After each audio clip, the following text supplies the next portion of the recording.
Hello everybody, and welcome into another hilarious day here on the Double G streams.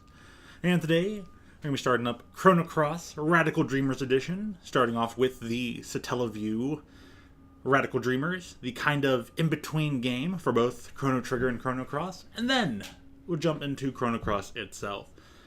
Now, it's another hilarious day because today was almost perfectly on time. And then I realized I left the most important thing at home, the Nintendo Switch. And that was the nail in the coffin.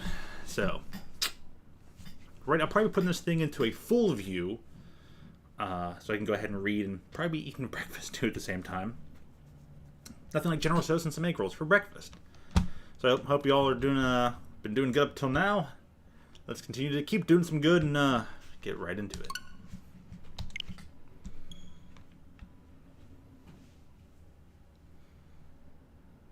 Hey, Josmy. Prin Hounda. Nice ASCII art.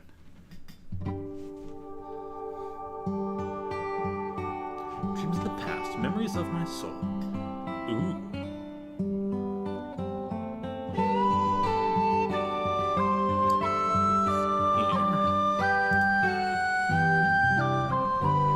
Full game for now. So we can do for settings. Classic. Maybe we'll go with normal.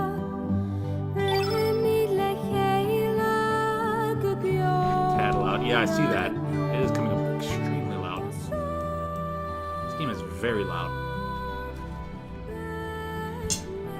I look over and I just see like the yellow on the bars and I'm like, holy crap, that is loud. So, this game's a tad louder than most. I'm going to set it to 10%, and it still looks like it's halfway in the center. Turn the TV all the way down to one to hopefully get less.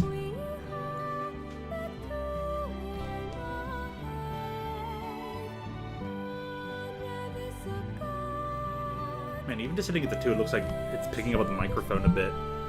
It's just how loud it is.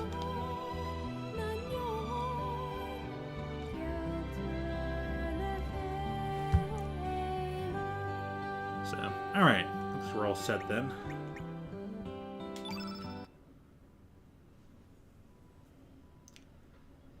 If we're going to need any volume turned up, well, just let me know.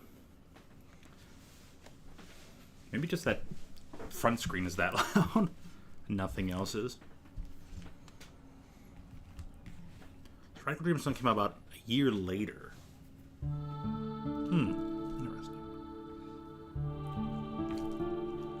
It all began with a notebook my mother handed me.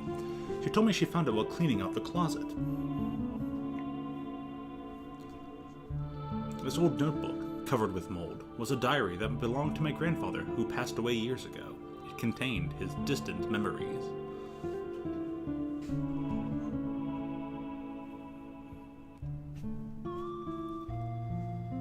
I wonder if you still remember how we first met and our many adventures. It all seemed like a dream. We ran like the wind during those warm summer days, long ago. You were a piece of a star that fell from the sky.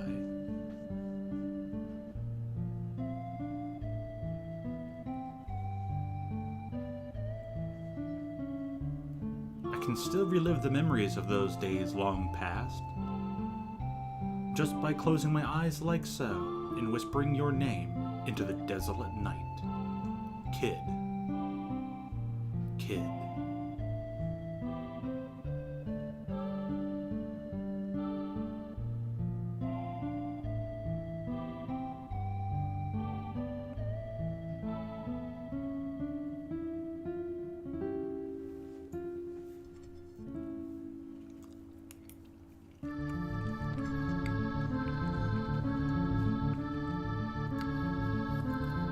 Kid.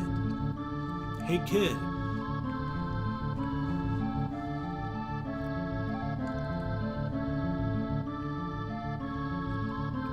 Are you ready, kid? I know you're anxious, but stay on your toes.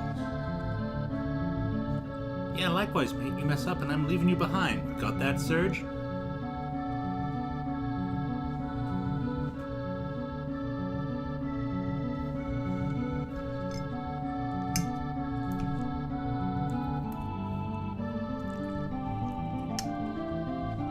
on, Maggle, let's go. That bastard Lynx is gonna get what he deserves.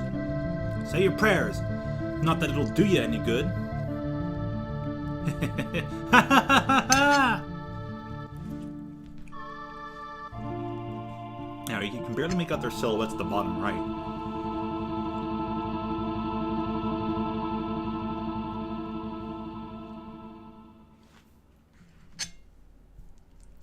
Radical Dreamers, le trésor interdit.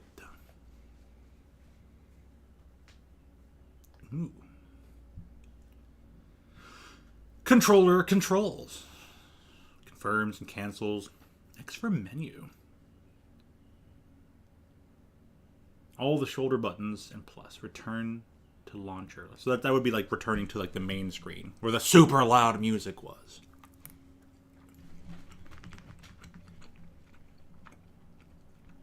Y for auto text. Okay, so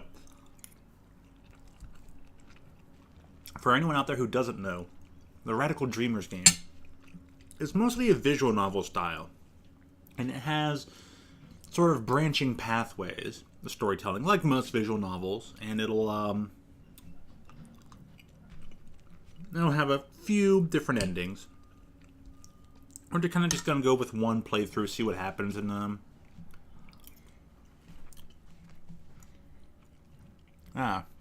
so I'm said it'd be like Le Trésor Antudé. Antudé. Le Trésor Antudé. Okay. Fair enough.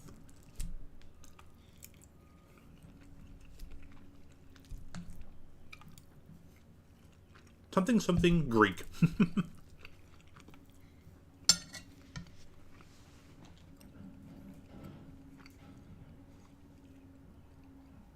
Oh, you can still put your name in there.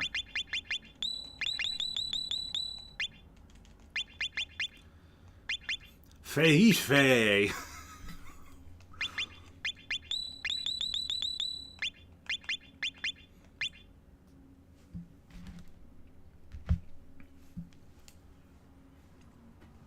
We'll leave it. I guess we'll leave it as is, just for consistency's sake to the storylines.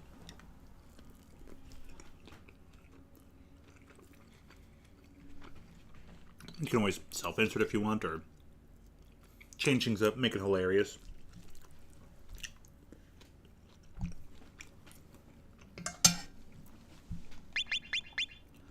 You get a lot more letters to work with. Yay, technological advancements.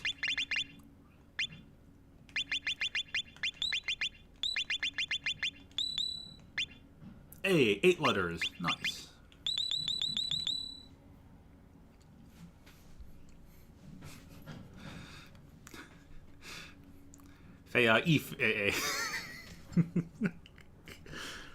Maybe I should go keep that name. It's canon now.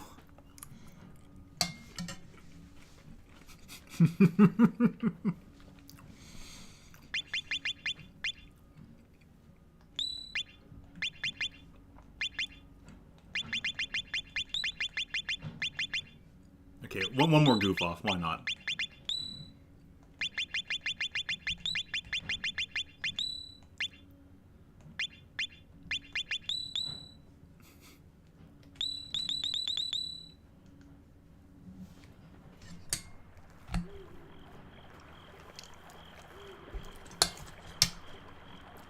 The old lady's tip-off was right on the money. The counterspell and the barrier around the outer walls could have done a real number on us.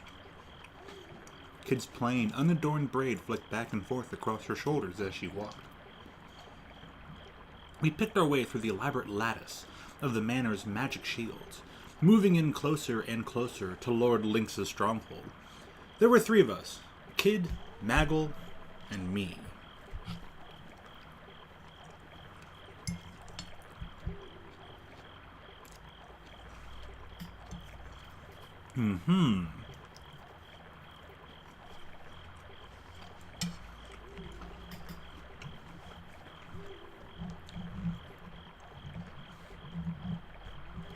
I guess it must have been 3 years already since I first met Kid.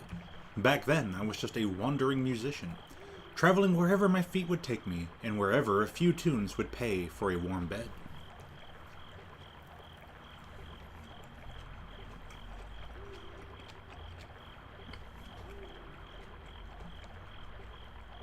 It was in the Outlands, in a town called Regiora, where we first ran across one another, and since then, she dragged me along on a whole bunch of adventures, and misadventures, too. Ah, kid.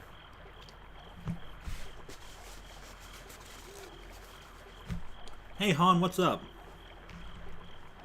Brunhounda, good to see you. This game is a few hours if you're thorough. Okay, so it's a few hours for thoroughness, which means it's far less lengthy if you're not as thorough. Okay. Not too much? Alright.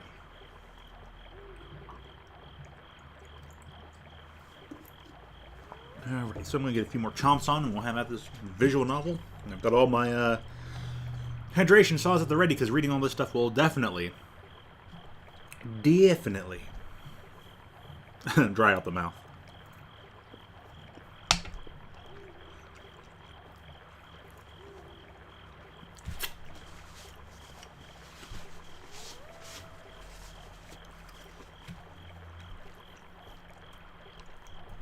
Just gonna get a few more bites of chicken here, and then we'll get going.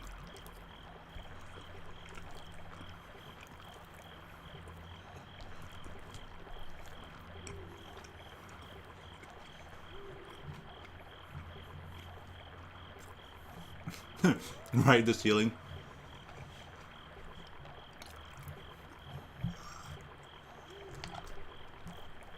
Ceiling's still standing for now. Still gets blown up like the rest of the house, except the doors. The doors will remain intact.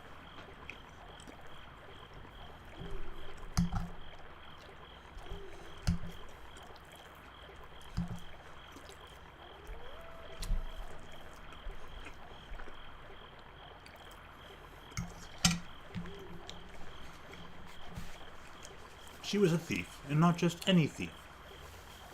Just a few months shy of 17, and already renowned as one of the realm's greatest. What's more, she was achingly beautiful, stylish, a joy to be around, and a dab hand at campsite cooking. Or so she liked to claim. The truth was a little different. Those bandits with hearts of gold you've heard about in stories, the ones who steal from the rich to give to the poor, yeah, that wasn't kid style. She was short-tempered, prone to lying, bossy, and obsessed with money, and rarely did she care to listen to a single word anyone said to her. But she wasn't all bad, probably. Maybe, sometimes. She had her moments anyway. I glanced over my shoulder to see a shadow hovering behind us, blending into the darkness like smoke. Maggle. Also known as Maggle the Shade. He was Kid's partner, but even after 3 years, I still knew hardly anything about him. All I knew was that he was around 30 years old and not much of a talker, but he was one heck of a mage.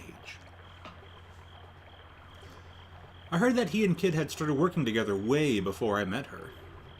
He always covered the top half of his face with a mask, and I'd never seen what he looked like underneath. He was a man so mysterious that it sometimes seemed like he was an interloper from another world.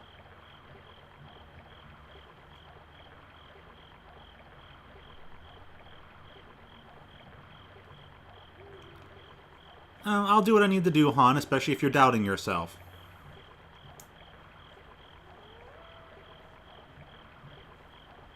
Plus, reposting anyone's art, forcing them to take pride in their own art, it's not... What's really bad about that? Also, would you rather face me reposting it or someone else stealing your art and trying to claim it as their own? So yeah, your art was fine and dandy. There was nothing wrong with it. Yeah, pretty much what goes on here will end up staying on the internet forever. So yeah, there's that.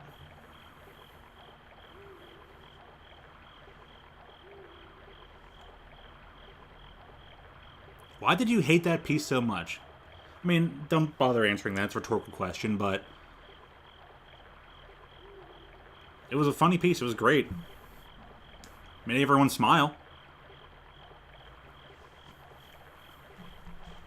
So, anyways, if it comes down to it where I need to do it again because You know, you're kind of going unhinged on your own self. I'll do it. I'll do what I need to do. I'm not going to say, no, I'm never going to do it. I'm not going to agree to it. I'll do what I got to do.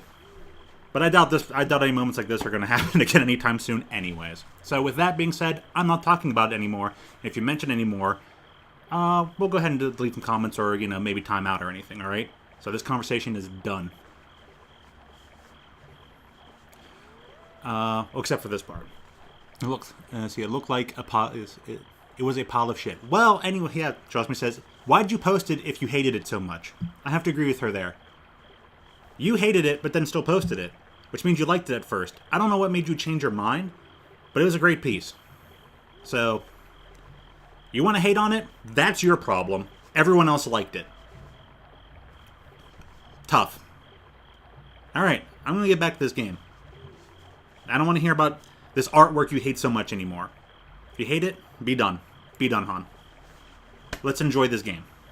Bammered! Hey! Welcome in.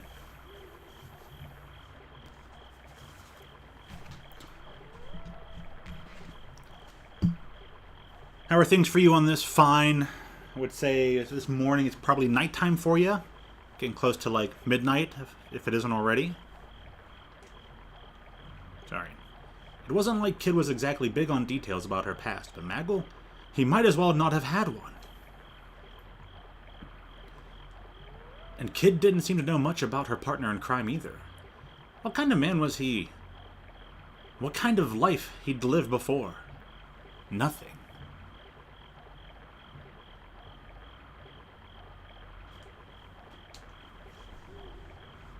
All that fits with Guile and Cross.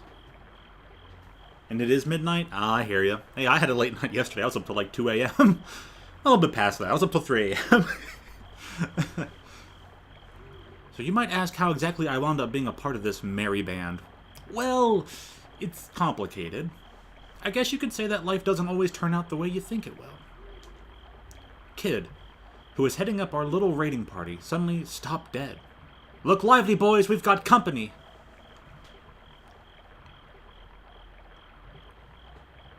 We glanced around warily as cold, cruel eyes emerged from the darkness. I hear you, Bammer. I heard a low growl. Dark shadows prowled through the night surrounding us. A pack of wildcats! There must have been about 10 of them. A thrill of fear ran down my spine. Flustered, I pulled my knife from my belt. Kid calmly shifted into a fighting stance. Watch yourselves, I don't reckon these buggers have been treated for rabies. The wildcats snarled and growled as they slowly closed in on us, drawing the noose tighter and tighter. Their eyes glinted in the darkness like fireflies, and strings of eager spittle dripped wetly to the ground. Then one of them sent an almighty roar soaring to the moon, and the hunt was on! What was I going to do? I attacked. I slashed at a nearby wildcat with my knife. The beast tried to leap clear, but I was already too close. I felt the blade make contact and was rewarded with a screech of pain. The wildcat jumped away, this time managing to put some space between us. It looked like I hadn't cut it very deeply. I stood my ground, changing my grip on the knife and waiting for another chance to attack. Surge behind you! Panicked by Kid's warning, I whirled wildly around and came face to face with a pair of eyes blazing like hellfire. I defended myself. There wasn't time to do anything but try to protect myself. In the moment of sheer desperation, I crossed my arms to guard my face. Instantly, I felt the wildcat's fangs sink into my exposed wrist. It had thrown itself bodily. It was bodily? So that could be like boldly. I thought that's a typo. It had thrown itself boldly at me, bowling me over backwards. Arrgh! My arm still in its powerful jaws, the wildcat pinned me to the ground and shook its head. I tried desperately to free myself, but it was clamped onto me like a bear trap, and there was no way of getting loose. The sound of fang on bone was sickening. But just then, the creature recoiled with a screech. Kid had buried her knife deep into its gut. She quickly capitalized on its terror by giving it an almighty kick. Free of the wildcat, I staggered to my feet, holding the throbbing wound on my arm. I was breathing heavily. The handle of my knife was slick with sweat, and I tightened my grip. With a kick like a bolt of lightning, Kid landed a clean hit on the flank of a nearby wildcat. It staggered before losing its footing, letting out a pathetic cry. But Kid had already moved in to finish it off. And then the roar of fire. A burning smell filled my nostrils, and next to me a shrill screech pierced the air. Maggle's fire spell engulfed the head of a nearby wildcat. It fled, darting off into the darkness like an arrow.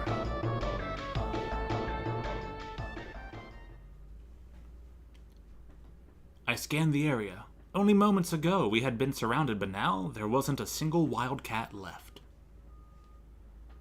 I'm gonna take a moment here. Let's see. Upload twice today. Oh, nice. And then you've already posted 4 times. Well, hey, good.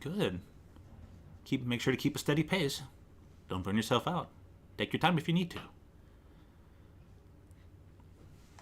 Alright, so no wildcats left. I'll take a moment then to gobble down this last little bit of chicken before we continue on.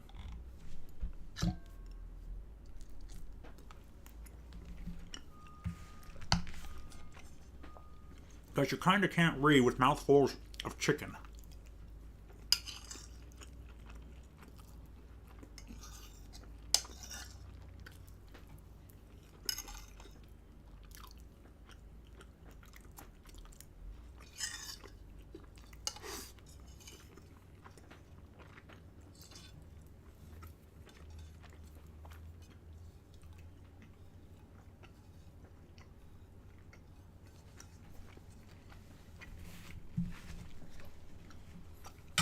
Okay. Just a little bit of hydration sauce.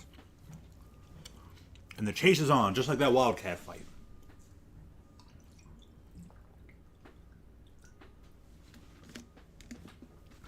Also got some nice Lipton brand green tea over here. Thankfully, out of this, they don't actually use high fructose corn syrup anymore. Boy, one minor improvement, I know.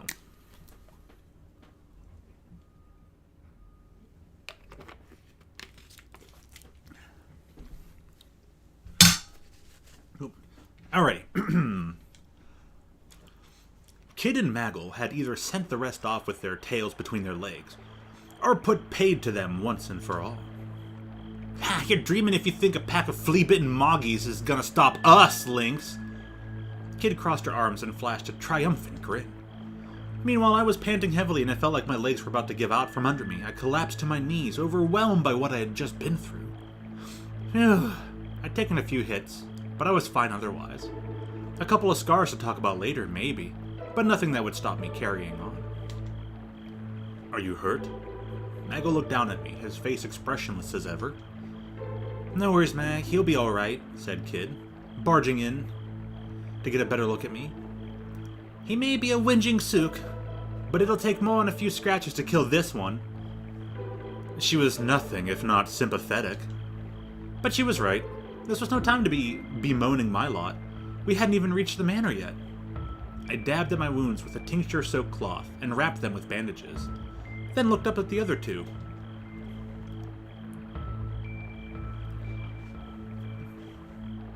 Well, we're just getting started, I grinned back, putting a brave face on things. That's what I like to hear, Kid cheerily announced from close quarters. But then her eyes turned cold, like the cool glow of the moon in the night sky. It's gonna be a long night. I nodded, trying my hardest not to utterly lose myself in her pale blue eyes. Well, geez, Serge. Keep it in your pants, man.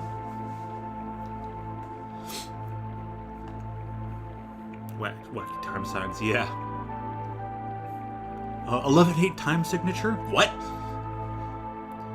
Alright, let's get this show back on the road. She turned away and marched off deeper into the trees without looking behind to see if me and Maggle were following her. Maggle, of course, was already right behind her, his unhurried gait making it seem as though nothing much had happened at all. I jumped back up to my feet to chase after them. I'd be in for even more trouble than I'd bargained for if I got separated from them. Yeah, you'd be eaten alive, because you apparently aren't that good at fighting the cats. The dark forest inside the manor's perimeter seemed to go on forever, a labyrinth of trees and boulders. The manor itself loomed in the distance, glowering over the vast grounds, and hidden within was a veritable mountain of treasure just waiting for us. Lord Lynx was the noble who ruled the remote territory of Rigoria. He was also Kid's mortal enemy. We were there that night to steal a certain jewel he kept locked away in his most closely guarded vault, the Frozen Flame. The Frozen Flame was veiled in mystery. It was said to be imbued with an uncanny energy and possessed of a beauty and clarity that made it a priceless treasure. Countless thieves had tried to steal it, and not one of them had come close to succeeding. Nor had any of them escaped the manor alive. Well, I guess they could always report the deaths. I was like, how would you know if they never came back? And now it was our turn to try and sneak into this place of death. Led by a girl who had the ambition to make the impossible possible, a hunger for vengeance that drove her onward, and a desire for riches that could never be satisfied. As we pressed on through the tree-filled darkness, the shadows gave way at last, revealing the true extent of the vast mansion.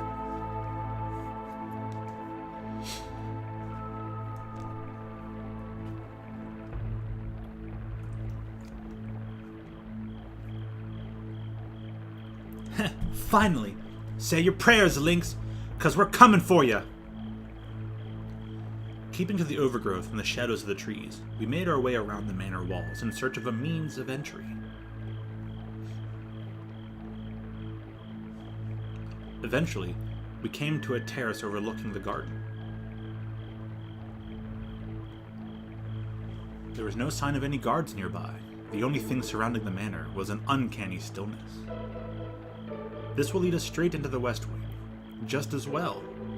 We don't have any business in the rest of the manor tonight, said Maggle, gazing up at the dark building towering over us in the night. Alright then, what are we waiting for? With that, Kid made to vault over the railing of the terrace. Stop, Maggle hissed. Stop! Remember what we're here for. Our main target is the vault, and the frozen flame within it. You focus on this above all else. Your vengeance is of secondary concern. Agreed? Glancing over her shoulder, Kid replied with a reluctant, Yeah, don't get your knickers in a twist. But if we happen to run into him, I'm gonna knock that dongo's block off, and neither you nor anybody else is gonna stop me. I guess Kid was going to get her way whether we liked it or not. Let's go, boys! The night is young! She cleared the railing with a sprightly hop and vanished inside the manor. I glanced toward Maggle and nodded in silence. We followed Kid's lead, and were soon inside Lord Lynx's lair. The darkness swallowed us whole.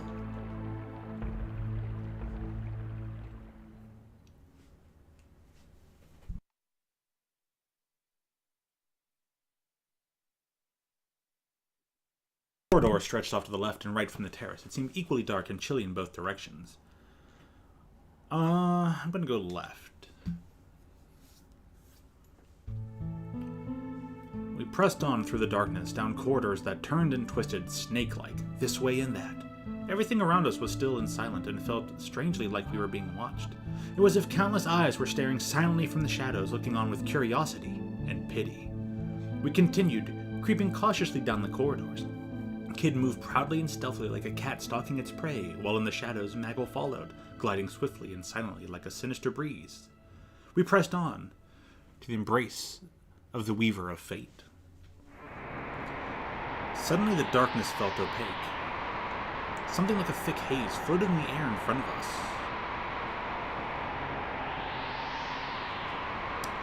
And then it took form, like someone blowing smoke into a person-shaped bottle. So don't worry about plenty of backtracking. Okay, cool. Thank you. It was robed in a ragged shroud, and its sunken eyes glinted menacingly. It was the burning hatred that lingers even after death given form. A being driven by a hatred for all living things. A ghost. Bugger. That's us out. Kid bit her lip. There wasn't anything she or I could do to deal with an enemy that had no physical body. A voice boomed out behind me. Maggle had begun casting a spell. I jumped behind Maggle. spotted an opening and tried to slip past the ghost. Then jump behind Maggle. The ghost took advantage of my bewilderment to draw nearer. Oh, you really get no time to decide. Don't read those out, just go for it. Got it. Or rather, its body. Could you call it a body? Expanded, consuming me entirely. Uh-oh! The core of the ghost, where its face seemed to be, had more substance than the rest of it, and I didn't just slip through it like I thought I would. I oozed through it like I was stuck in some kind of goo. Ye gods, it was disgusting, more disgusting than anything I'd ever known. And it was impossibly cold. It felt like it was draining all the heat right out of my blood, like it was draining my life force itself, in fact. I struggled to break free, but I could find no purchase in the gooey ectoplasm. The piercing chill became all the more bitter. So much so I didn't even know what cold meant anymore. Save at any time? How so? Minus button? Or X for menu? Right. Probably under X for menu. Alright. Oh, I'm gonna remind myself to do that. Almost. I could vaguely make out Kid and Maggle through the ghost body. What were they doing? Things were looking pretty bad for me. Serge, when I say Kid, what are the first words that come to mind? Asked Maggle. I was suddenly snapped out of the haze. The bane of my existence, I answered immediately.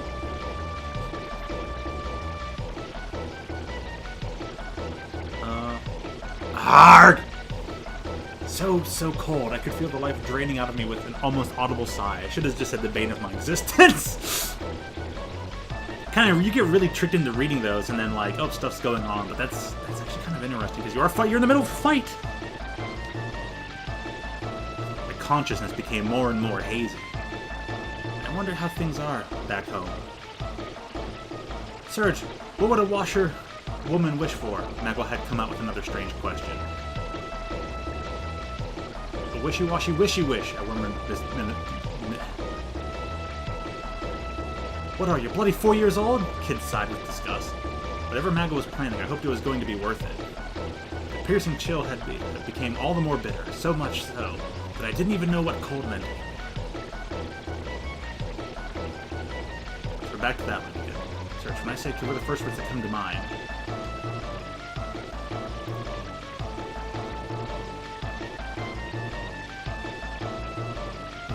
Smash! Kid's foot crashed through the ghost without a hint of ectoplasmic resistance, hitting me squarely in the back of the head. Oh, Maggle was forcing Kid to...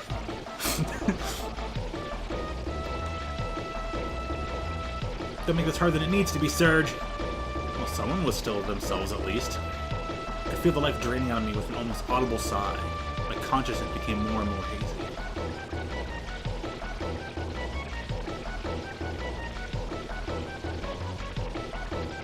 Washerwoman wish for.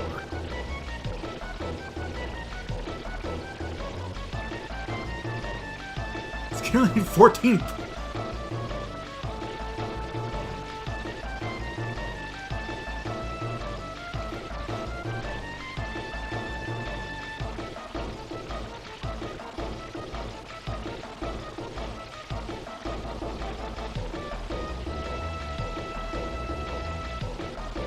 Left of the town square, laughing pit. Okay. Well, man, what are you...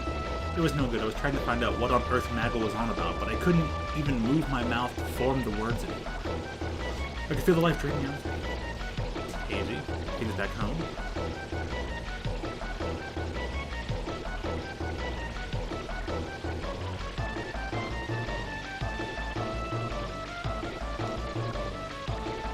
You bloody...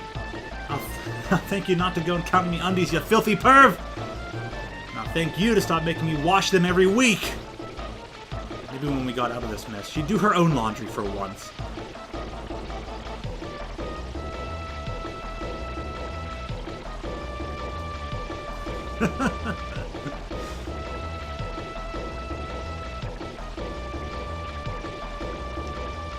Just then, something surged into my consciousness. Words of power filled my mind with an almost physical force. It was Maggle. He was using my mind as a conduit to attack the ghost on the astral plane. With an explosion of energy, an Unutterable, unpronounceable words of power filled my surroundings and blasted away the cold haze. My head felt like it was going to boil from the blazing heat that surged through it.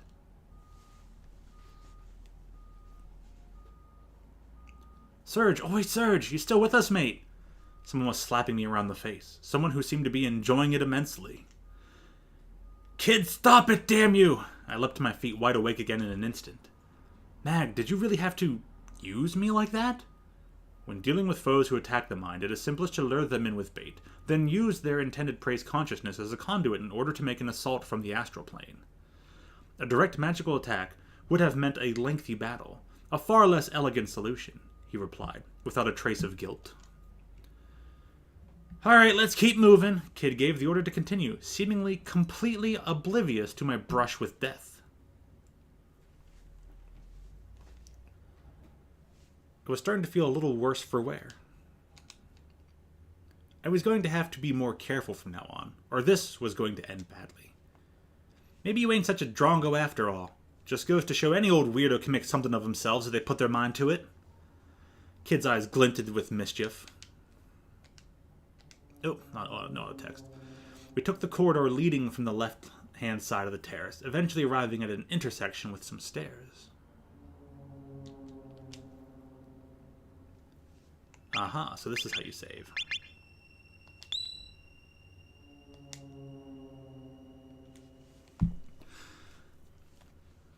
Past the main corridor, continue straight onwards.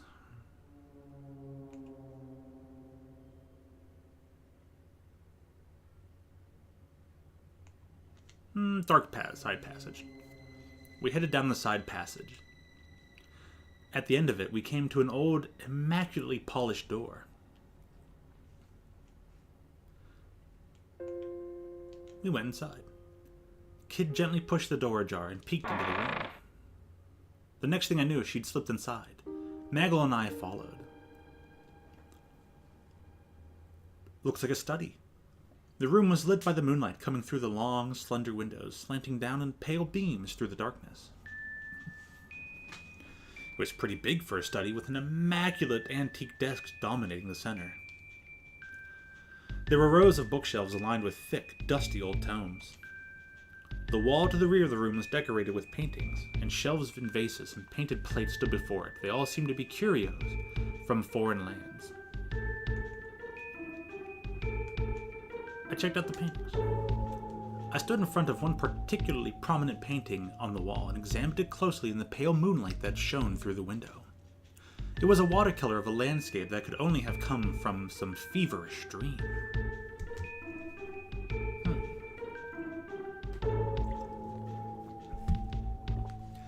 Day, night, and all the seasons of the year merged into one in a world that seemed to be melting. I thought I could make out several faces among the chaos. The chaos. Oh! A painting with a realm that looks like chaos. In the midst of the madness sat a small black gem, a red flame serenely flickering within. What was this picture trying to convey? Had Lynx put it here himself? What you looking at, Serge? Found something valuable? The kid came over to where I was standing and picked up a porcelain plate from a nearby shelf. She weighed it in her hand, seemingly appraising its value. Nice little piece, this. Yeah, must have cost about enough to feed a family for a year. She paused. Not that I give a rat's arse. After all, it ain't the plate's fault some idiot spent that much on it. An almost sheepish grin flickered across her lips. We'll come back for it later. She gently put it back on the shelf. Suddenly, there was a knock at the door.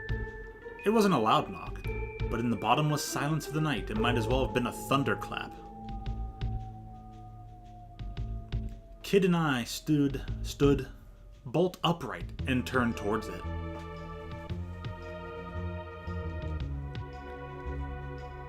Maggle, meanwhile, hid in the shadows, drifting away like smoke. Panic, I whispered to Kid. Hide behind the door, in the shadows. Hide under the desk. We're hiding under the desk. Hide under the desk. You what? There's no time. I shoved Kid under the desk, then darted under it with her. Oof, it was more cramped than I thought it would be. I packed myself in as best I could, but Kid and I found ourselves in an awkward tangle of legs and arms. Slowly, the door opened. Flickering candlelight spread from the doorway with a warm glow. A shadowy figure appeared at the threshold. I tried to pack myself into the space under the desk just a little tighter and stilled my breath. I looked down for a moment and my heart skipped a beat. Kid's lips were right there. For a moment, everything else seemed to drift away. The pink bow of her mouth was so soft, so perfectly formed. Suddenly, my heart was beating so loud I thought my chest would burst. I tore my eyes away and squeezed them tightly shut. But it seemed that whoever it was didn't mean to come in. They simply stood there. And also, yeah, Surge! Damn, Surge! Strange, I thought I heard something. But the Lord of the Manor is away, of course. Why would there be anyone in here? I have to get over my nerves.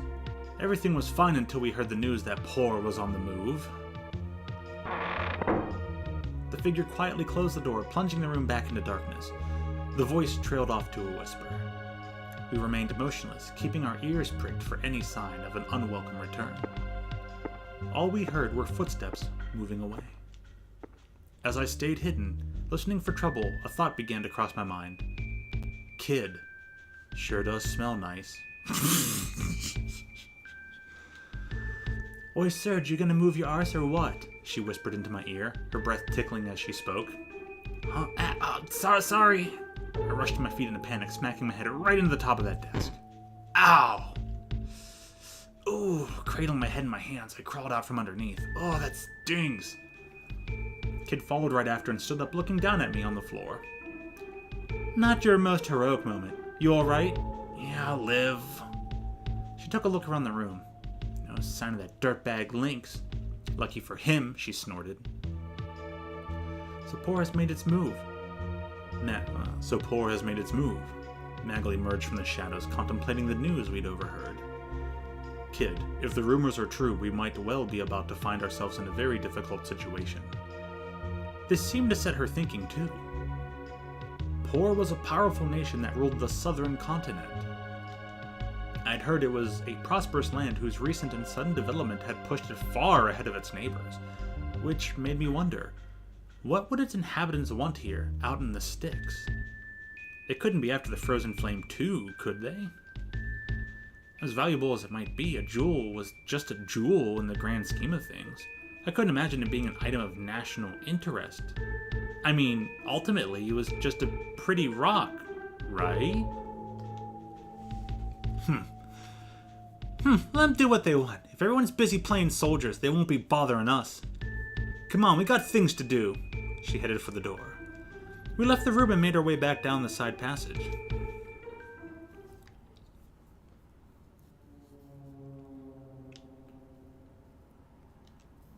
So eventually we arrived back at the intersection. Some stairs led downward, and the corridor branched left and right, with the right branch leading back toward the terrace.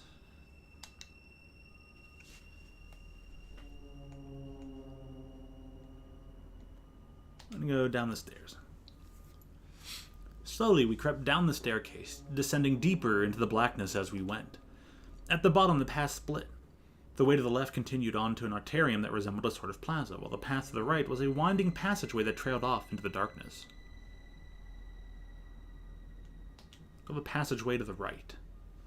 We went down the stairs, then took the passage to our right. Eventually, we came across an ornate door on the right-hand side. Something smelled fresh and pleasant. Flowers? Was it coming from inside? We went inside. Gotta find that flowery smell. We found ourselves in a tidy, welcoming room. The knickknacks and curios dotted around the place seemed to be well loved.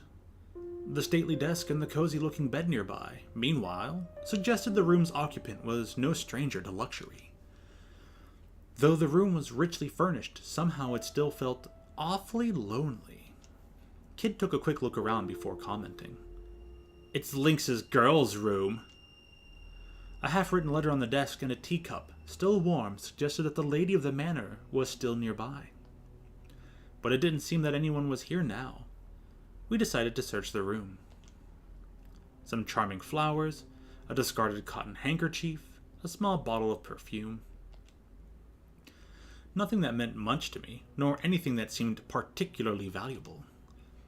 Kid seemed to have the same impression, and scanned the room clearly not expecting to find anything.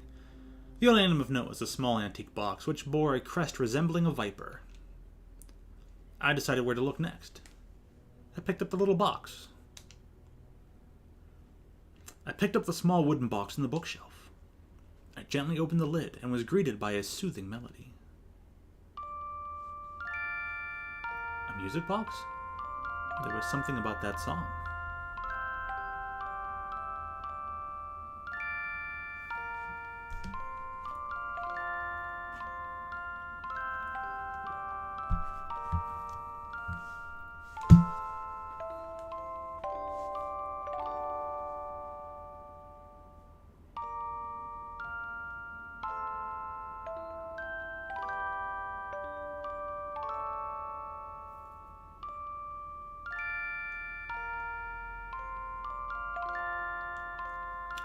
I know this tune. Kid was standing next to me, and I could see something had changed in her expression. You do, huh, Kid? Someone used to sing it to me a long time ago. She turned her gaze downward and went silent. Kid? Startled, she turned to me. Her eyelashes glistened, as if wet with dew. She walked to the door, not saying a word. Hey, Kid, wait up! And we left the room. Was she crying? Was Kid crying? Maybe I was just seeing things.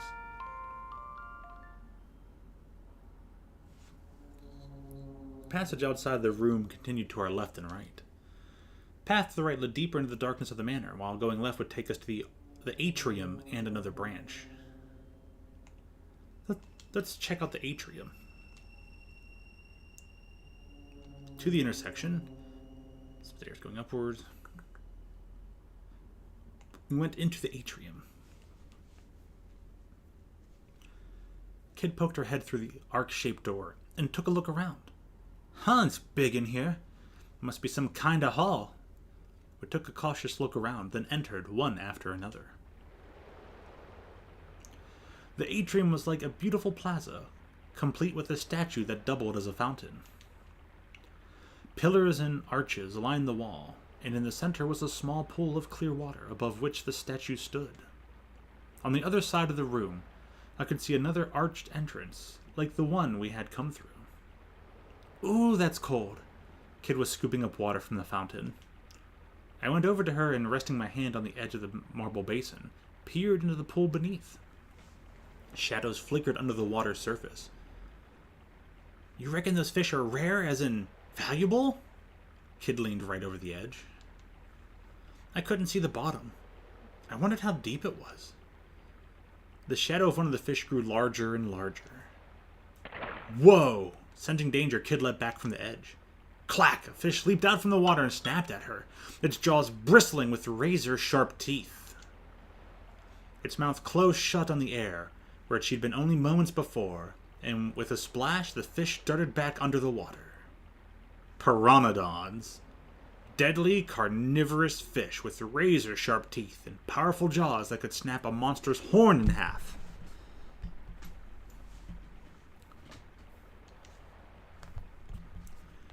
Staring in horror, I watched as dark shadows began to gather in what little of the pool I could make out. The piranodons must have detected prey. Soon the room was filled with the sound of splashing and snapping as the fish teemed at the water's surface. Bloody hell! Even Kid was uneasy. She took another step back. How many piranodons were in the pool? The thought of what could happen if they all leapt clear of the water and attacked at once crossed my mind. A bead of cold sweat rolled down my forehead. Suddenly the water coming from the statue turned crimson and shot out in a powerful jet that nearly touched the ceiling. Kid jumped back again. I just stood in shock watching the torrent of water erupting from the statue. The scarlet waters continued to gush out from the fountain. The pool grew redder and started to overflow. We looked on entranced, but the spell was soon broken when we realized that the water was starting to flow faster and faster over the rim of the basin. The piranodons began to jump and snap at the water's surface with bloodthirsty glee. I was brought to my senses by the dull slapping sound of pteranodons hitting the floor.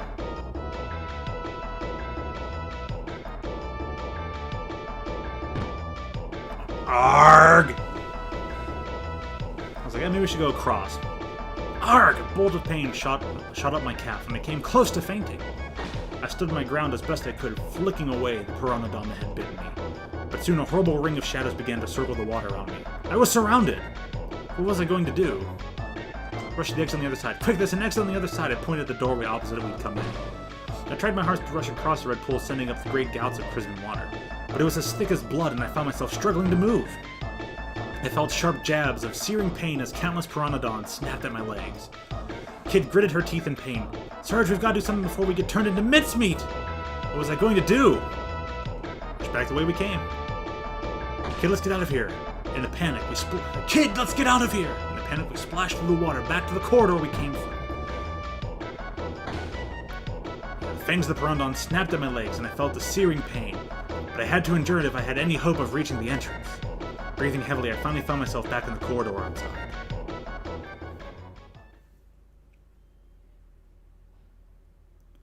Phew, that was a close call. So that whole thing was a trap, eh? Talk about twisted. Lynx is even more of a sick bastard than I thought. I was about to say he wouldn't have to be if he didn't have to guard against people like her breaking into his home, but I thought better of it. Well, at any rate, I think we can consider that a dead end. Let's go back. Defeated, we left the Atrium. What if I had stayed to try and fight? Something caused Kid to stop in her tracks. Hello? Hello? What do we have here? Or more like, hello, hello, what do we have here? She pointed to the side of the entranceway to the hall. I found myself face to face with a sculpture of an old man's face with a truly phenomenal beard.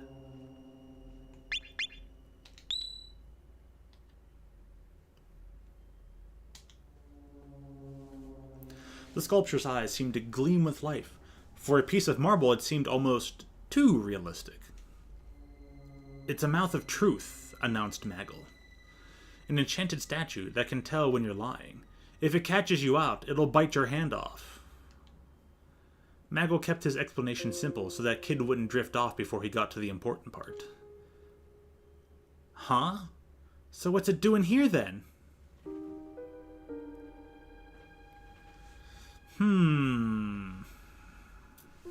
Tips. Tips for now? Tips for this game? Maybe in a bit. Maybe in a bit. This might be a time where you want to sit back and watch me mess up anything, because it'll be funny. For this game. Okay, yeah, maybe a little bit after this. But right now, let's see how bad I mess this up. Is someone going to lose their hand? I suspect it's part of a greater mechanism. Stick your hand in its gob, do ya? Righto, let's see what happens, shall we? With a mischievous glint in her eye, Kid darted over and stuck her hand in its mouth without a moment's hesitation.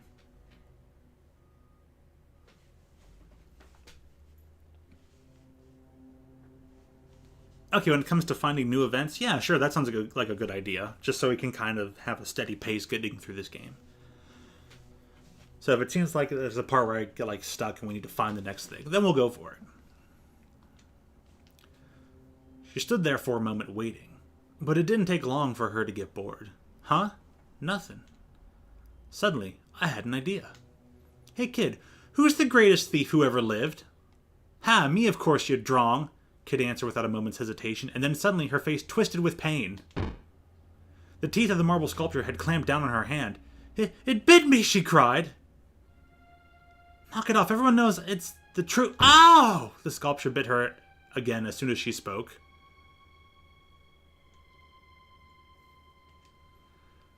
Grr, you little... A cold sweat formed on Kid's forehead. The sculpture was tightening its grip. It won't let go until you say something true. Despite the obvious urgency of the situation, Maggle was matter-of-fact as ever. Just say anything, kid. Just say anything, kid. Anything, as long as it's the truth. Or he could be like, just say anything. Anything, kid, as long as it's the truth. Obviously, Kid wasn't listening. Instead, she just kicked awkwardly at the statue. Oi, Beardy, let go of me. Bloody hand! She planted her feet on either side of its mouth and tried her hardest to pull herself out.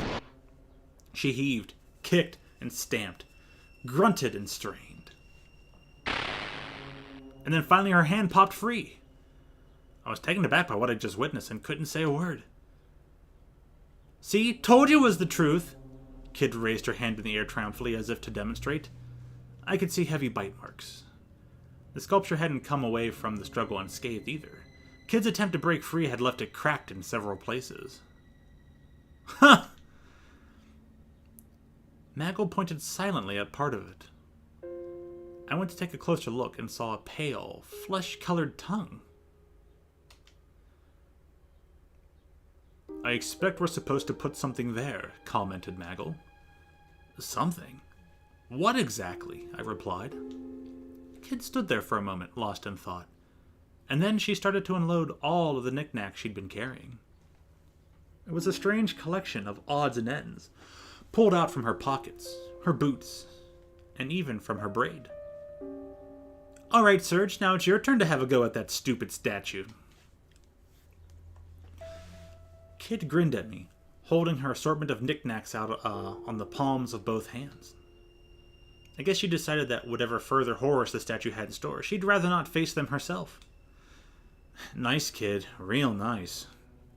Grumbling to myself, I reached out to pick an item. I chose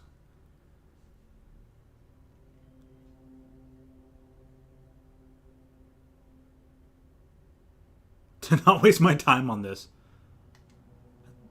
I took the small silver mirror. The sculpture stared impassively, its marble beard still commanding my attention. I stuffed the mirror into its mouth. It didn't seem to be the right item for the job. Don't see any cavities. Yeah, very funny. Now give me favorite mirror back before that thing chomps it to pieces. She lost her patience and snatched it off me. It was a rather nice mirror. I pictured her gazing into it as she braided her hair. "Do you want to try something else?" asked Maggle, dryly. I chose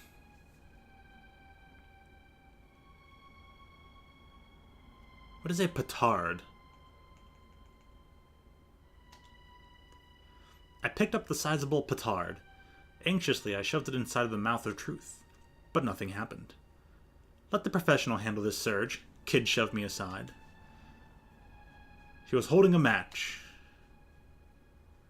Wait a second, you can't be serious!" All the blood drained from my face.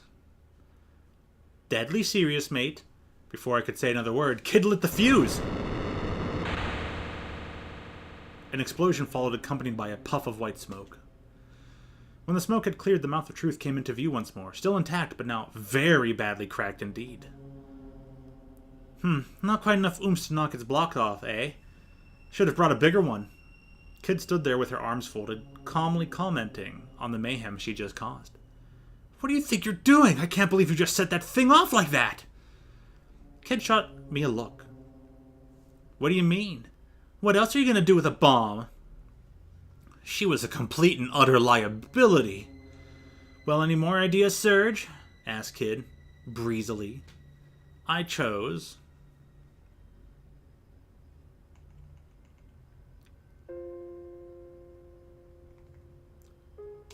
some dried grapes. I took a small bag of dried grapes. One by one, I fed them into the sculpture's marble maw. Munch, munch. Ugh, it actually ate them. "That's enough, Serge. Those are my emergency rations you're wasting." Kid snatched the bag from my hands. I still had the last grape, though, so I popped it into my mouth. It was absolutely delicious. "They're not for you either, sunshine," growled Kid, glaring at me. "You gotta take this seriously, Serge, or should I leave you alone with Beardy here?" She was clearly annoyed, but I hadn't worn her patience completely thin just yet. I decided to try something else.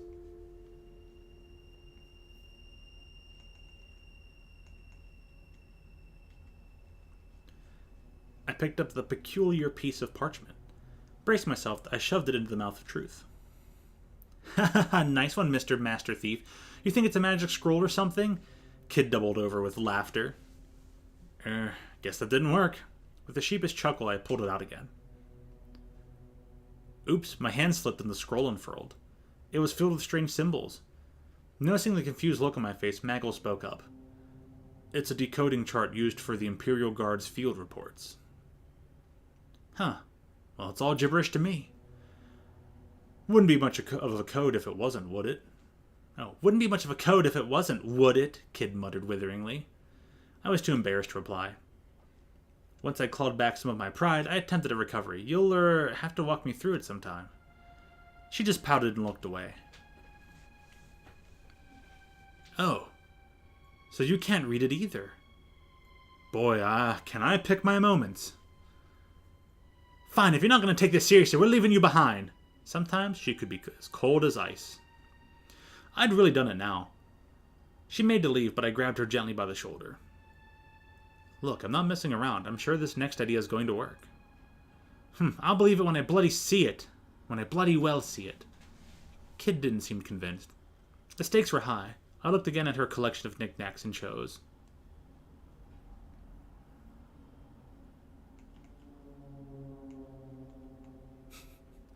Literally going through every single one. Accidentally thorough here. Oh, that is just...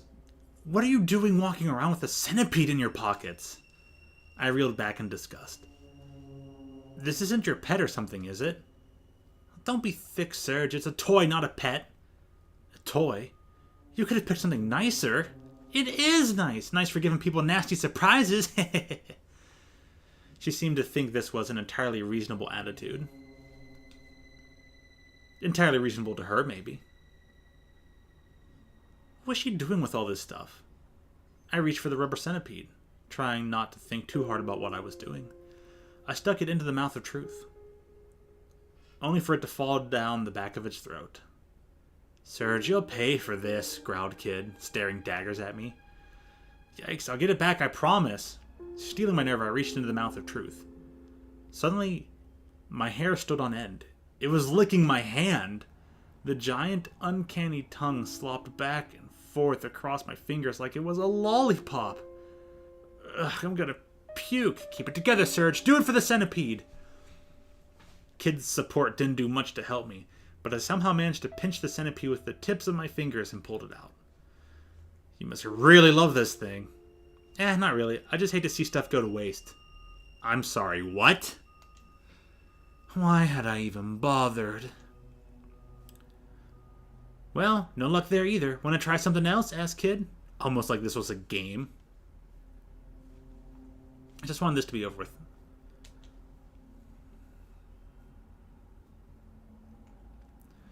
Basically almost everything except the file and the lipstick, so I'm just going to not waste my time anymore. I lingered for a moment but pulled my hand away. It didn't seem like any of them was what we were looking for. Alright, let's just forget about it for now, muttered Kid, stowing all her valuables. I was sure we'd find a use for this stuff. Whatever, best get moving, eh? Defeated, we left the Atrium behind us. Darn, too bad we couldn't just keep bombing it until it breaks.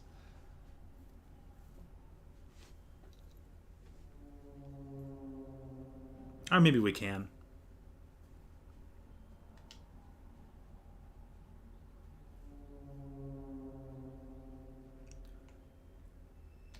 Path ahead.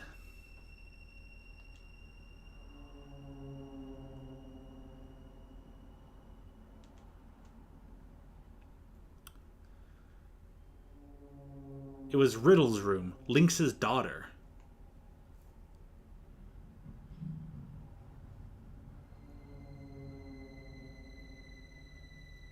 There's an item later for the Mouth of Truth. That's what I was starting to think. Okay. So it's this room. It's not technically a different room. Riddle or Riddell? I'm gonna say Riddell.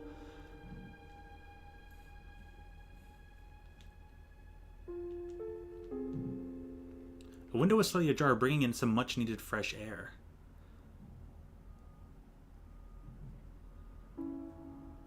It seemed that someone had been there only moments ago.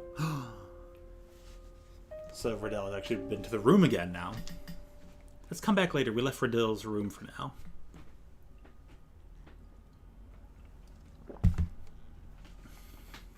Leading the group as usual, Kid suddenly stopped. What's that? She jabbed her finger at something in the darkness. Straining my eyes, I could see a pale white bundle of something shaking in the shadows. Huh? That's strange. I moved in front of Kid to try and get a better look, and then suddenly the strange presence started crawling across the floor toward us at an unbelievable speed. I didn't have time to brace myself. The white figure reached my foot, then reared up to its full height. It was a skeleton. The skeleton and I stood face to face, its empty eye socket staring straight at me, or seeming to at least. Tackle the skeleton. I charged in to tackle the skeleton. Yarg! There was a crunching sound of a clattering of bones as the skeleton was knocked back by the blow. G, yeah. Its body split clean in two at the waist. Better luck next time, muttered Kid dryly. As if in response, the skeleton's upper body picked itself up from the ground, turning its skull towards me. Balancing its body with its left hand, it then pulled the skull from its head with its right hand. What's it doing now? Before I could get the words out, it had heaved its skull at me. Catch it. Thwip caught it in both hands and flung it back, slammed it into the floor. I slammed the skull into the ground. It smashed to pieces with a satisfying crunch. And as soon as it had, the skeleton's torso collapsed into a lifeless heap. It won't be troubling us anymore. Time to move on. Hey, that went well. I was starting to feel a little worse for wear.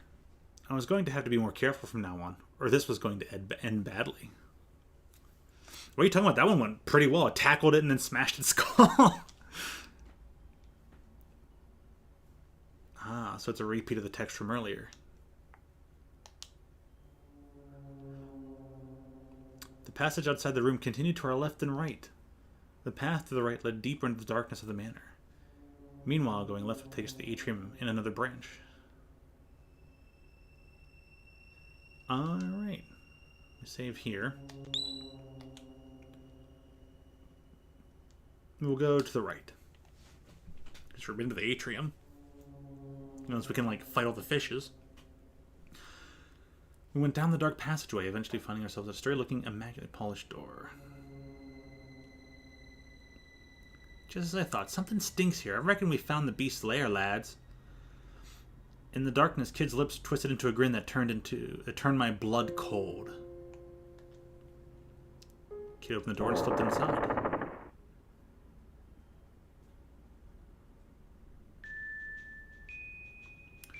It was Lynx's room, but he didn't seem to be around. Heh, the bugger's gone and scarpered because he heard I was coming. There was something deeply unpleasant about the room. There wasn't anything unusual about the furniture and fittings, not how they looked or how they were made, but taken as a whole, it all felt discordant. Was this a reflection of Lynx? A seemingly ordinary facade that hid a disturbing truth only some could see? Let's see what we can find. The desk drawers, the paintings on the wall, the vase on top of the side table. We left no stone unturned. There didn't seem to be anything suspicious. But as I scanned the room, something unusual caught my eye. There was a pedestal in one corner with a significant-looking scarlet cloth drawn over it. And I'm starting to think, there's some side window stuff here. I can probably turn back to this screen and go full screen here. Yeah, that works. So there was a pedestal in one corner with a significant looking scarlet cloth drawn over it.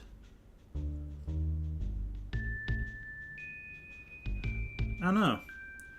You could probably definitely look it up. I mean, this game's been around since '99, so it's probably been translated. I slowly raised my hand towards it. Be careful what you touch in here, warned Maggle. I pulled my hand back timidly. But then the cloth flipped back with a flutter without me having laid a finger on it. I'll try to figure it out myself. Alright, hey, go for it. Have fun. Did that thing just move by itself? exclaimed Kid, her eyes wide open with surprise. Reckon it's new for the remaster? Maybe it could be. Maybe it could be. Haven't heard it in the game yet. Maybe it's something that happens during the ending credits, and that's maybe why.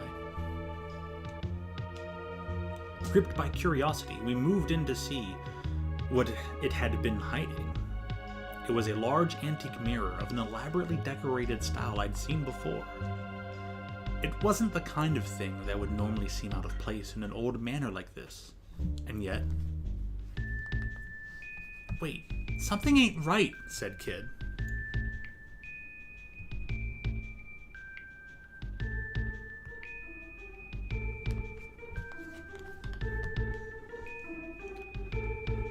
Meanwhile, I was captivated by the gaze of the statue of Venus reflected in the mirror. Suddenly, the eyes of the statue shone with light. It's talking now. What is your desire? It spoke with a voice that was crystal clear, yet smoky and husky. What is your desire? The mirror, it's speaking, I stammered. Ah, a whispering mirror, muttered Maggle, as if he'd seen them 1,000 times before. What's one of those? Kid gave Maggle a quizzical glance. A magical mirror in which a spirit dwells. The spirit can freely move between its own and other mirrors, and will share its wisdom with those who ask. Perhaps we should ask it something. I decided to ask about something that had been on my mind for some time. I asked about Kid. I want to know about Kid's past. If you want to leave this place alive, you bloody don't. Kid's face turned red with anger. Your wish is my command, responded the mirror, ignoring Kid, who had grabbed me by the collar and was complaining vociferously. The image in the mirror rippled, and the reflection of the statue shook. And then the mirror's surface grew dark. The blackness gave way to a scene in Regoria. Shadowy figures appeared one by one. There was a young woman surrounded by several children. They were all dirty, their clothes ragged and worn, but they all laughed as they played together. And then the scene was drowned in flames, and a troop of armed men appeared. The men dragged the woman away, and the children vanished one by one into the inferno. The focus shifted to one of the children, a girl. She was standing with her back to the flames, her tears leaving tracks through the soot on her face as she howled at the night sky. The girl's right eye was narrow like a cat's. "Stop it!" Kid screamed. The image in the mirror grew faint. Kid stared at the ground, her hands balled into tight fists. The room was dominated by silence.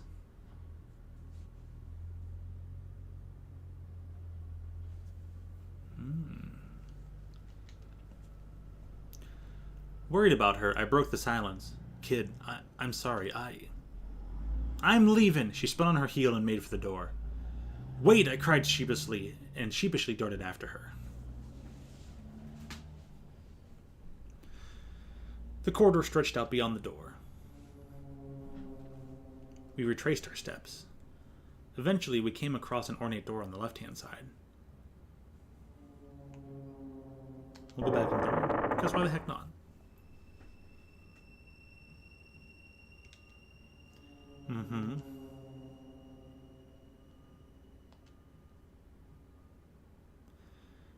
Felt lonely.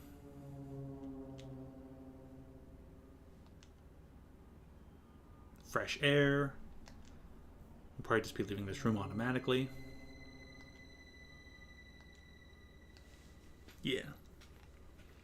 Alright, we'll go back upstairs.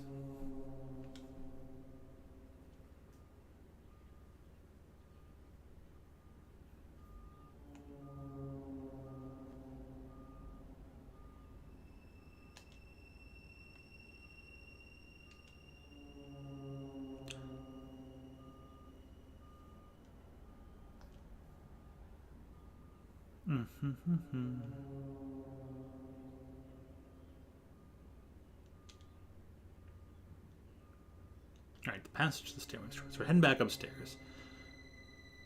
Climb the staircase.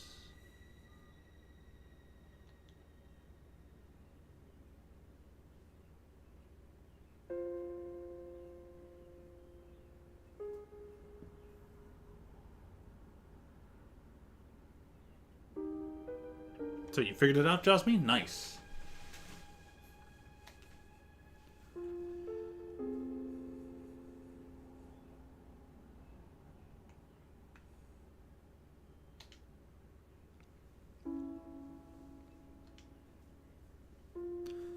Alright, so the corridor and the ornate double doors. So this is neither the study nor the terrace. Kid gently pushed the heavy doors open and peeked inside. Doesn't look like anyone's in there. It seemed to be the main hall of the manor. There was a massive table, beautiful decorations on the walls, and thick columns decorated with sculptures of birds and beasts. Fixed to the wall in the back towered a tremendous pipe organ like a burnished black mountain. Dozens of candles provided a dim, flickering light, sending the corners of the room dancing in and out of shadow. Several enormous portraits glowered down from high on the wall. Were these members of Lynx's family? I was busy staring at a painting depicting a young husband and wife, when I realized that their eyes had turned to look right at me. Okay, they hadn't. Don't worry. This isn't about to turn into some dumb ghost story. It just looked that way because of the way the flickering lights of the candles reflected against the glossy oil paintings. Obviously. Probably. This place gives me the creeps, and get a load of all those ugly mugs. There's nothing for us here. Let's look somewhere else. Neither Maggle nor I had any objections. We left the hall and returned to the corridor. I do not know what that is.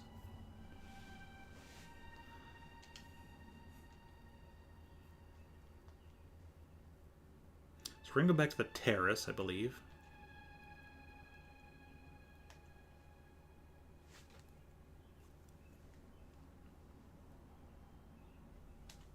We're going to go down the other corridor. A short way along the corridor running from the right-hand side of the terrace, we found an ancient-looking door, again on our right. Kid pressed an ear against it, listening for any signs of life. Dead quiet. Don't reckon there's anybody in there. We opened the door. In we go! Kid stilled her breath and reached for the handle. The door wasn't locked. It swung slowly open.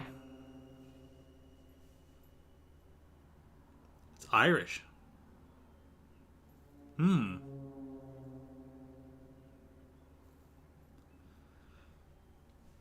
What's this room supposed to be? Place is a dump. Kid had poked her head in through the door, taking a quick peek to see if there was anyone inside, and was disappointed by what she found.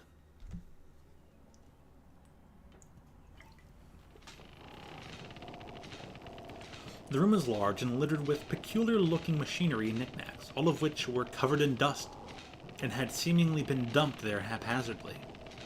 Everything looked like it had been there rusting for a very long time.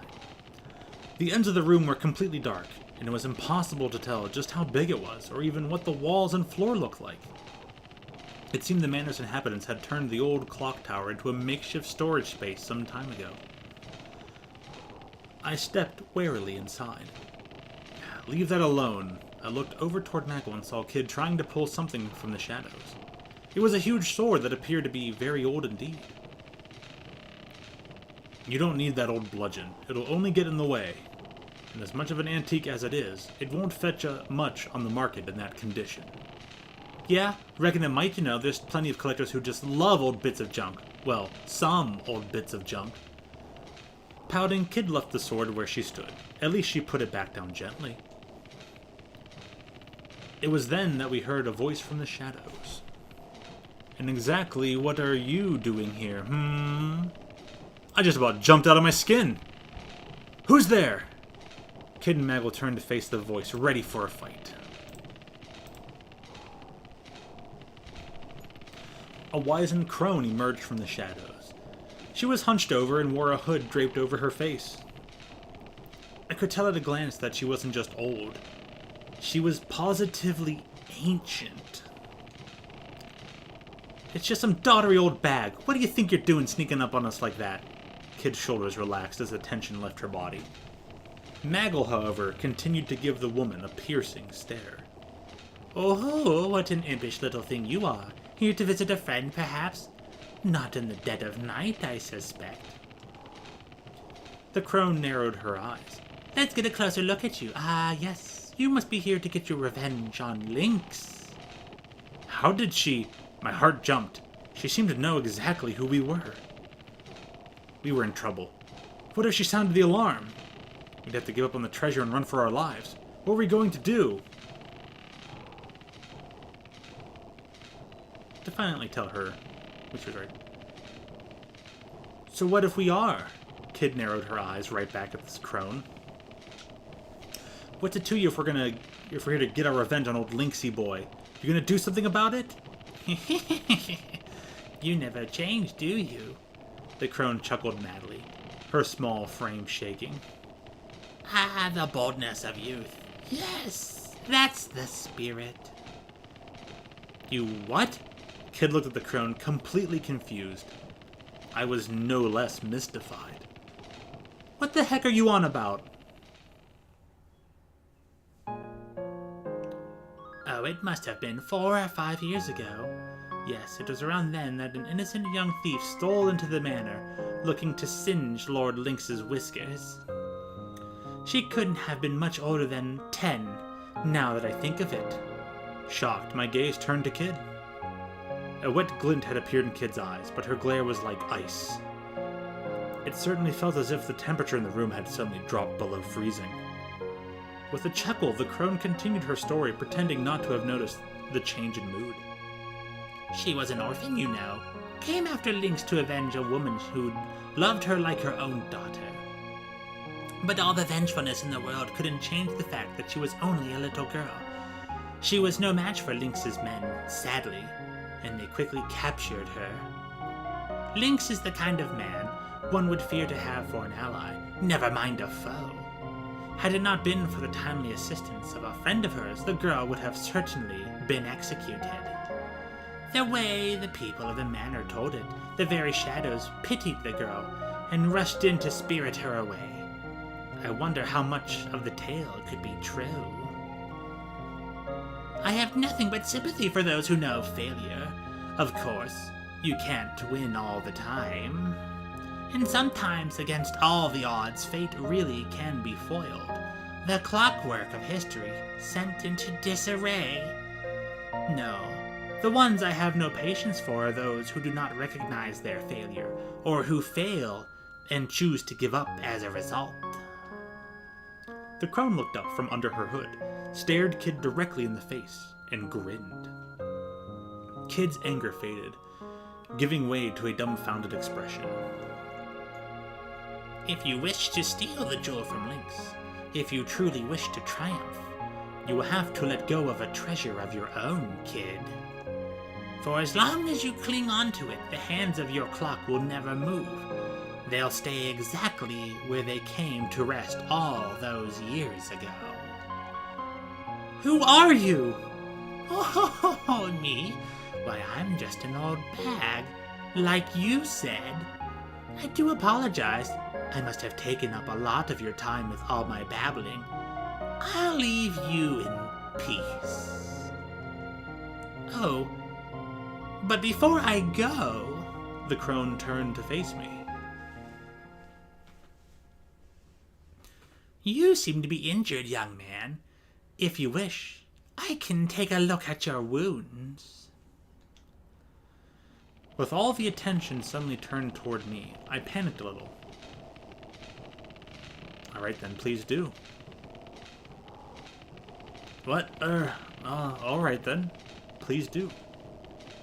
The crone muttered a few words as her bony fingers drew sigils in the air.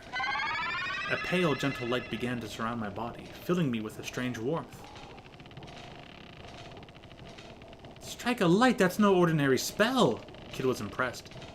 I felt my wounds healing, and heard a nostalgic melody that soothed the wounds in my heart. Before I realized it, the crone was gone. Hey! Hey, lady! Kid strained her eyes, scanning the darkness. But there was no one to be seen, and her calls went unanswered. Who the bloody heck was that? Kid looked like she had just woken up on the floor of the Laughing Pig after a few too many. A few too many what now? A couple pints? Just a couple pints, eh? Maybe a whole quart. But, yeah, who is that?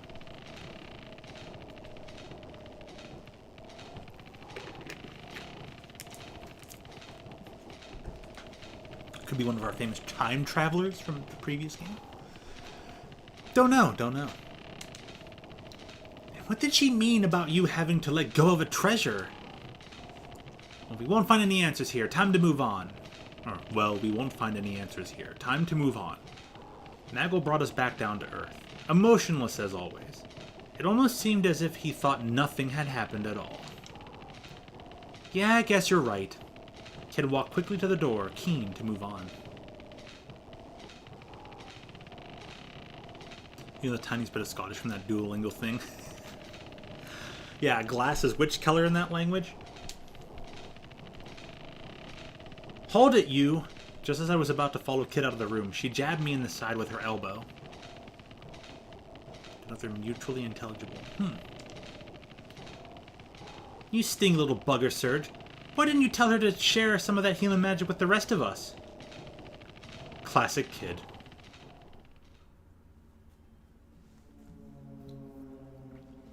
The door led back into the corridor, which stretched off to the left and right.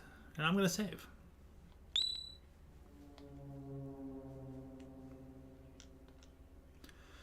Rightward lay the depths of the manor, while to the way left back to the terrace. What's this, a terrace? So we're going right.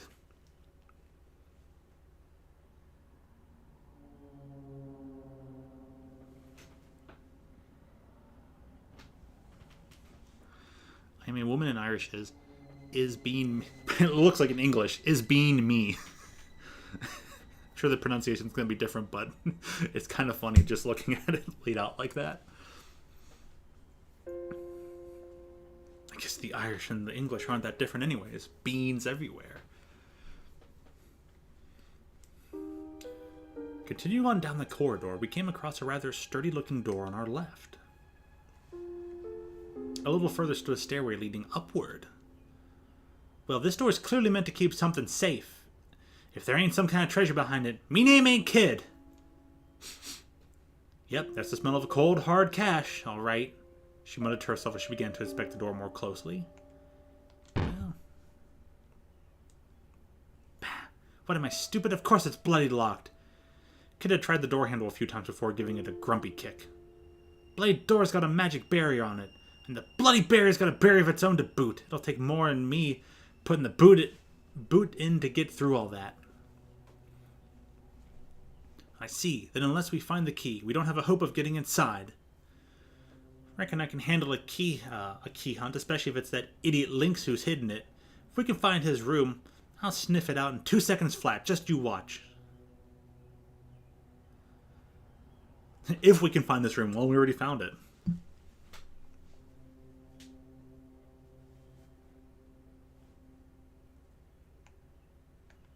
Continue on and see what's upstairs. The corridor ended at the foot of some stairs. With Kid in the lead, we headed upwards. It was dark, and the stairwell was narrow. We watched our footing carefully as we climbed. The stone of the steps was worn smooth with age, and I lost count of how many there were as we spiraled onward and upward. An awful sense of foreboding haunted me. I had no idea why, but it felt as though we were marching to the gallows. When we arrived at the top of the stairs, we were greeted by an old, heavy door, looming in silence. All was deathly silent, and the still, clammy air added to the sense of ominous apprehension. Something's very wrong here, I muttered without thinking. I hear cursed whispers from beyond the door. Whispers from beyond the door, Maggle added. Could be more like Magel. It's kind of fun saying Maggle. Maggle added. doing nothing to lift the mood. Grow up, will ya? Kid shot back at us derisively. She was already examining the door. Well, it ain't locked, and I don't hear anyone inside. We went inside. Alright, here goes. Kid tried the handle. The door opened, and with a slow, heavy swing, revealed what lay beyond.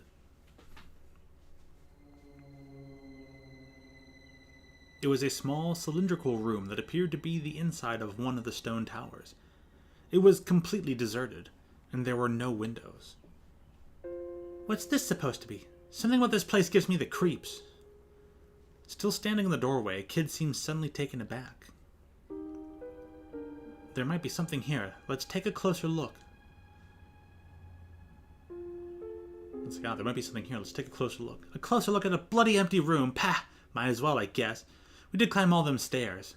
Kid stepped through the door, grumbling under her breath. I scanned the room and then noticed something on the floor.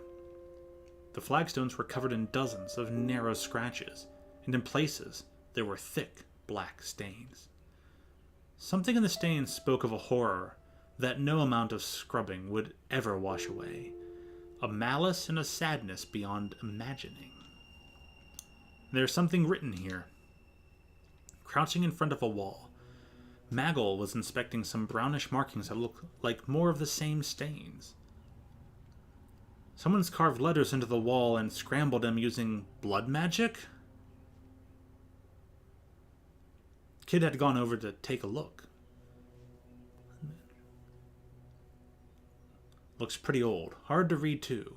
Some of it's been worn away. Let's see. I cannot hold out much longer. My only hope now is to leave the Acacian signet in this room. The Acacian signet?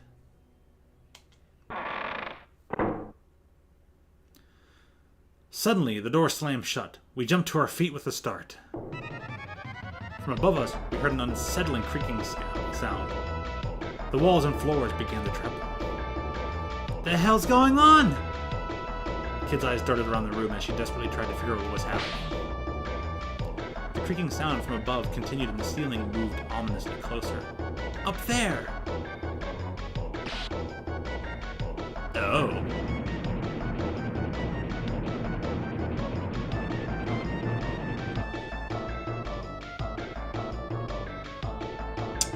Okay, well, that's not over yet. We walked right into a bloody trap, Kid bit her lip. We've got to do something fast. We don't have time to sit and think about this.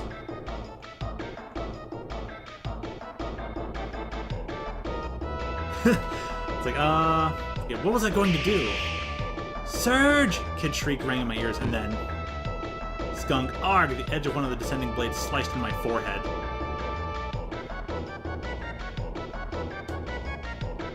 Good idea, there's gotta be a hidden door or something somewhere, yelled Kid.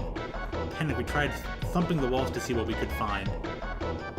But all we came up against was solid and yielding stone.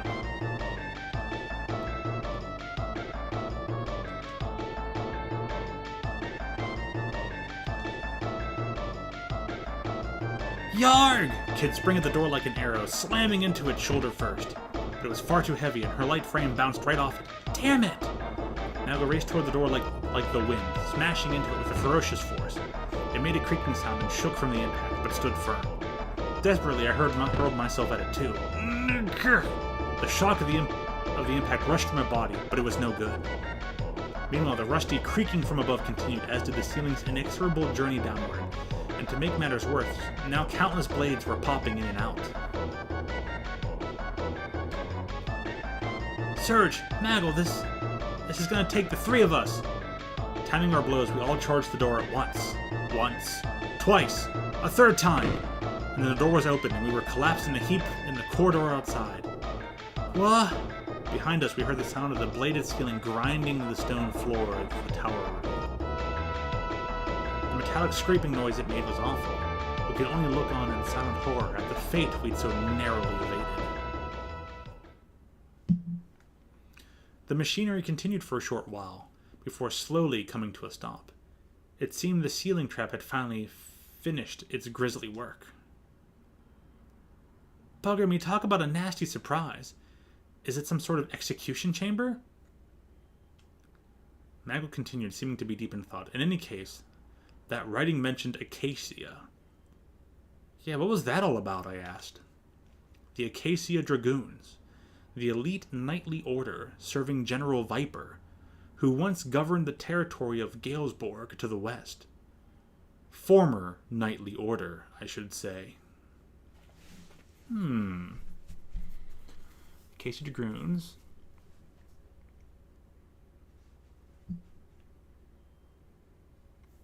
General Viper.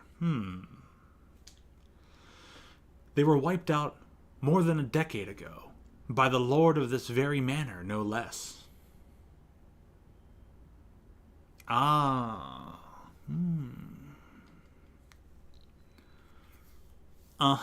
Thanks for the history lesson, Mag. Kid rose to her feet, patting off the dust. Too bad we're not here for fairy tale nights. Yeah, too bad we're not here for fairy tale nights. Come on, we've got a lot more exploring left to do. Yeah, they will be. Maggle shrugged silently, and we headed back to the stairs. Plus, there's still the signet that's in that room, so we'll be back to that room at some point. Probably should have stopped the ceiling.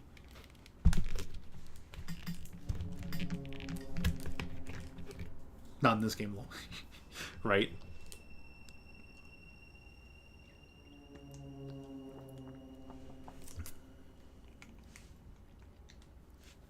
Alright, so back to Lynx's room.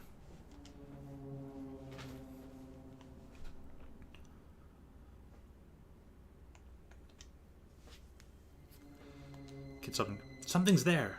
I looked quickly around to see what it was. There was something behind us or in front of us. Where could it be? And then, just as I was trying to figure it out, the wall began moving. A rectangular section opened up and swung around, revealing two enormous goblins clinging to the back. It was like something from one of those stories about assassins sneaking around in old castles.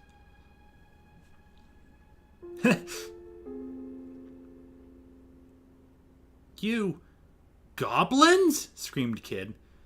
They definitely looked like goblins to me. Maybe a touch on the large side. There were 4 in total, and 2 in front of us, and 2 that had appeared behind us, cutting off our path of escape. Maggle rushed toward the 2 behind us. Meanwhile, Kid leapt at the 2 in front, holding her knife in both hands. I drew my knife and rushed to Kid's side. Crash! The spiked ball of the goblin's Morningstar smashed into the ground, crushing the stone floor. Kid nimbly leapt up into the air, evading the attack and landing on the goblin's exposed hand. She swung upward toward the goblin's head, plunging her knife into its left eye. Then she flipped backwards and stood ready for the next attack. That was Kid's style. Float like a butterfly, sting like a bee. The next goblin charged in, swinging its Morningstar toward me. I jumped back. to keep my distance. For a moment, I thought about copying Kid's trick, but I didn't have the confidence to pull it off. I was better off keeping an eye on my enemy and doing things in my own way. Though I did wish I could fight like her. The goblin pulled the iron ball to the floor and came at me, swinging it overhead.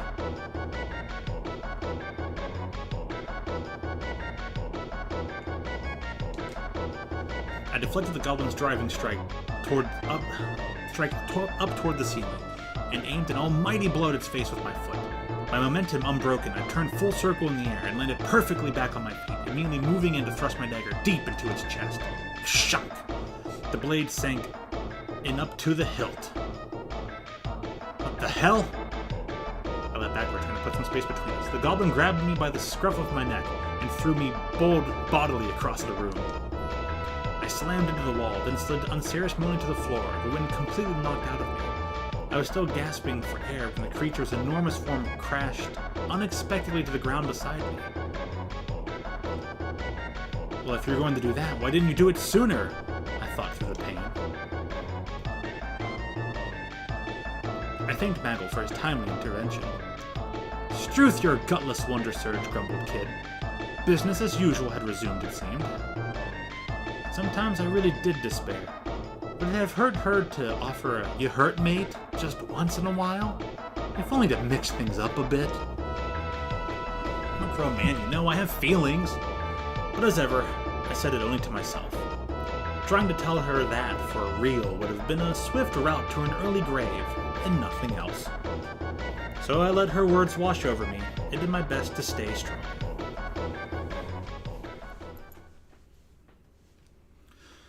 Whew. Taking a few knocks, but I was alright. A scrape or two wouldn't stop me. Maybe you ain't such a drongo after all.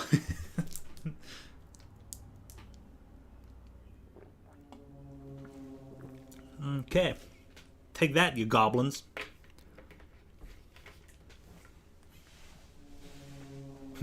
Killer used the phrase gobbledygooks. Because they're goblins. Gobbly bobblies. Actually, if I go into the terrace, just...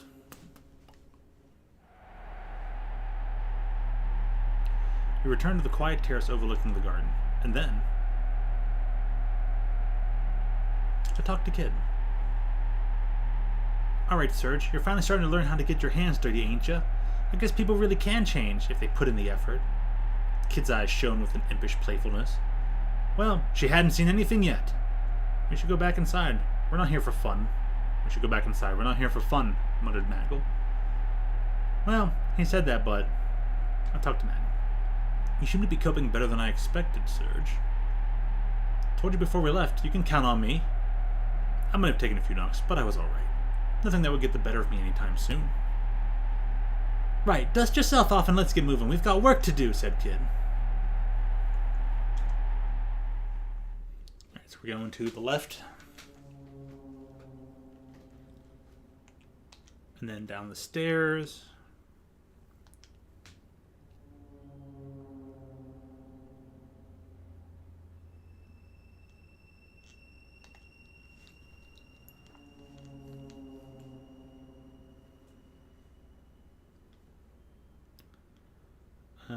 No Atrium on the left.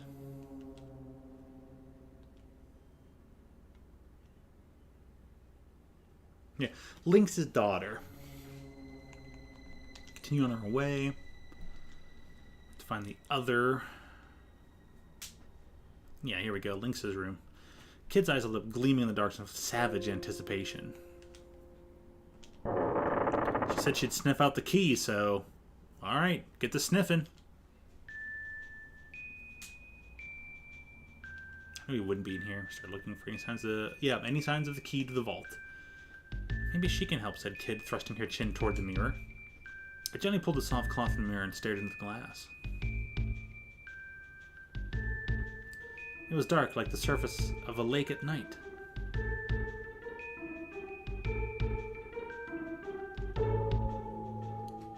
What is your desire? I asked about Kid's measurements. Do you know where the key to the vault is? The mirror's reflection rippled and changed to reveal a room with numerous bookshelves. So we're going to the study. A deep, sonorous voice spoke. You will find the key in the place I have revealed, the study.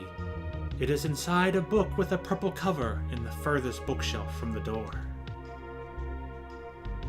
The image of the study vanished from the mirror, and the voice went silent. It appears the spirit has left for another mirror, commented Maggle. To the study, then. As I made to leave the room, a low voice rumbled through the air, stopping me dead in my tracks. Beware. He knows. Was it the voice of the mirror again? What did it mean? Hurry up or we're leaving you behind, Serge, called Kid from outside. Flustered, I rushed after her. The corridor stretched out beyond the door. We retraced our steps. And the study is upstairs.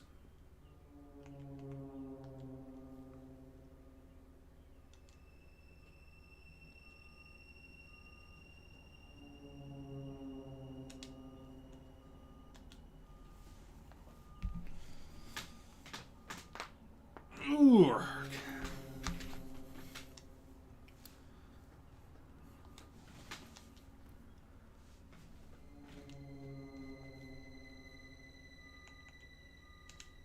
Going to the study. We've got to study. Study up. Studious. The studio.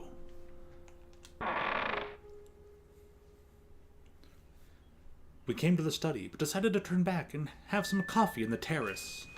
My, this is some mighty fine garden. Right, let's find this key. Light on her feet as always, Kid moved into the center of the room. Where'd the mirror say it was again, Serge? She was asking me? How was I supposed to remember?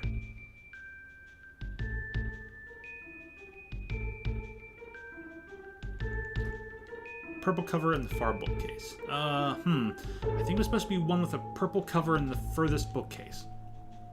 Alright, let's see. Seeming to take my word for it, Kid made for the case in question. Right, this is the one. Purple cover, purple cover. Aha, this has got to be it. Kid pulled out a book from the bottom shelf. Nagel and I watched as she opened it. The pages were hollowed out, and hidden inside was an old key decorated with strange symbols. Nailed it! Nice one, Serge! Kid snatched the key from inside of the book. Right. Time to finally get a look at this treasure. Right. Finally time to get a look at this treasure. Having got what we came for, we left the study.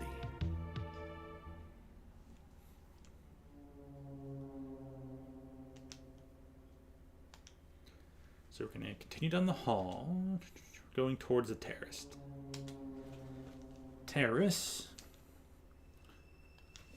Follow the corridor.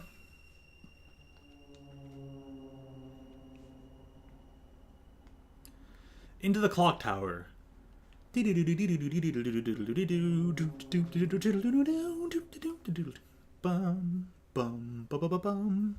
Alright, no time for Circle of the Moon. What is this, Castlevania? Continue on.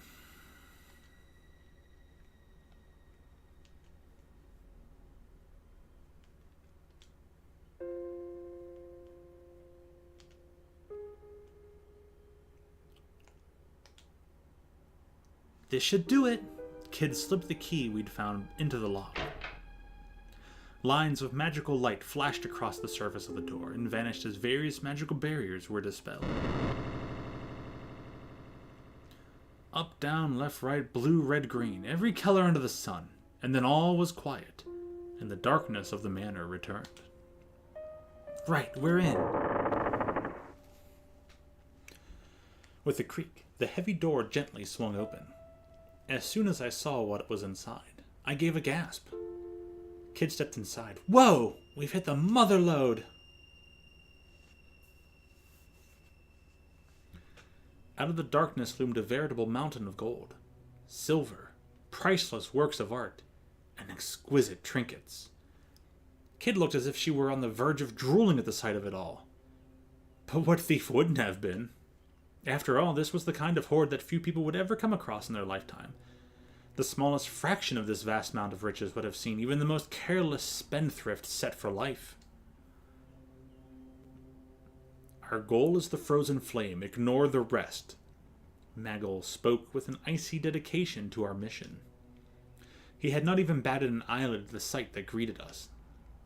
Yeah, I know. She was disappointed, of course, but she soon set about scanning the room for the object of our hunt. Wait, is that it? Look on that pedestal over there. I turned to see what Kid was pointing at.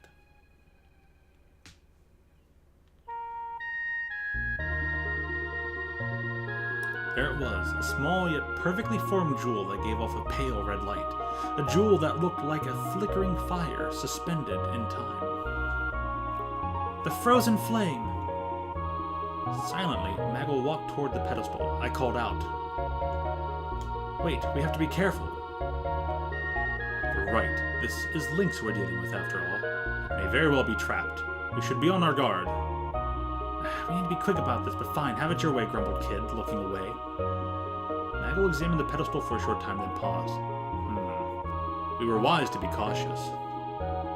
Placing his left hand on the base of the pedestal, he muttered an incantation, drawing quick sigils in the air with his right hand. Some glyphs appeared on its smooth surface, and for a moment blazed brightly. There. Now we can proceed. Magel calmly reached out and grabbed hold of the red jewel. Dun da da da da. Serge and friends obtained the frozen flame. Phew. We managed to get what we came for without anything horrible happening to us. I breathed a sigh of relief and turned again to Maggle. He was staring silently at the jewel in his hands. Maggle, we did it. Let's get out of... Before I could finish, the frozen flame crumbled to dust. This flame was a fake. Lynx must be keeping the real ones somewhere safe. What? Suddenly, a siren rang out. The room was flooded with light, and metal bars slammed down in front of the door. I turned with a gasp to see Kid frozen, an ornate crown in her hands, and a wide-eyed look of awkward shock on her face. Dun-da-da-da-da! Kids and friend obtained a golden crown, too. Now, you're kidding me, right? You had to go, and... You complete bonehead! I let rip with a stream of choice insults. In my head, that is. Metallic parrots in the four corners of the room suddenly came to life, flapping their wings and screeching. Rock! Thieves! Thieves! We're in trouble. These things are going nowhere, said Maggle, inspecting the bars covering the door. Although, to look at him, you wouldn't have thought there was anything wrong. Which way? Which way? The parrots! The parrots! To the vault! The vault! I heard voices in the distance. The manor guards were coming. Kid dived behind a pile of gold coins. Find somewhere to hide! In panic, I looked around the room. There was a large chest sitting wide open next to a pillar. I rushed to empty it out, then plunged in head first and closed the lid.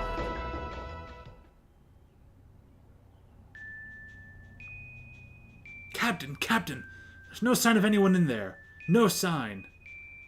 Strange. Peculiar.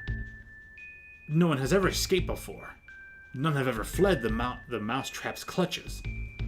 None! I gently pushed up the lid of the chest and peeked through the gap. There were 5 goblins wearing suits of armor, unlocking the gate and about to make their way inside. One of the goblins looked around the room, jerking his neck as he peered into the shadows. Captain, what if it actually was a mouse this time?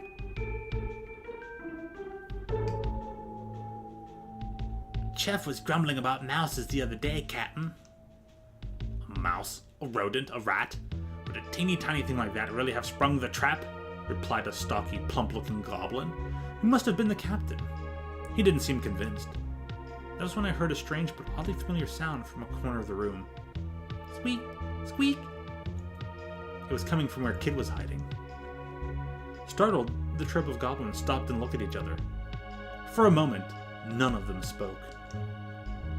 Eventually, the goblin captain rubbed his chin through his jowls and offered his thoughts. Mouses? I'm sure a chef was complaining about cats.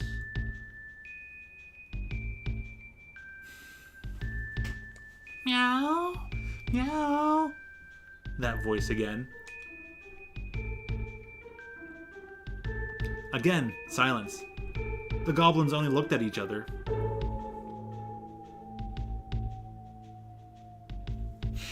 Now the goblins are toying with her. Funny you should say that, Captain. Way I heard it, it weren't mouses or cats. It was a heckren. An awkward silence followed. In my mind's eye, I could see Kid racking her brains to work out what a heckren was. I smell a rat, by which I mean a thief. Following the captain's lead, the guards reached for their weapons, and then...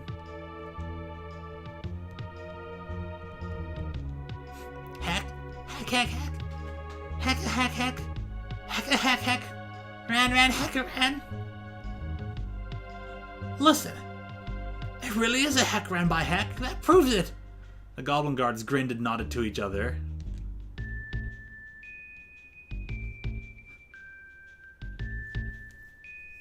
Cheeky little devil surprised me there.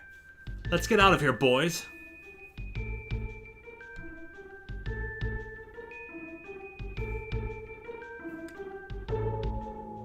The goblins filed out of the vault.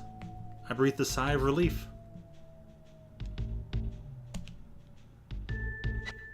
And then they came charging back in again with a mighty roar.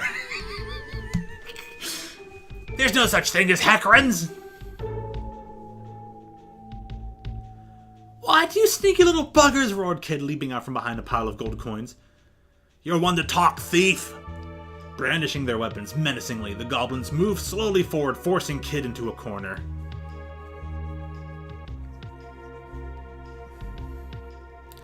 I quietly eased open the lid of the coffer and slipped out. Can't leave you anywhere, can I? I muttered to myself. I knew Kid could handle herself, but I didn't fancy her odds against a whole troop of heavily armed goblins. For a moment, I wasn't sure what to do, but then I made up my mind. I have to save Kid. Right, I had to save Kid. There was no way I was going to abandon a friend in need. Plus, Surge, as we could tell by all the other things going on in this game, like, you were going to ask about Kid's measurements. Like, you were, with all the other... You're not going to leave her behind because Surge, Senor Surge, is horny. Jokes aside.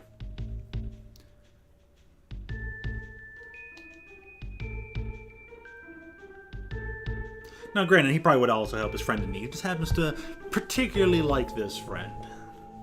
Romantically. Even if it meant facing off against a group of 5 goblin guards, I'd find a way to come out on top. I hoped. I drew the knife from my belt and leapt into the middle of the room. Hey, Snot for Brainses, over here!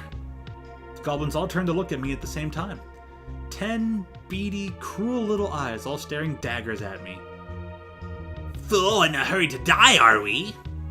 I gulped and wondered if making a run for it might have been a better plan of action after all. Humans are so stupid! The goblin captain chuckled and licked his teeth. Yeah, this one's got a death wish, alright. Why else would he be so stupid as to come after Lord Lynx's treasure? As a first, being called dumb by a bloody goblin. Try acting tough when you're crying to your mum later on. Judging by Kid's response, she wasn't feeling massively threatened. And you tell her it was Kid who kicked your teeth in. So you're Kid, are you? The sneaky little slippery little thief we've heard so much about. The goblin narrowed his eyes. Lord Lynx will be thanking me from now until my retirement when I bring him your head on a silver platter. The goblin captain pulled his morning star from his waist and started swinging. You don't know who you're messing with. We ain't no ordinary goblins, sweetheart. We're Lord Lynx's elite guard, the goblins that gobble other goblins, that's right. The Gob Squad. Now quit shooting your mouth off and let me kick it a boot in it. And with that, Kid launched into a lightning-fast spinning kick. Her boot connected with the side of the goblin's head and with a crack, sending the creature tumbling to the ground.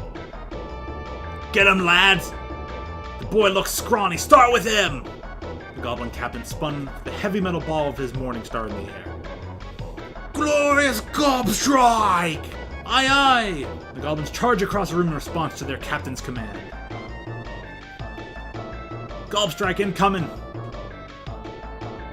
I swiftly dodged the attack. The morning star brushed past my cheek. I don't know how, but I managed to escape unscathed. I lost my balance, though, and fell clumsily to the floor. Maggle conjured up a black wind, which surged forth like a shearing tempest. Maggle conjured a black wind. Where have I heard that before? How does a new human know a spell like that? Who are you?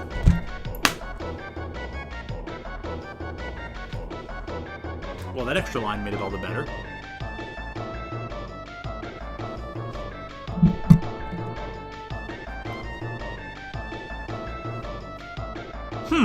Okay. Yeah, how would a human know a spell Magus could use? The goblin was quickly silenced as the rushing winds tore through it, and it collapsed to the floor with a final shriek. Maggle looked down at his victim, his expression unchanged. Another goblin flew down from overhead. Bombs away! The growl had sent its morning star swinging from above. I rolled across the floor, dodging the attack. The morning star crashed into the flagstone, sending sparks flying. That was a close shave. I made good my escape by rolling further, clumsily, putting some distance between myself and my attacker.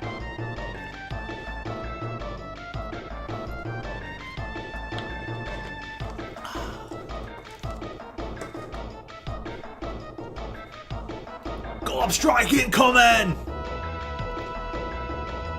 I just about managed to push my enemy's attack aside and tried to strike back with my knife, landing a heavy blow right in the goblin's unguarded flank. The goblin's face crumpled in agony. Magil conjured up a black wind. Another one.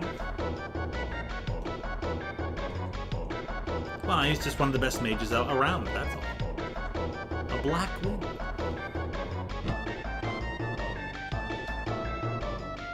I was better off attacking than trying for a clumsy dodge. I tackled the goblin head-on. Literally!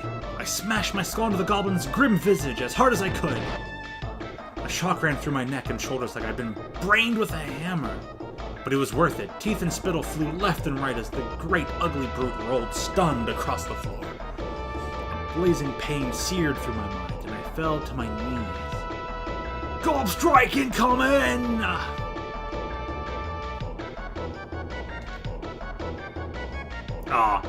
I managed to push my enemy's attack aside and tried to strike back with my knife, only for the goblin to knock away my attack with a flick of its brawny arm and send me crashing to the ground. Arrgh! The shock sent a flash of bright white light singing through my head. Magil conjured up another black wind.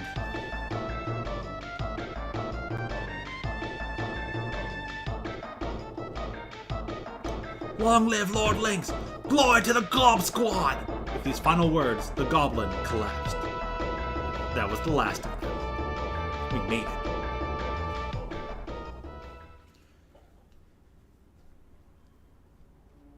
Ha! Piece o' cake, said Kid, putting a brave face on things as she wiped the sweat from her brow with her arm. And then she stopped and looked at me. Serge, what were you thinking, you great drongo, getting the goblins to come after you like that? You really didn't have to, you know. Still, thanks. Can't say I wasn't happy to see your crazy arse jump in like that. She was actually smiling at me. Kid's smile kindled a light inside me, and with it a peculiar warmth that came in ripples.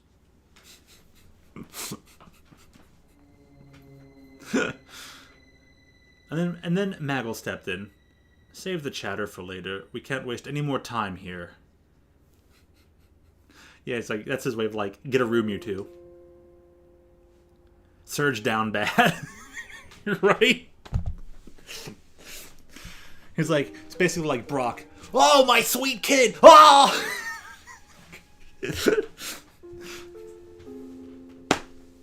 Why they give her such a simple name? That makes that sentence sound just god-awful. Ugh.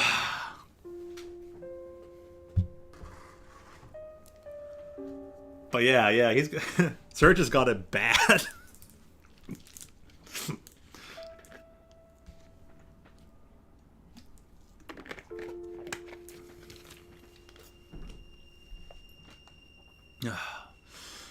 Alright. The frozen flame must be somewhere else in the manor. Alright, mate, thanks for stating the obvious. It's not my bloody fault that Lynx has to make things so bloody difficult for everyone. Kid spun on her heel and made a sulky about face for the door. Suddenly, her attention returned to the pile of defeated goblins. This bunch of Drongos said they're Lynx's elite guard, right? Bet they've got some nice loot on them. With that, she started unceremoniously rummaging through the fallen captain's pockets. She was like a hyena sniffing for scraps. Hello, what's this? She found an odd metal plate. It resembled an open hand and was covered in runes. Reckon this might open some other magic door somewhere. Ah, an open hand with runes. Dun dun dun dun. Well, never know when it might come in handy. Pfft, bad pun. Either way, finders keepers. The plate vanished into Kid's pocket. Looks like there's nothing else worth taking unless you count pocket lint and bags of string. She rose to her feet and looked around the room. You know, it's a real shame to leave the rest of all this loot just sitting here unloved. Suppose we come back for it whenever. Kid turned to face us and flashed a grin. All right, lads. Get a move on. It ain't gonna be dark forever. That hand-shaped plate is our only clue for now. That hand-shaped plate is our only clue for now, muttered Maggle, seemingly to himself.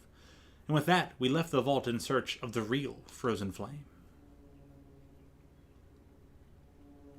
Is there any way to retrieve that acacia locket or acacia signet from the tower? So we're going to the terrace.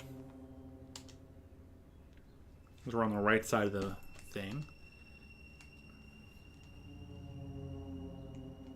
Continue on.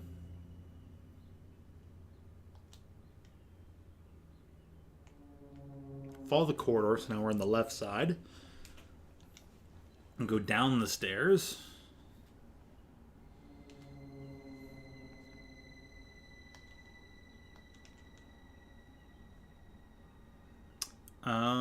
Passageway on the right. We have passed the 2 rooms. Yeah, Riddell's room. Continue on our way. Where's the other dark corner? You know, we turn back. It's a different corner.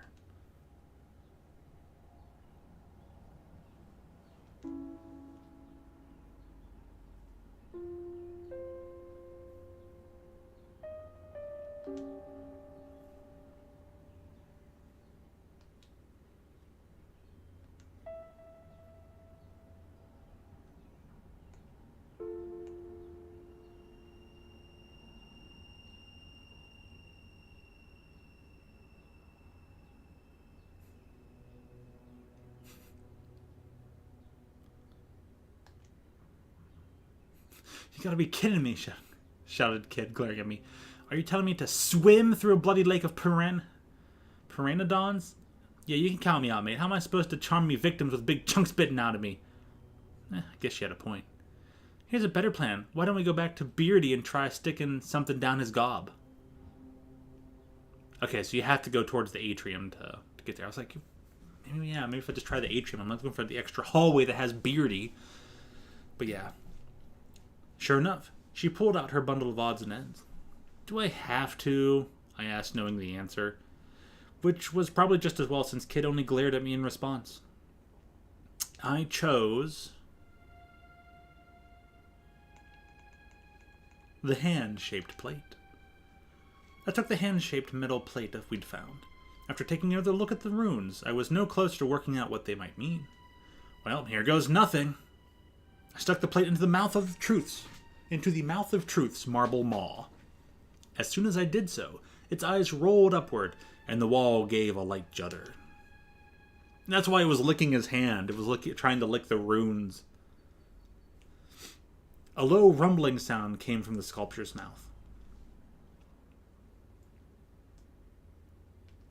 This, indeed, is the ultimate truth of the universe. Did you hear something? Yeah? I watched the mouth of Truth in confusion. Its great marble tongue lolled out, almost like a snake. It coiled around the plate, seizing it and pulling it deep inside. What's going on? In a panic, I looked to Maggle for answers. Seems this ineffable truth of the universe has left even the mouth of Truth tongue-tied. Maggle answered in his usual deadpan manner. I think he might have even been trying to make a joke. Hang on, so that plate thing revealed the truth of the universe? And you went and crammed it down Beardy's gullet? Do you realize how much we could have sold that for? Kid kicked the floor in frustration and snapped her fingers.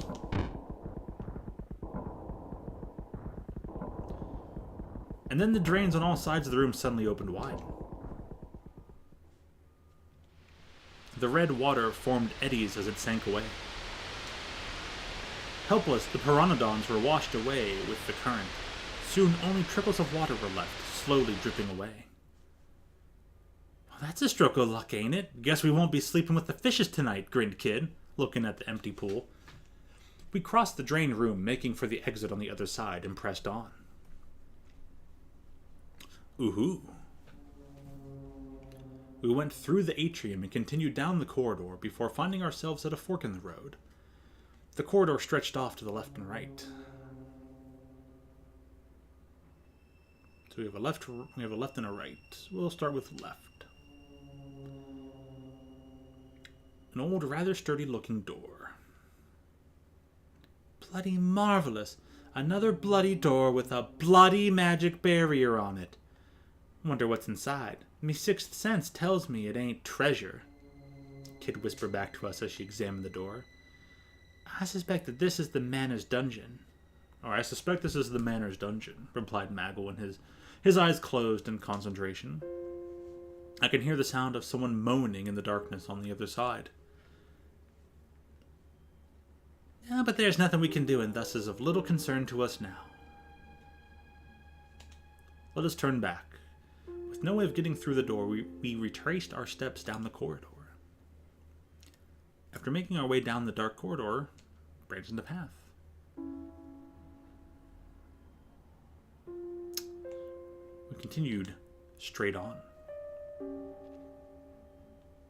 We continued down the dark, dank corridor until some stairs leading downward finally came into view. And we'll go down the stairs again. It's down the stairs again. Really is like a dungeon crawler. Dungeon crawler visual novel. Slowly, we crept down the staircase, descending deeper into the shadows as we went. At the bottom, we found ourselves at yet another intersection. The dim, narrow passageway branched left and right. We'll take the right path. So we were in basement 1, now we're in like basement 2 with more branching. We followed the corridor for a while before coming across a small door. Get a whiff of that! Something smells good, whispered Kid, sniffing at the air. Now, obviously the kitchen. Blimey, this is a small kitchen. Must be for the servants, commented Maggle. I scanned our surroundings. A basin for washing dishes, cooking utensils, some food made ready for tomorrow, and a mousetrap. It looked like any other commoner's kitchen. Kid walked over to a large pot filled with food and peered inside. Looks like tomorrow's lunch. Want to try some, Surge? I was feeling hungry. Timidly, I peered into the pot. It looked like stew and it didn't smell bad at all, almost inviting. I scooped some up with a ladle and brought it to my mouth. Gulp. It was delicious. This stuff is delicious. You should grab a bowl, Kid, I urged between bites. Kid was looking at me again, staring at me intently. In fact, she was searching for something. Well, you ain't going green or nothing. Guess it's safe. All right, let's have a try. She licked her lips with anticipation and swiped my spoon right out of my hand. Fancy a taste, Mag? No. Kid grabbed the bowl from nearby and began spooning out more. I did the same. We ate our fill. The stew was still warm, and it felt as though the magic of fresh home cooking was easing my wounds somewhat. Suddenly, a little voice rang out. You there, the young man with the braid. Kid froze. Oi, who you calling a bloke? Kid barked angrily in the direction the voice was coming from. A mouse was looking at us with eyes like saucers, from the inside of a mousetrap hanging from the wall in the corner of the room. Oh, I am sorry. You're a young lady, I see. The mouse bowed its head in apology. Please, kind young lady, you must hear me out. The mouse put its paws together and stared pleadingly at Kid. I left the nest to find food for my mother, but as you can see, I managed to get myself caught in a trap. If you leave me here, I will surely be eaten by goblins. Kid eyed the little creature suspiciously. Eaten by goblins? Wait, that's stew! Putting two and two together, Kid ran for the sink. I beg of you, please free me from this trap. My mother is sick, and she'll be terribly worried about what has become of me. The mouse was clearly begging for its life, but there was also an odd little glint in its eye. Meanwhile, Kid was at the sink. Blorfed! I'm never going to get that taste in my mouth. I'll be buggered if I'm hanging around here any longer. But it was a good, delicious stew, so what does it matter? If it's cooked properly, no salmonella. Kid had returned from the sink, only to stamp off toward the door. She was looking very green around the gills. Kindly young lady, I don't suppose you could free me first? You got yourself into this mess. You can sort it out yourself. Kid all but spat on the ground as she left the room. The mouse's eyes welled up as it looked to me. Young man, please. You're my only hope. I freed the mouse. It's a talking mouse. I'll help it. Fine. Unable to bear it staring at me anymore with those pleading eyes, I lifted down the cage and opened the door. The mouse bounded happily out from inside. The mouse gave a wicked chuckle. You poor naive fool. Suddenly its body began to balloon massively in size. Oi, Serge! What are you doing? And Kid stopped in horror as the moment she opened the door. Bugger me, a griffin! The enormous creature stared balefully down at us. So, that on purpose. A griffin? Too kind for my own good, huh? No, I knew it would be because it said it had a glint in its eye, but I doubt I'd be able to tell the glint in its eye IRL without the text telling me. Idiot humans! My mother's not sick, but yours will be when she sees what I've done to you! Good going, Serge. You're a bloody liability, you are! Oof, okay. Maybe I made a mistake, but she didn't have to rub it in like that. After all, she's the one who decided to meow like a cat when they were just like, I don't think it's a mouse, I think it's a cat. The griffin gave an almighty cry and leapt right at us. Its razor-sharp talons sliced through the air. I jumped away with the backstab. Caught off guard, I tried my best to dodge the attack, but the blow never came as the griffin suddenly lost its balance and came crashing to the ground. Oh, bother, I'm too hungry to even fight properly. What on earth? I breathed a sigh of relief, running a hand down my chest.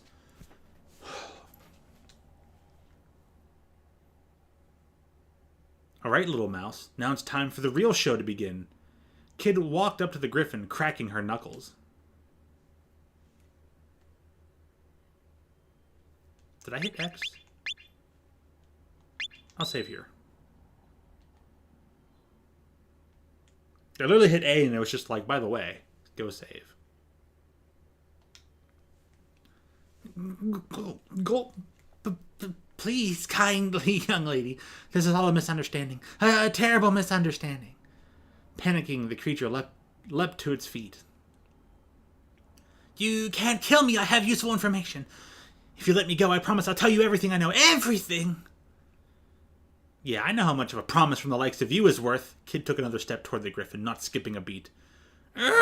Please! Kid kept on coming. And she kept on coming. The years keep coming and the griffin kept on shrinking away. Enough! Enough! Maggle called for Kid to stop. Let's hear it.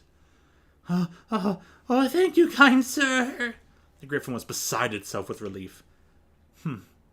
Spoil my fun, why don't you? Grumbled Kid, pouting as she turned away. Listen well, O merciful savior.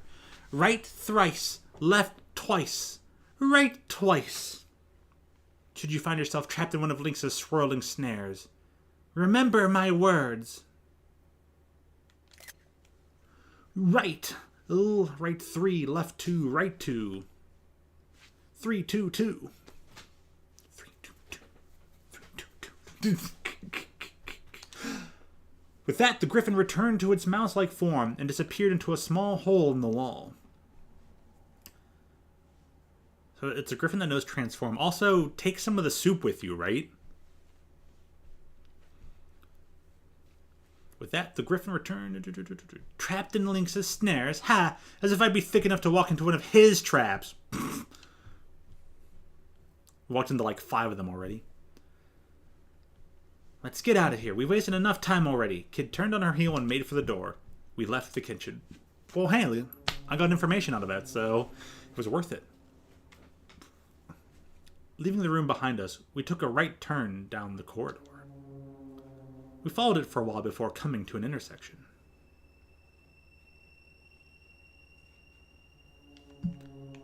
So, pressed on because we just came from upstairs. We came down the corridor and entered a large door covered in scratches and other odd marks. Above the door was a wooden plate. It bore the legend, "Guard Room," in elaborate calligraphy. Well, well, reckon this might be where to find the key to that door upstairs? No getting past that bloody magic barrier without it. Kid pressed an ear against the door and listened carefully. Doesn't sound like anyone's in there. Kid opened the door.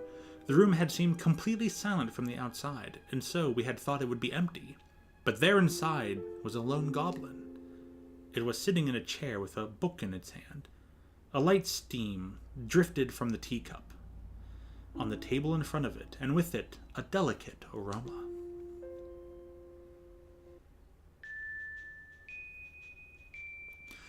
The goblin peered at us curiously over its spectacles.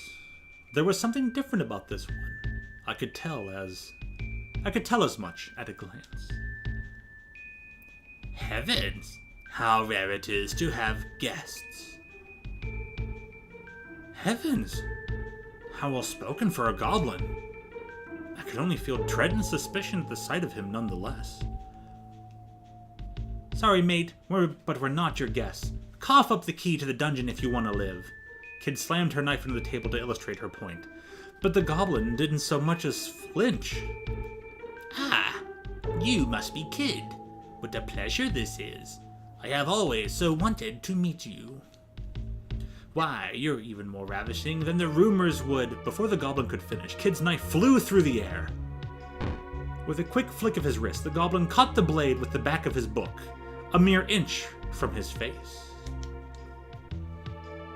I see that your approach is as radical as the name of your merry band would suggest, the goblin said, pulling the knife free and handing it back to Kid.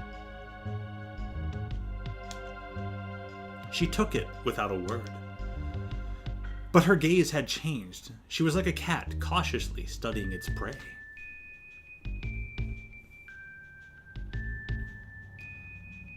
Oh, and I was getting to the good part, too. Ah, well, I suppose I shall have to give up on ever finishing it now.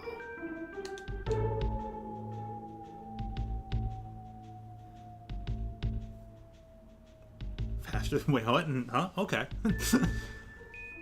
The goblin casually flung the book over his shoulder and into a nearby bin. You could, well, if it has a nice stab, you might still be able to finish it. Allow me to introduce myself, if I may.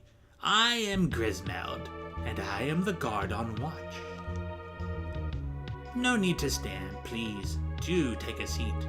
You're welcome to tea, of course. The goblin beckoned us to sit down. Did he mean to poison us? Maybe it's different watching him playing. Maybe. That's already been about 2.5 hours. 2:25. If I may. Maggle calmly took a seat, ignoring the obvious suspicion in the air. I sat down next to Maggle. I decided to trust Maggle's instincts, and took a seat next to him. He had some kind of plan in mind. I was sure of it. Kid didn't look like she'd be pulling up a chair anytime soon. She was standing with her arms crossed, eyeing the goblin suspiciously. The goblin poured 3 cups of tea. Here you are. Without the slightest hint of hesitation, Maggle took his teacup and lifted it to his lips. He sipped, then placed the cup back on its saucer.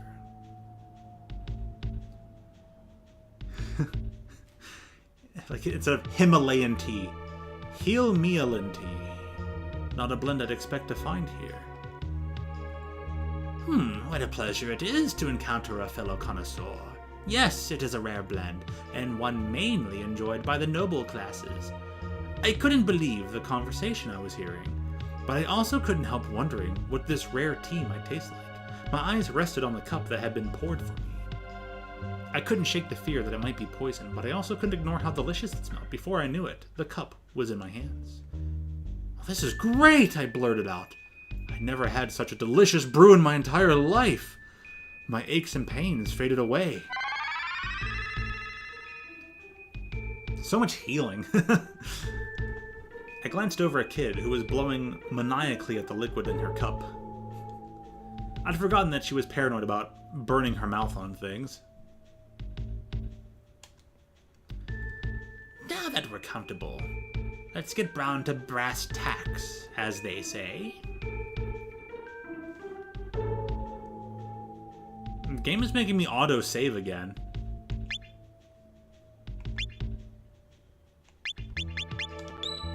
Keep up in the middle, I can save somewhere else next time. I do indeed have the key to the dungeon, as you surmised, but you will also be aware that I cannot simply give it away. I glanced over to Kid again. Typical. She wasn't listening to a word Grismeld was saying. She was still huffing and puffing at her tea. It seemed it would be up to me to respond. I suppose it means you want something in return. You'd like to know what I want? I want your heads. Grismeld's eyes glistened behind him. Or rather, I'm sure that's what my employer would have me say, but no. I have no such barbarous aspirations. Furthermore, I doubt I'd be a match for you. Grismeld chuckled as he said this.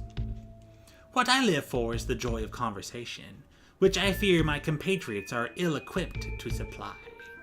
Perhaps you might have one or two ripping yarns to share? Grinning, he added, I'm sure notorious thieves such as yourselves must have more than a few thrilling tales up your sleeves. So he wanted to hear a story. That seemed a more than fair price to pay for the key. I closed my eyes and thought, aha, I know just the story. How did it begin? When I found my grandfather's journal as my mom was cleaning about. One night, a young girl was walking alone in the forest. And then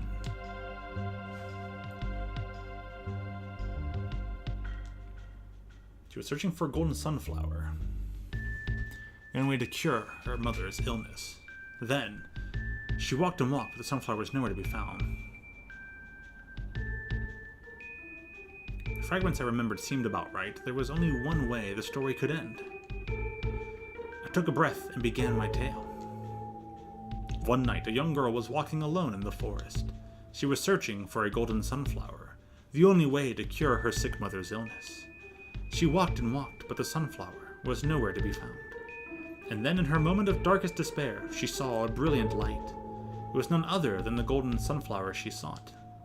The young girl gratefully pocketed the sunflower seeds. These will surely save my mother, she thought. She rushed home to give them to her, and her dear mother was hale and hearty once more within days, and they all lived happily ever after. Oh, that was beautiful, murmured Kid, wiping a tear from her eye. Grismeld frowned. Not quite what I was expecting, and not the most riveting of tales, but I suppose it will do. The key, as promised. I took it from Grismeld's hand. Something didn't seem right, though. Was he really going to give it up so easily? And was it really alright to trust such a strange goblin? Grismeld seemed to notice my suspicion. He leaned back into his chair, looking at the ceiling. Oh, that's why they allow you to save, so you can kind of just go back and then try for another story, which I'm kind of up for trying to do then. When I was a young tyro, a braver, stupider goblin, I once served General Viper, who was the lord of this manor until his betrayal by Lord Lynx. Oh. So some things happen in every timeline. Despite my boorishness, Lady Riddell always saw something in me worthy of praise. Wait, Riddell? What's Lynx's adopted daughter got to do with anything? Or that's probably more like Kid being like, wait, Riddell? What's Lynx's adopted daughter got to do with anything? Oh, you don't know? Riddell's real father was none other than General Viper himself. What? Lord Lynx spared Lady Riddell's life so as not to snuff out that of the frozen flame. It's an uncanny stone, you see. has a life of its own and some kind of spiritual bond with Lady Riddell. Does it have that bond in the main game? If only there were some way that I could free milady from this manor. Alas, I alone am powerless to do any such thing. Of course, I would have no qualms if, say, you were to topple the usurper. I assume you intend to. Slay the old beast, I mean. It was a strange inquiry to make so casually. Well, if it comes to it, I was more than a little taken aback by the directness of Grismeld's question. I'd never expected to find one of Lynx's own guards asking me something like that. Suddenly, I was shoved aside. Not if it comes to it, we're gonna kill him tonight, and kill him good. He was the kid, of course. And in exchange... I'll have some more of that tea to take with us. Kid held out her hand before Grismeld could offer an answer. I suppose I have a bag I can share. Grismeld shuffled awkwardly in his seat as he retrieved it. As ever, I was impressed at how Kid's uncompromising attitude and willingness to speak her mind seemed to always get her what she wanted. Bonzer, sit tight and leave the rest to us, mate. Stowing the bag in her pocket, Kid took the job. You can trust me. I'm a girl o' me word. That might have been the biggest lie she'd ever told.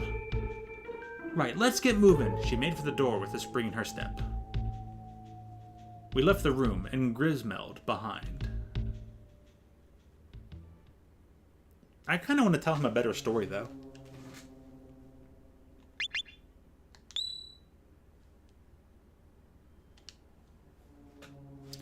I see why they give you the chance to save.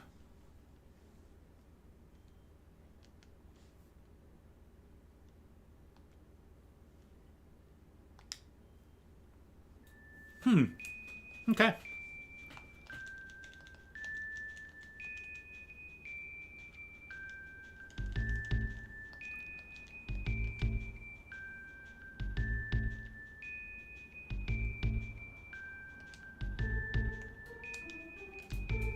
Okay.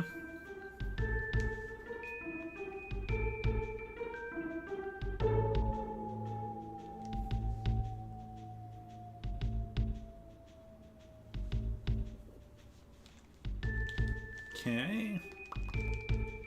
Yarns to share.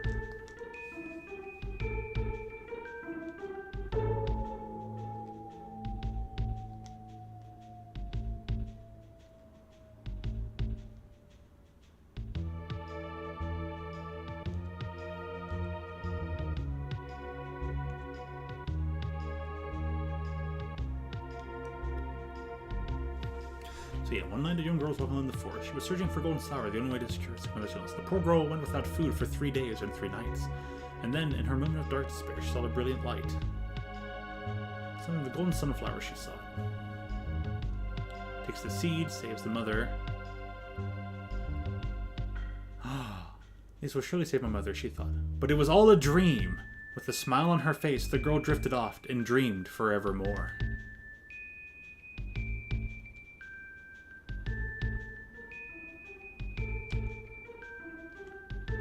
I guess there's no way to appease him. I wonder if he'd take the bug option.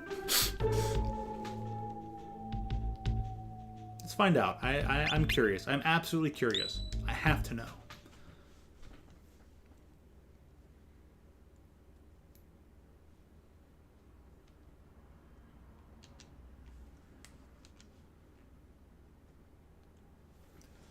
So yes, do tell me more about this. The bugs in the forest.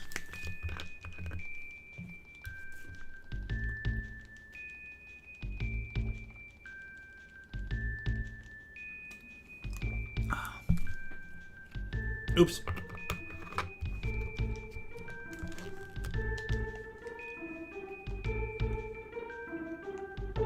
I showed him my secret photograph of Kid.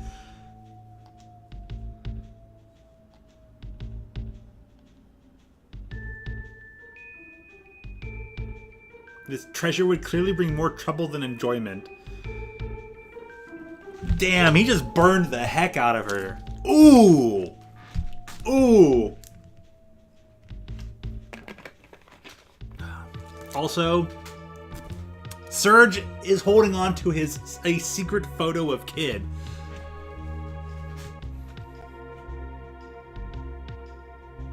Is it work safe or not work safe? Guess we'll never know. Besides, it is not the material gains that I seek. Sounds like it might not be not safe for work. Surge.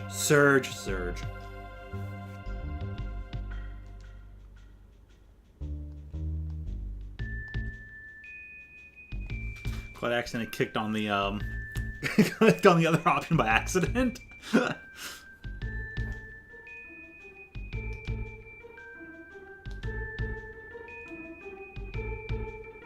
Material gains. Grismel, the way he burned this treasure would bring more trouble. Oh, good burn, Grismel. Grismel, I like you. You're a good character. Okay, if I do, she was hunting for bugs. She caught a beetle and painted it gold.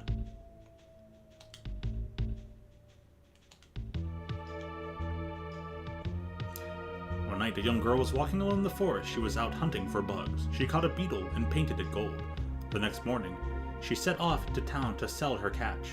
On her way there, she met some travelers and convinced them that the creature she carried was the fabled beetle of fortune. She sold it to them for an eye-watering price. Rich at last, the girl and her mother lived happily ever after. Hey Serge, that girl's name wouldn't happen to be Kid, would it? My blood froze at the quiet threat in the voice behind me. What? I'm just making this up as I go along. Don't tell me you actually did all that stuff. The moment I turned around, I found my neck caught in Kid's hands. How did you find out? How? I couldn't answer her. I couldn't even breathe. And show me whatever it was you were whispering about earlier. Kid shoved her hand into my pocket and yanked out the photograph. My life was over. Serge! She ripped the photograph to pieces and then glared at me. Her upper lip was curled into a vicious sneer, and I saw the teeth that almost looked like fangs. For a moment, I was reminded of the wildcats from earlier.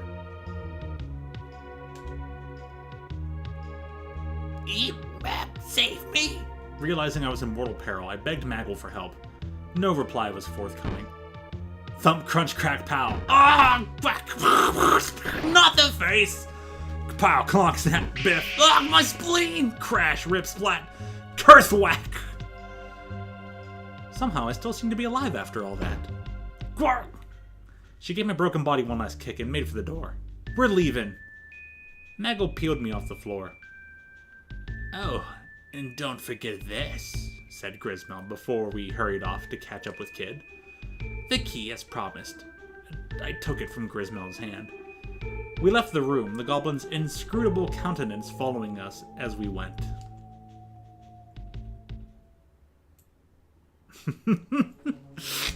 So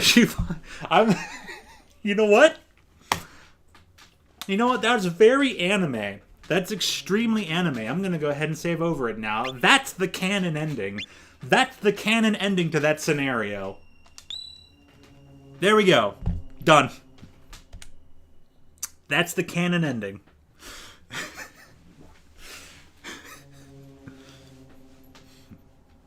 That was completely anime, but...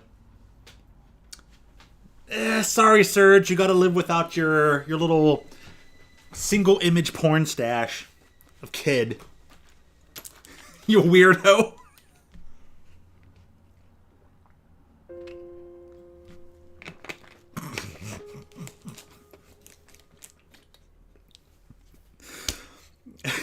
What is with this game's interactions about Serge and Kid?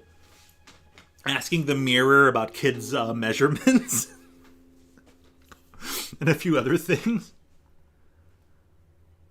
That happened.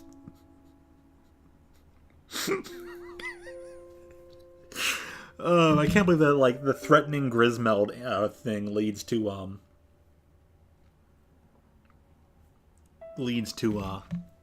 threatening Grismeld leads to the revelation of the photo. Oh man, that's funny though. Well, good thing she put her hand down his pockets and only found the photo. All right, we're done. Mom's texting. Oh, it's about the cat. Nice. Cat looks good.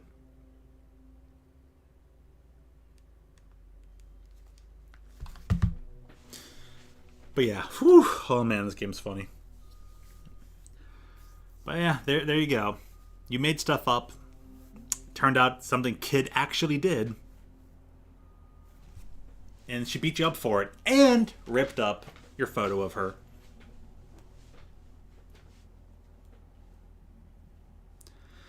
Kid does seem like the kind of character that would be like, after she rips up the photo, she'd be complete tsundere and be like, yeah, well, the main reason I ripped up your photo is because you don't need a photo when you have me. And you'd be like, what?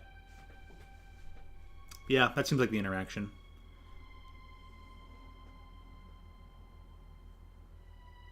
I just told the made-up story and left, Lamau. Yeah, I don't even care what the other Beetle option is. Oh, I'm still just laughing on the inside. Like, man, just the fact that they wrote it so he has a photo of her in his pocket, and now it's gone, ripped up. And Grismeld's probably just like, well, thanks for the story and the vaudevillian entertainment. Here's your key. We left the room and took the left turn down the corridor. We followed it for a while before coming to an intersection. The way to the right ended at a staircase going up. The corridor also continued directly ahead, but the way was completely enshrouded in darkness.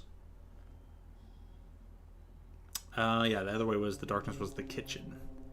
So we have to go up.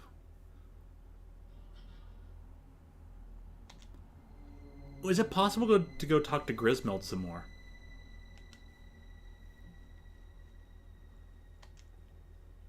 When we reach the top, we found yep, continue on. Gotta find the key.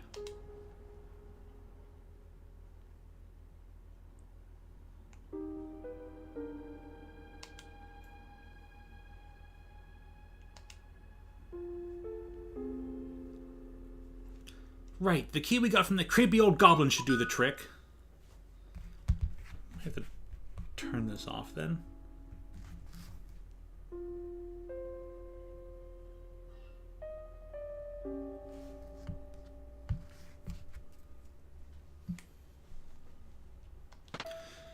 Kid slipped the key into the lock. The heavy door groaned slightly as it slowly swung open. Clammy air rose up around our feet, as if crawling blindly through the darkness. This didn't seem like the kind of place anyone in their right mind would visit voluntarily.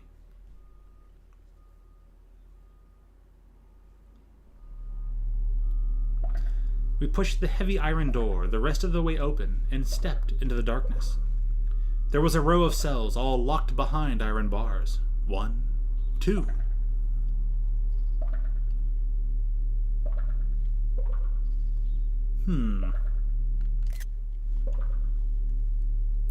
Oh, Gulliver, Melgin, Zeranda, forgive me, please.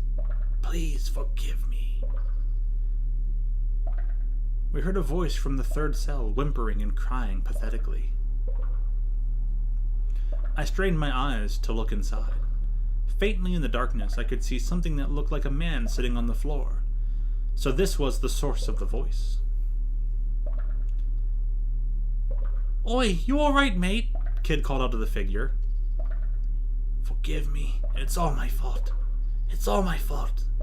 The Dragoons never deserved this. General, Lady Riddell, oh, forgive me, I beg of you. The old man didn't seem to respond to us at all. He only sat facing the wall, begging forgiveness for, well, who knew what. Hello? Can you hear me? asked Kid, trying again. There'll be no getting through to him. His real self will have long since retreated inside the shell he has created, said Maggle, cutting her off. Shell? What do you mean? I asked. He has built a shell around the core of his psyche in order to shield himself from the truth. He is running from something terrible. He has seen something, or been through something, or has done something. And so he has created his own world on the inside as a final refuge, the outside world lost to him forevermore. I looked at Maggle in surprise. I had detected a hint of unspoken sadness in his words. And for some reason, he was looking at Kid, watching over her as she stared at the man in the cell. Seeming to notice my gaze, Maggle turned back to face me, assuming his usual emotionless expression once more. We live in a world of sorrow and foolishness. It's only inevitable that some would try to escape it. But despite his hard words, his eyes retained a certain softness, his steely gaze giving way to a gentle light. Do you understand? Can you be a bit more specific? I'm not quite sure I understand what you mean. Could you explain a little bit more? I asked him. Of course. You have seen the rapt state Kid enters before stealing something, I take it. Oh, I'd seen it all right. An image of Kid, hands clutched in front of her heart, twirling stars for pupils, floated immediately into my mind. The item in question may not be hers yet, but in her mind, she has already taken possession of it, become possessed by it, even. In other words, she has been transported to a place completely outside herself. The man you see before you has been transported to a similar place, albeit a much darker one. It made total sense to me now. I still find it amazing how an example from close to home can explain things so clearly. Mag, you're treading on some very thin ice here. Was he? I mean, he had a point. My musings were cut short by her fist crashing into the side of my head. Don't you even think about agreeing with him, Serge. I could get on her bad side without even opening my mouth. It was almost impressive. We're not going to get much out of him. He's miles away. Let's just leave him be and try someplace else. Kid made for the door of the dungeon. Oh, do we need to go get that signet from the roof trap room? Probably. It'll be the only way to get him to respond. Wait, called Maggle. You must find some way to get this man to speak. What for? I mean, he's speaking already, just none of it makes sense. What are you after? Some things he said piqued my curiosity. He mentioned the Dragoons, and Riddell, too. So you said the Dragoons are ancient history, snapped Kid. Besides, how can we trust anything he says? He's clearly gone off his rocker. Well, she had a point. The old man had long since cut his ties to the real world. What did Maggle expect him to say? Without missing a beat, Maggle replied, We simply have to bring him back to reality. And how are we going to do that? You want me to do a little dance for him or something? See if that gets his motor going? Please don't. No, please don't do that. The words were out of my mouth before I could stop them. What are you saying? Her eyes narrowed threateningly. You don't think anyone want to see me dance? Is that it? Oh no, Serge would love to see you dance. He'd probably even pay good money for it. What? No, I completely the opposite. In fact, actually, ignore me. See? He confirmed it. Oh nah, this should be good and enlighten me, what don't you? He's right. It won't work. And just like that, Kid's fist was flying toward Maggle's face instead of mine.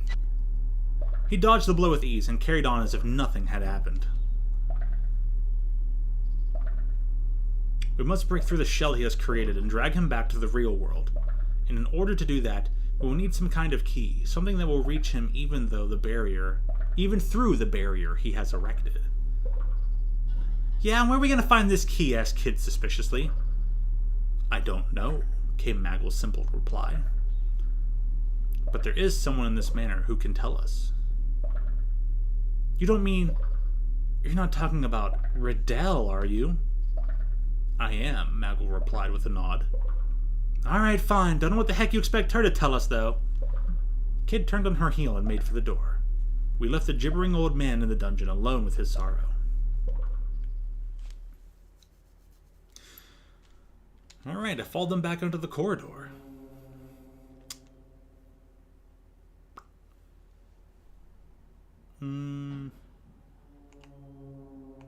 Alright, Atrium. Suddenly, Kid stopped in her tracks. Something's there. I quickly looked around to see what it was. Well, there was something behind us or in front of us. Where could it be? And then, just as I was trying to figure it out, the wall began moving. Ah. 322. A rectangular section opened up and swung around, revealing two enormous goblins clinging to the back. It was like something from one of those stories about assassins sneaking around in old castles. Oh, we just gotta fight more goblins.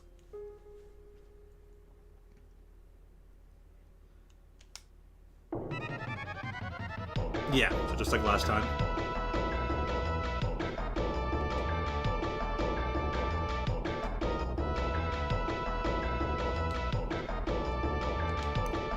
She does her flip kicks. Floats like a butterfly. Sting like a bee.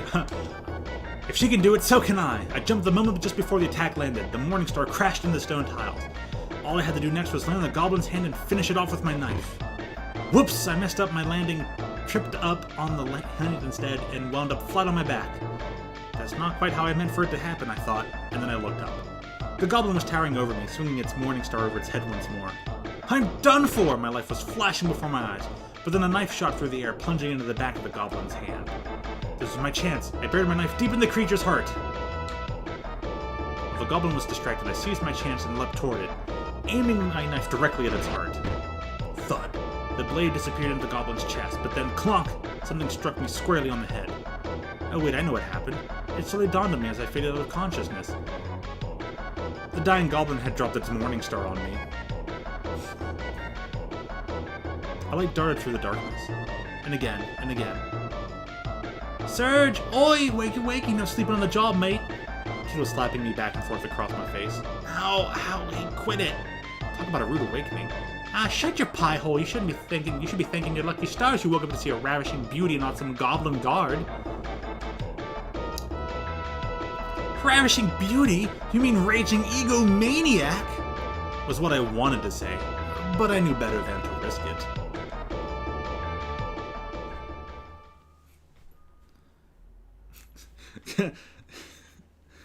Like, don't, you can't say not ravishing beauty, Surge. You're the one with a picture of her in your pocket.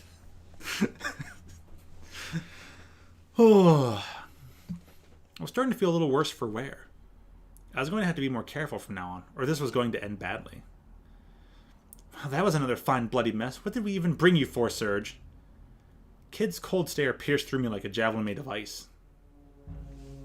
Oh no, he's getting more damaged. I might need to heal. But I already healed everywhere I possibly could.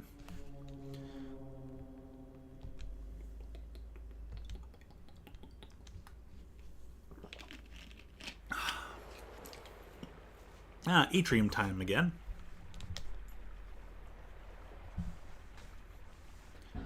Yep.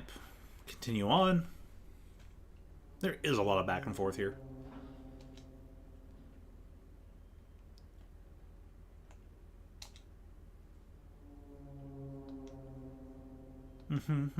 Should be Riddell's room. We can go inside.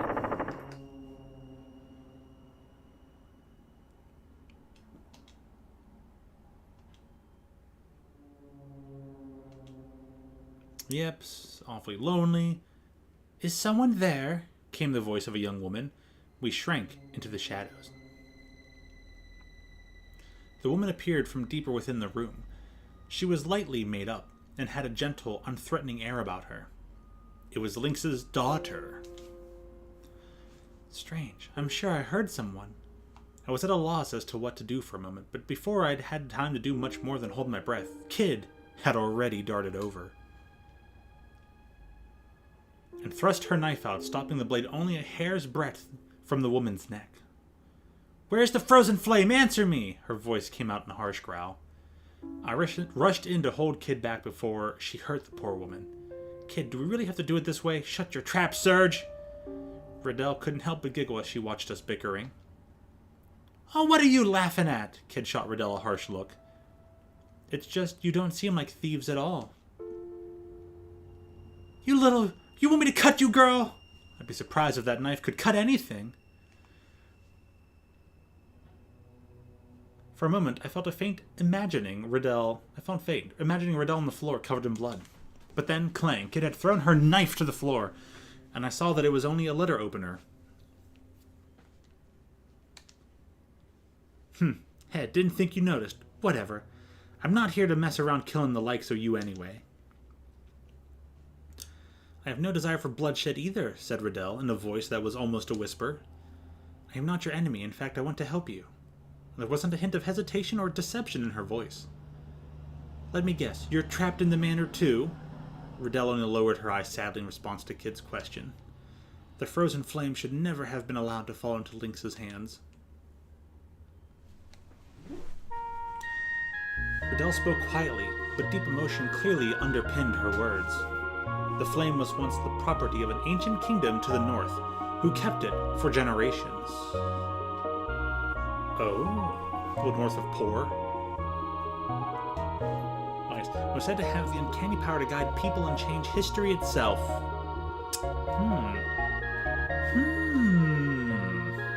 After the kingdom fell, the flame changed hands countless times until eventually it came into my father's possession. That was before I was born. Sometime later, Lynx became aware of the flame's true value and approached my father under false pretenses of friendship. Not a soul suspected what his true intentions were. And then,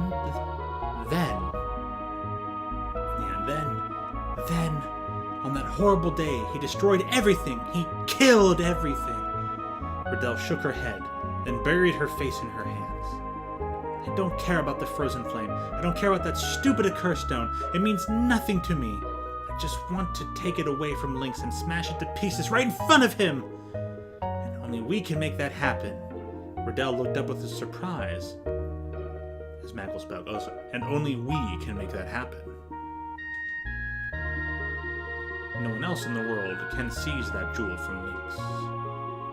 Riddell stared speechlessly, and then in a low voice she whispered, "What can I do to help you?"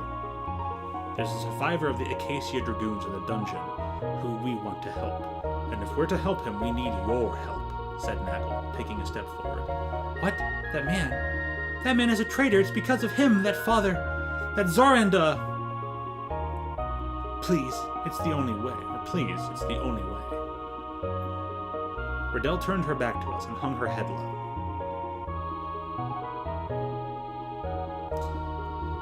Not the way Riddell looks later on in the other game. Riddell turned her back to us and hung her head low. The Chamber of Death. There might be something to bring him back to his senses there. After all, it was there that he chose to abandon his pride, his life. I assume the Chamber of Death must be the cell with the trapped ceiling. Riddell nodded. "Yeah, that's gonna be a problem," started Kid. "That thing damn near killed us the last time." "You will need to take the Einlanzer with you. It is a sacred sword said to have been forged by an ancient sage, and a sister blade to the crimson-cursed Masamune." "Masamune, what happened to you?" Well, it's all a different timeline, so it doesn't matter. "The timeless blessings of the Einlanzer will surely keep you safe from the Chamber of Death's wickedness. It used to be such a sight to see in the hands of Zoranda. It danced like the wind, shone like the stars, and struck like lightning." Lost again in memories of fonder times, Riddell once more bowed her head. "Forgive me, I have little more to tell you. "You've told us more than enough. We'll take our leave now," said Maggle, turning and making for the door. "I wish I had the strength to change things like you do," whispered Riddell, biting her lip. Kid hesitated for a moment, seemingly deep in thought. "It ain't about strength, it's about having a purpose, something to fight for. I will be praying for you." Kid shot Riddell a look over her shoulder. "Great, maybe you can cross your fingers too." We left the room. Oh, so Kid's not very religious.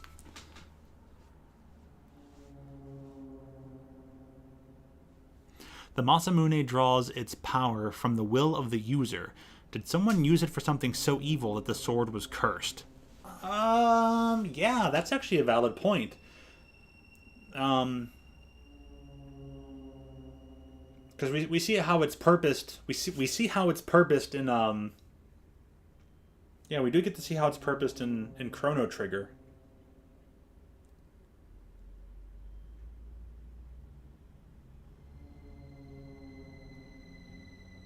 You think Lynx is the one who did his great evil and actually transformed the Masamune?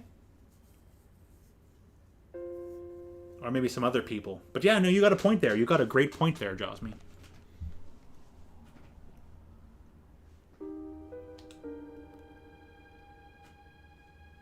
Okay. Let's run away from Lynx's room. We're heading towards the Atrium. Go all the way upstairs. Across the terrace. I spent about 3 hours, so I'm gonna go grab some more egg rolls. Grab a few more egg rolls and some chicken. Take off my multiple meals, my like one of paced out meals a day, and get that set. I'll actually go to the terrace.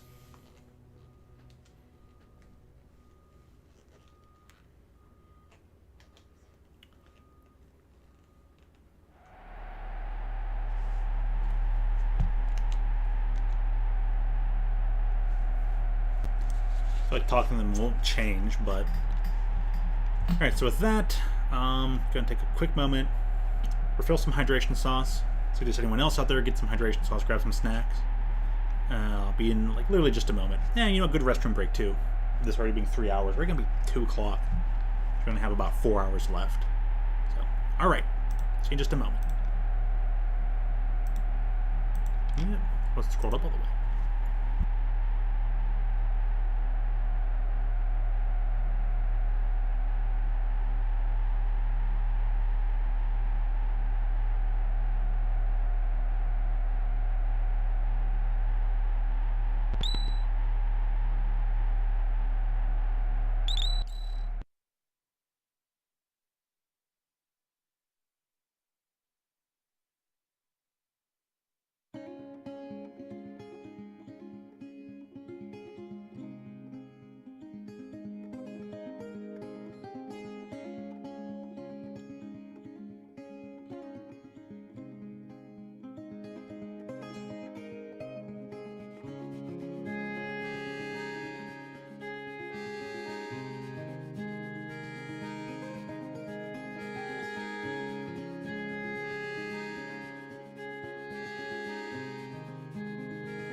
Okay. Let's get back into it.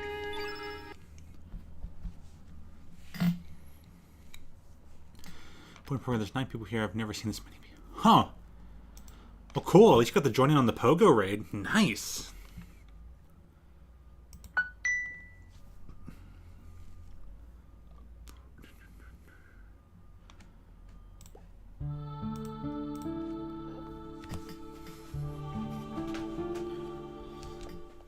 Yes, the notebook your mother handed me.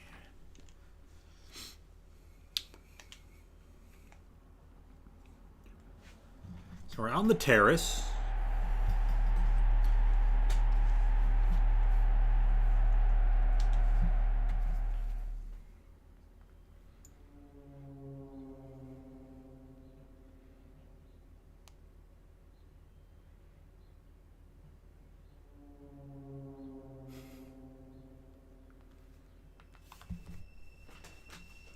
So, downstairs is on the left, upstairs is at the right.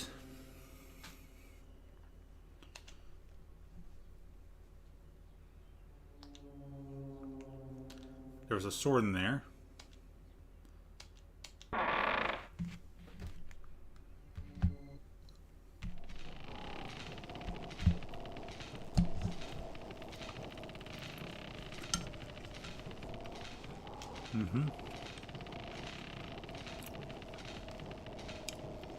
There it is, our ticket to not getting turned into mincemeat. The ancient sword was right where Kid had left it, after pulling it out from the pile of junk. She ran over to where it lay. Looking down at the sword, Maggle muttered, 2 ancient blades. The sacred Idlancer, and the cursed Masamune. What are you on about, Mag? You know something about this Master Mune?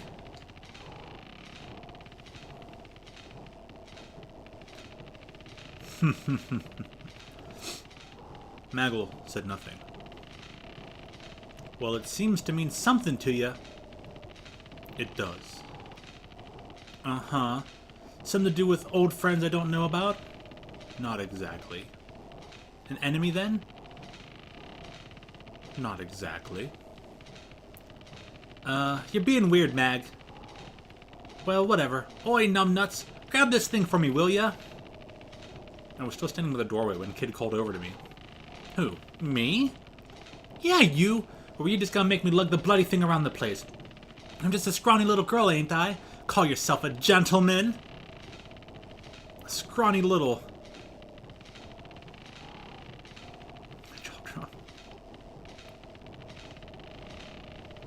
In whose dark dreams was Kid only... In whose dark dreams was Kid only a scrawny little girl, I wondered. Suddenly my thoughts were interrupted by a spinning kick to the chops.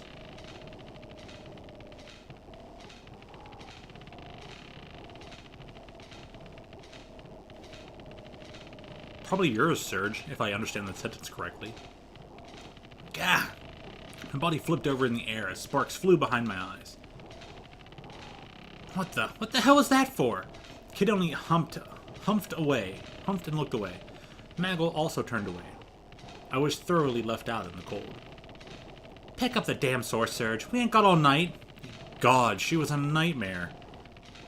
Sometimes I wonder why you even bother coming along on these little jaunts. Dazed, I stumbled to my feet and sheepishly picked up the sword. But what we were even supposed to do with this tarnished old relic? But whoa, I nearly fell over. This thing was heavy. Good boy. Right off to the Chamber of Death. Eyes on the prize, lads. Dragging the sword behind me with one hand and clutching my throbbing head with the other, I followed Kid out of the room toward a place where it sounded like certain doom awaited.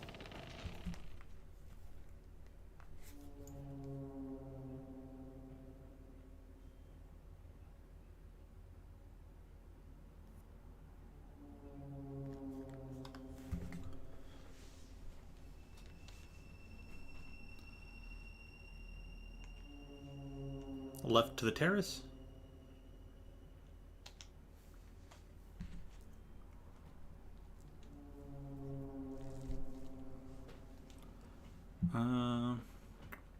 Continued on.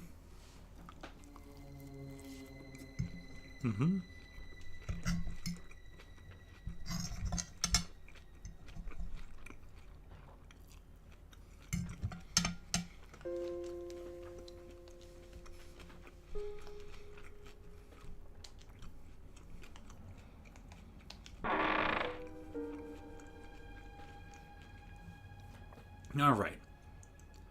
Well, this place is just as creepy as I remember. Lovely, grumbled Kid. She was looking at the stains on the wall. The ceiling had been pulled back up, but there was no reason to believe it might not come grinding down again at any moment. Bearing in mind what Riddell had told us the room was called, it definitely wasn't somewhere we wanted to linger. Quickly, hissed Maggle, before crouching down and examining the ground for clues. Kit and I crouched down too. What were we even looking for, though? What could the old man have left in this room that would help us bring him back to reality? The flagstones of the floor were smeared with a black, gooey substance which gave off an odd, rotten aroma. I shook my head, trying to drive an uncomfortable thought from my mind. Is it because I didn't invite her, lol? That's a good, clever joke. And Mom's sad. I thought some mom made a joke. Mom said because I didn't invite her. Sorry, Mom. Yeah, oops. Okay, make her join in for a Pokemon Go raid later. Sorry, Mom.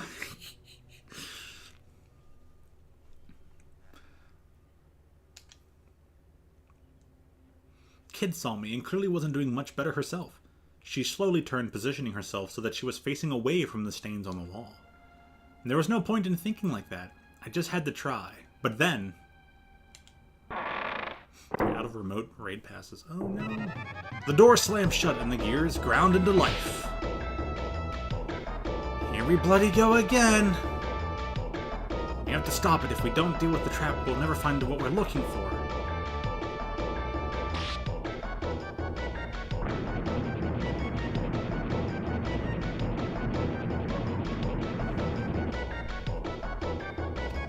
The ceiling sank lower and lower. The Doctor had several trying to avoid blades that jutted out from the bottom. A sword! Use the Einlanzer! What? How do you use a sword?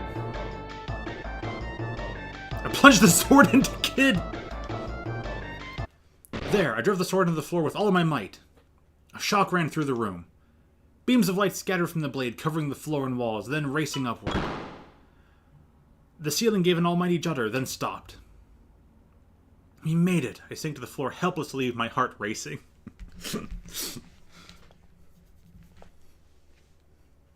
Hey, what's that? Kid was pointing at part of the wall. It was where we'd seen the message written in blood. Guess we found what we're looking for. Part of the wall had collapsed, revealing a cavity behind what had looked like a piece of solid stone. Inside, I could see something glinting faintly in the darkness. Kid reached in with her fingertips, carefully extracting whatever it was from within. It was a slender ring with a delicately engraved design that looked like overlapping ferns. The ring was adorned with several small rubies in a pattern that resembled a bunch of grapes. The crest of Acacia. This must be an Acacian signet. Kid put the ring on her middle finger where it sat uneasily. It didn't seem to be her size. The rubies gave off an eerie glint. Right, let's not spend any more time in here than we have to. We managed to follow the trap and retrieve the Acacian signet. I left the Einlanzer where it stood, and we exited the room. With Kid in the lead, we headed downstairs. So we're going to go back across the way.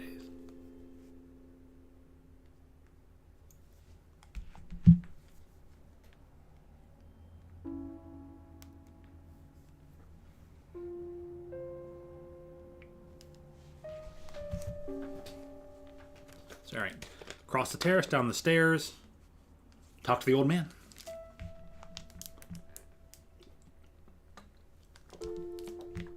Continue on.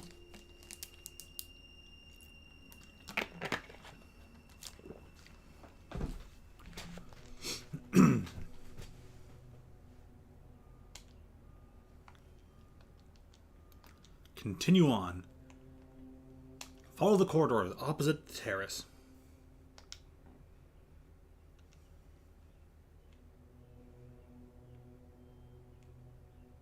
Down the stairs.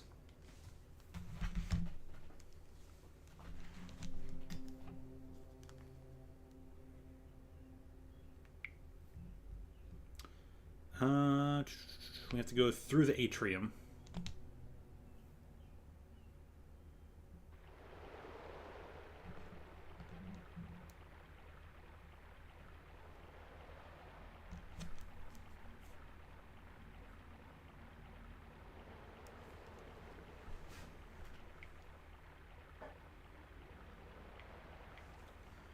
So, back in the Atrium. Exit. Press on. No more pteranodons. Whoa! A scream pierced the darkness, turning my blood to ice. I realized then that a pair of crazed, blood-red eyes was staring into the depths of my soul. A griffin again! The griffin is back! In a panic, I tried to slip the knife from my belt. But before I could draw my weapon, the griffin had spread its powerful wings and swooped toward me with an almighty screech. I was knocked back and sent scrolling across the ground. I gasped with pain as the wind was knocked out of me. Surge, you okay? Every nerve in my body was screaming with pain. I held back the groans and staggered to my feet. I looked up to see the massive griffin in front of me. Its hellish red eyes stared down its beak. It was going to attack. I jumped back. Almost by reflex, I jumped back. It suddenly beat its wings wildly, sending a barrage of razor-sharp feathers flying right at me. Ah! The feathers pierced my body. I gritted my teeth and pulled them out as quickly as I could, then turned to face the griffin again. The beast's mad red eyes glared at me, and I desperately tightened my grip on my knife. I attacked! I reversed my grip on my knife and plunged it into the griffin's neck with all my might. Ah! The griffin's body contorted with agony. Driven mad with rage, the griffin shook its head this way and that. Quickly, I pulled my knife out from its neck and rolled away to put some space between us. Don't move, Surge! Yelled Kid from behind me. Suddenly, she landed on my shoulders, then leapt up into the air. Crack! Her knee crashed into the side of the creature's skull, making a crunching sound I could feel in my bones. The griffin screeched in agony, and then it turned its mad, crazed eyes towards me, where I lay on the floor, having been being used like a springboard by Kid. Just my luck. It was going to attack. What could I do? I moved in close, almost by reflex. I jumped in close to the griffin's body. It does the sharp feathers, so next I might have to do the dodge.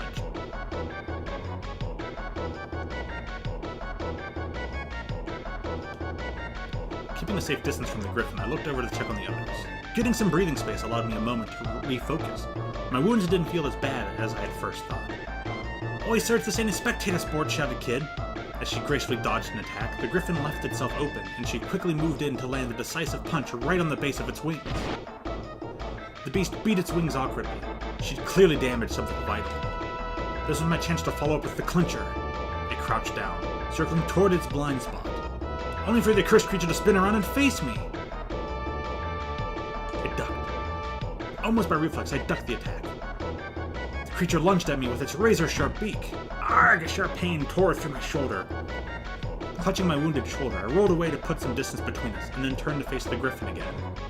As the beast's mad, red eyes glared at me, I desperately tightened the grip on my knife. I attacked. Put it in the neck again. And then it stiffened, suddenly becoming completely rigid. Its eyes rolled into the back of its head, and it fell to the ground with an almighty crash. We'd done it. We'd actually defeated a griffin! Whew. I fell to my knees, overwhelmed by what I'd just been through, but glad it was all over. Wait a second. What's that?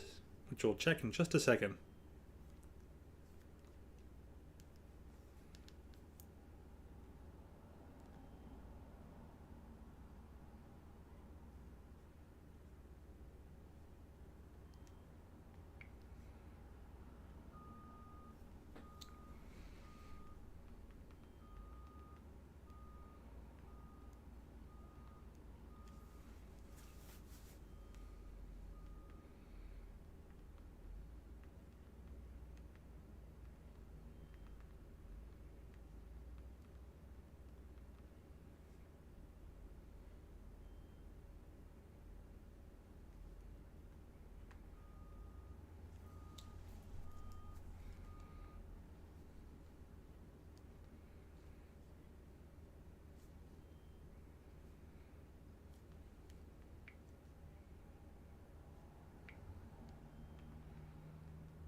Okay.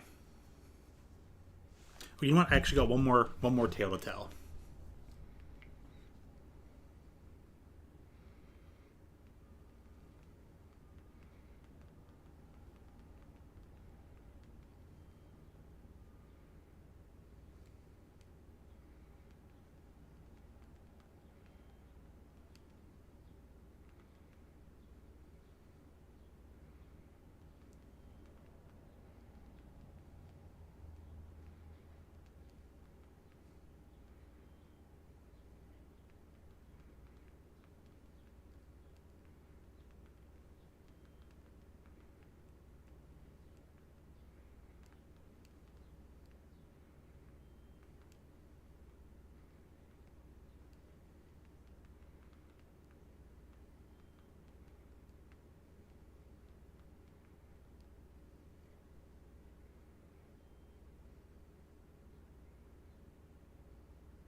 Okay, there. That's all handled. Mildly important thing. Sorry for that. Hey, Han, welcome back. Good to see you again. Been up to much in the meantime? So we just defeated a griffin here. So wait a second. What's that? There was a leather bag on the ground containing some recently cooked meat. Lucky me. I bit into the meat without a moment's hesitation. After devouring the unexpected windfall, I felt a little better. Oi, where's my share? Busted. I pretended not to hear. I was starting to feel a little worse for wear. Alright, we're doing this again. So we're at this screen. What did we even bring you for, Surge? Okay, so that means he needs to be a little bit more healed, but that's only so much healing you can do. Can I get more tea from, Grismo?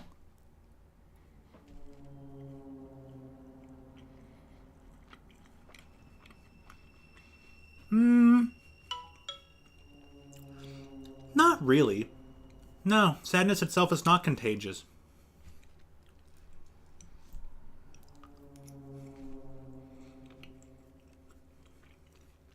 I'd say seeing someone being sad can elicit other emotions such as pittance or empathy and whatnot, but I wouldn't say it's contagious. In fact, it's kind of interesting to think sadness isn't really all that contagious, and yet laughter is, and laughter being the great medicine that it is very easily spreadable, and thankfully so.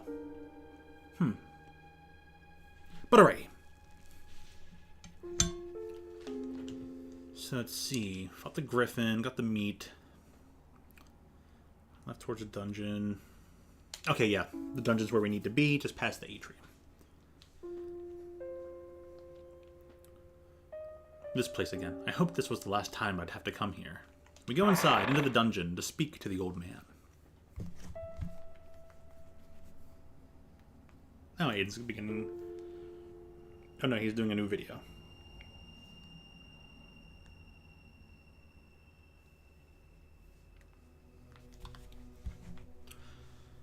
So, having retrieved the Acacian signet, we return to the old man's cell. As soon as we got there, Maggle took a step forward and grabbed onto the bars. They creaked and groaned as he heaved at them, gritting his teeth as he summoned every ounce of his might. Slowly, they bowed apart. He stepped into the cell through the gap, and Kid and I followed. I'd be like, he just moved some metal bars. The old man was exactly as we had left him, staring into space and muttering meaningless words. Kid walked over to him and crouched down. She grabbed him by the collar and yelled at him, "Wakey, wakey, Granddad! We've got a few questions for you. Here, get an eyeful of this. Ring any bells, Kid waved the acacian signet in his face, shaking him roughly all the while. Oh, Kid.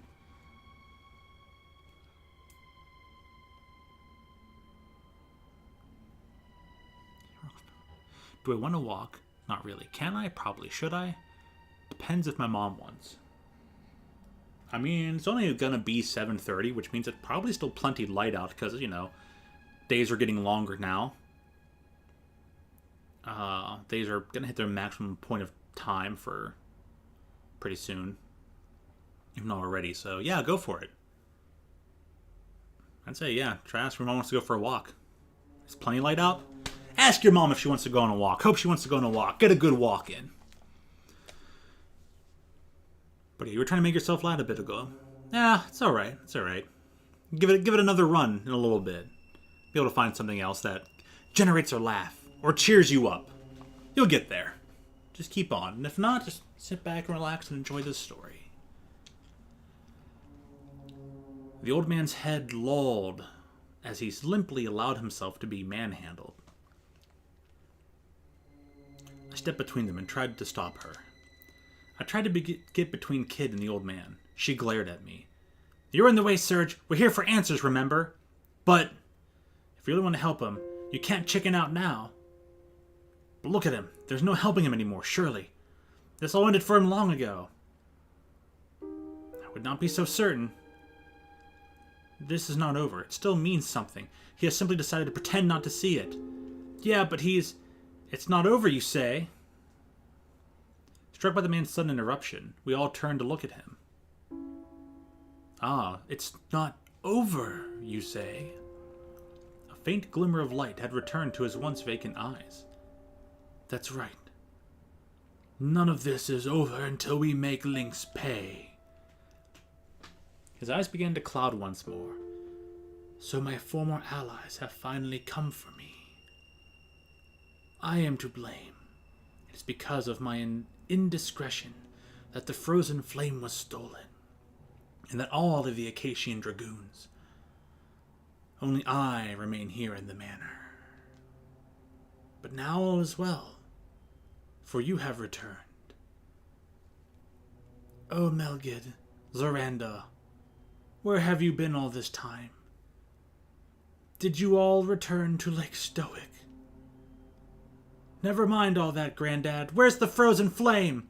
Give us a clue. Anything. Come on, out with it. I couldn't decide if Kid sounded more annoyed or desperate. The frozen flame. The old man looked momentarily confused. And then a wan smile crossed his face. My word, Lady Riddell. It has been far too long since I last had the pleasure. Why? You need only turn the third candlestick from the left as you enter the main hall. That will open the underground vault, as you know. Kid wrapped her arms around the old man and held him tight. And then in a trembling voice she whispered, I'm sorry. I promise we'll get it back. The man recoiled in horror and then began to sob once more. I am to blame. It's all my fault. Forgive me. Forgive me. Look, if you want to get out of here, now's your chance. But it was no use. He was too busy cowering and wailing to hear me. We're done here, Serge. We can't help him, and there's things we need to be doing. Thank you, I whispered to the old man before following Kid and Maggle out of the dungeon.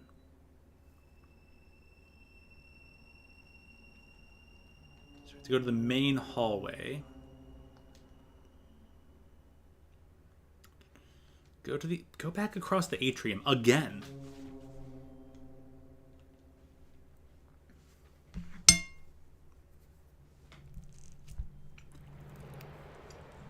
Mm-hmm.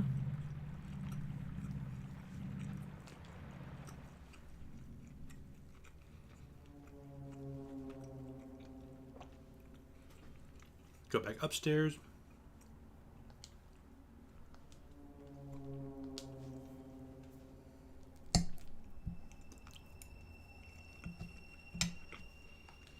Mm-hmm.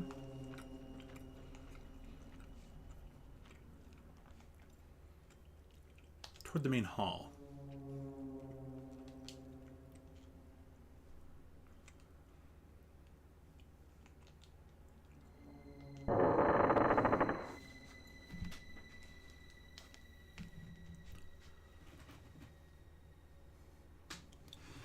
No, you have not. You have not mentioned your new LEDs.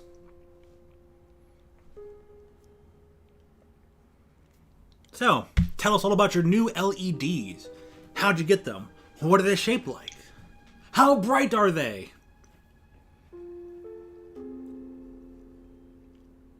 Dozens of candles provided a dim, flickering light, sending the corners of the room dancing in and out of shadow. The great hall was filled with a heavy silence, a silence unbroken save for the ticking of a large clock that slowly counted the passage of time, as if waiting for something. Several portraits glared down at us with cold eyes. We moved through the feeble glow of the candles. "Third candlestick from the left," whispered Kid. 1, 2, 3. There. She reached out towards it. I held my breath as I watched. "Say your prayers, Lynx, we're coming for ya!" Kid turned the candlestick. The room trembled with a sudden rhythmic rumbling sound, as if a massive gear was turning. "What's that?" For a moment I felt a strange sensation, as if I was floating. Well, I bought LEDs from my shelf. They're circular. Okay, circular. Bought them off Amazon. You can change the brightness and the color. Ooh, nice. And their LEDs are plural, so you probably did buy a couple of them. Did you set them all to the same color, or did you make them different colors? Kind of multicolorize the lighting. Also kind of cool that you can change the colors. Some of that stuff would probably make for some nice, like, almost nightlight style stuff. Do you feel that? I started to stagger. It's a nice purple. Ooh, it's a good purple. Sweet. The entire room seems to be moving downward, came the reply from Maddie. I couldn't quite believe it, but I also couldn't deny the feeling of downward motion. The main hall was sinking into the earth! And then another rumble. The room's descent rapidly accelerated. A cold sweat dripped from my back, my heart filled with a mixture of fear and anticipation. What was waiting for us down there? The frozen flame. Our prize at the end of this little adventure. But what was it, really? Would it live up to our expectations? I tightened my fists, which were slick with sweat. What were Kid and Maggle thinking? The room remained veiled in silence.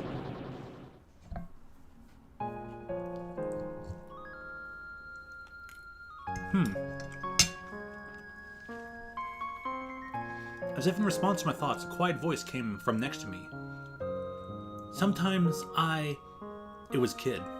I looked over to see her standing stiffly, staring forward with her hands clenched into fists. Sometimes I feel like I'm stuck in a losing battle, a fight I'll never win, no matter what I do. It was a side of her I'd never witnessed before. Even from this angle, I could see fear and doubt flickering across her face. I felt a tender sting in my heart. What are you fighting against? Good question. Fate, maybe? Life, even? Not sure I can put my finger on it exactly. It ain't Lynx. I mean, sure, I'm here to fight him, but that's different. It ain't clear-cut like that.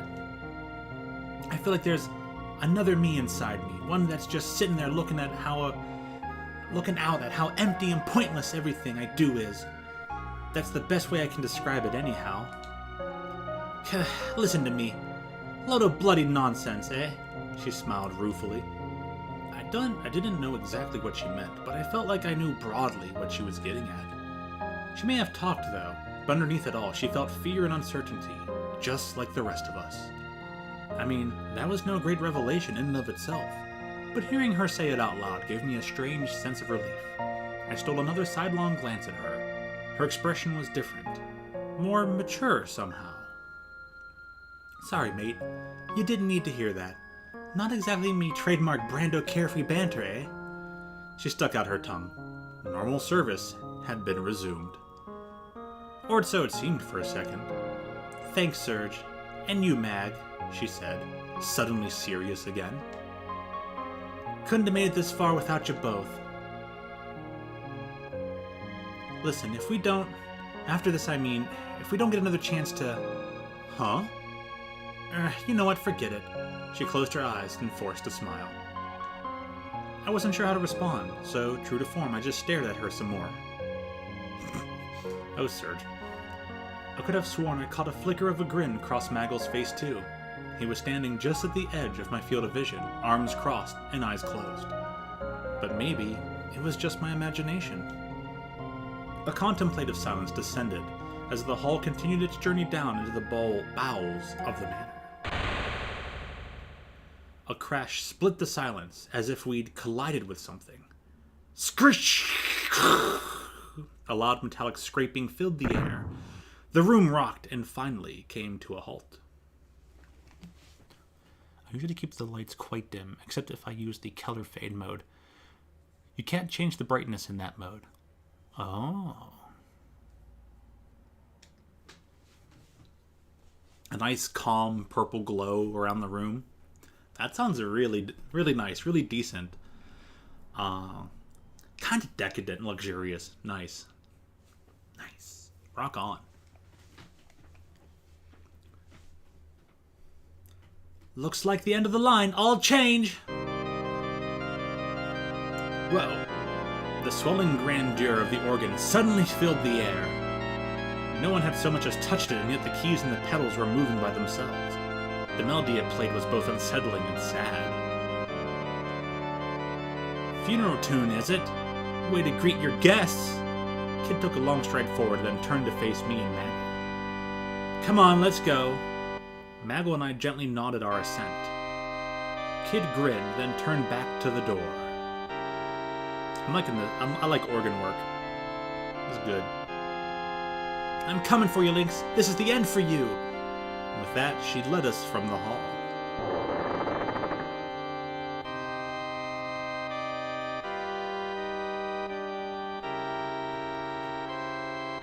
You like organ work too? Yeah. Organ's pretty nice.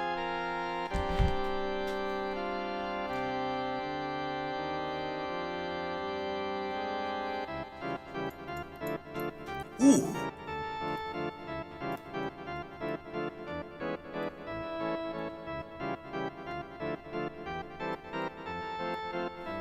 Wishing I could play an organ or a piano or something, but I have no ability in that realm. I was only so at being a trumpet.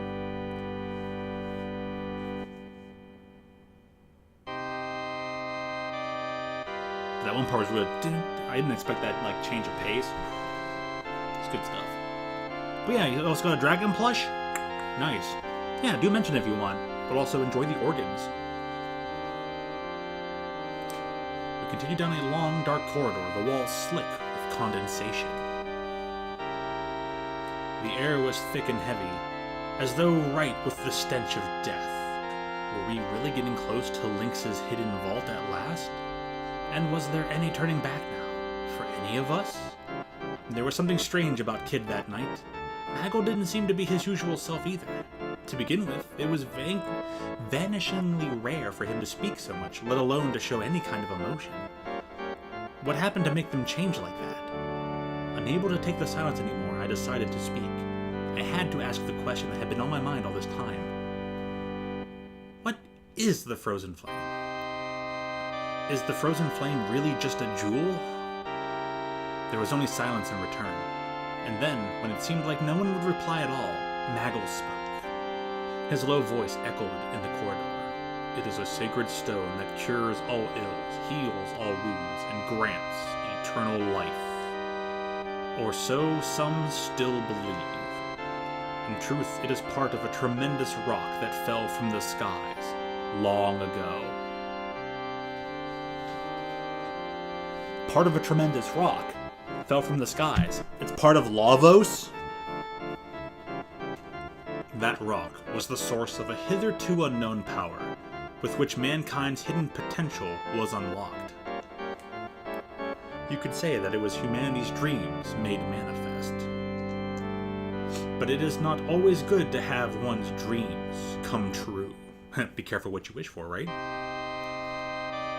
Many were bewitched by that great power. Some were led astray by it. It even led to a kingdom's ruin. A kingdom once prosperous, yet now little more than fragments and dust. Its name lost to history. Zeal, he's talking of Zeal from Chrono Trigger. For a moment, I thought I heard a hint of pain and sadness in Maggle's voice. Maybe it was just my nerves. Wait, how'd you know all this, Maggle? He said nothing. He only stared at me with his piercing dark eyes, and then continued onward in silence. For a while, only the sound of footsteps echoed in the corridor. Oh yeah, the dragon plush. Yeah, looks like a dork and an egg. Looks like a dorky egg dragon. Nice. Cute little dorky egg dragon. Sweet. At first I also thought it was a cow dragon mixture.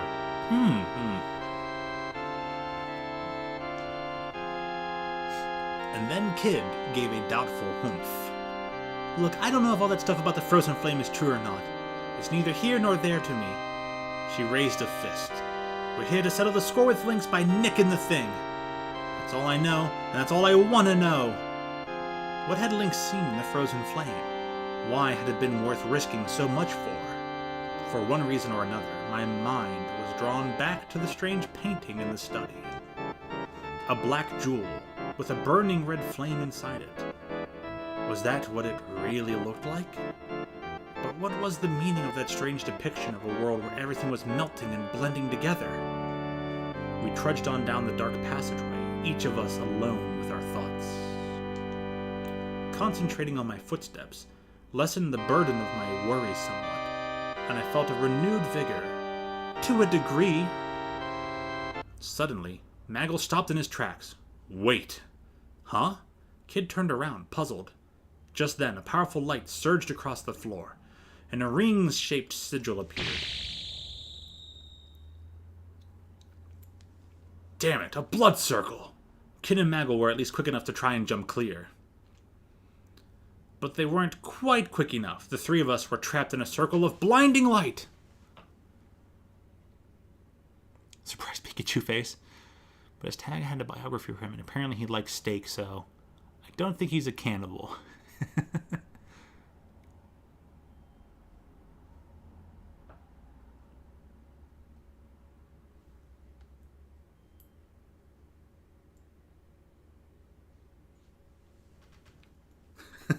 That is a surprise. Wow. I see what you'd have the shocked surprise Pikachu face.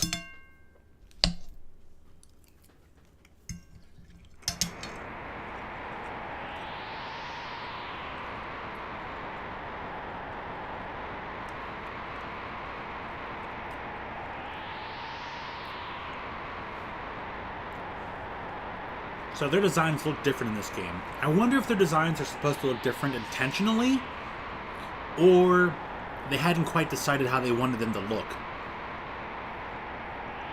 Alternate worlds and all that. The sigil rotated left and right, with us at the center, cutting off all routes of escape. God, we're trapped!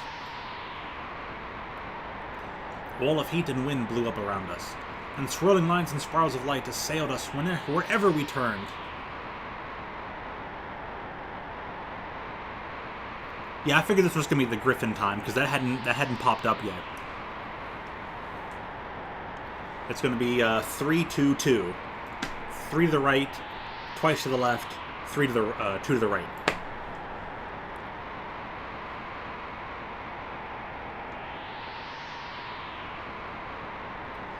Don't let the light mesmerize you. Cover your eyes, shouted Maggle, raising a hand over his mask. Turn with the light, not against it. There has to be a way out. What? I barely even understand what's going on.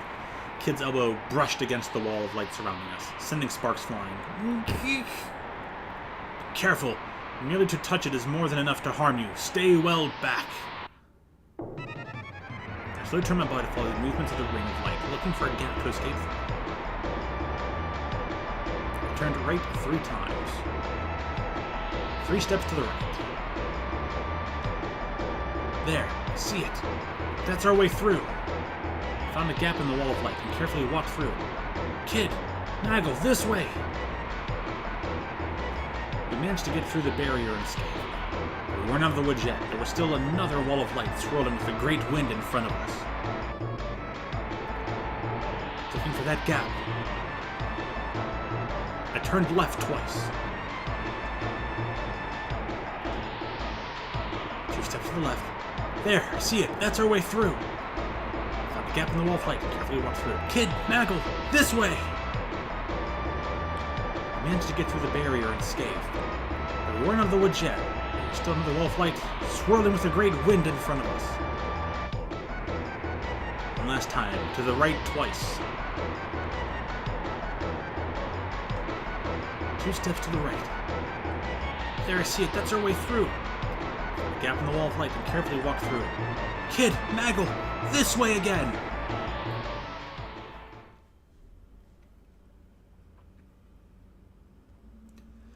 Suddenly, my body felt light, and I staggered 2 or 3 steps forward. We were back on the deserted passageway we'd been walking down before the blood circle had appeared. The sigil had vanished from the floor and everything was silent as if nothing had ever been amiss. And then I looked up. Looks like we finally made it, boys. Kid strolled up to the door with a wicked grin on her face. The true frozen flame awaits. Nagel's eyes gave a glint from behind his mask, like glass catching moonlight in the darkness of night. Let's go! Kid reached for the handle. So this is the place, huh? Kid narrowed her eyes, straining to see our surroundings in the darkness.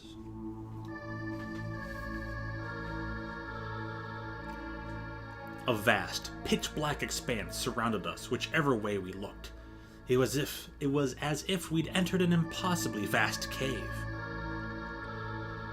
We were in a place forgotten by time, unknown to the world, hidden deep within the bowels of night. A gentle crimson light hovered in the darkness. The frozen flame. All right, now it's ours! The light of the flame ebbed and waned gently, as if responding to Kid's voice. What the heck is this place? There's mounds of bloody rubble everywhere! Nagel took a step further into the room and said in a whisper that was almost a groan, No, it can't be. Ah, but it is. The ruins of the lost kingdom of mages. The voice drifted down through the darkness from above. So, are they in like ruins of the Black Omen? Kid looked up in shock. Lynx! I'll kick your flea-bitten arse so hard you'll kiss the moon! Kid pulled her knife from her belt and threw it as hard as she could. It fell to the floor with a clang, as if knocked out of the air by some unseen hand. Still the insane, impetuous child as ever, I see. That's no way to greet an old friend. Smarmy bastard! Kid gritted her teeth with rage. And you, Shadow Dweller, I'll have none of your tricks this time. You must think me a fool, if you believe I'll fall for that again. Nagel, who had been quietly slipping into the darkness that surrounded us, stopped dead in his tracks. So this was the infamous Lynx.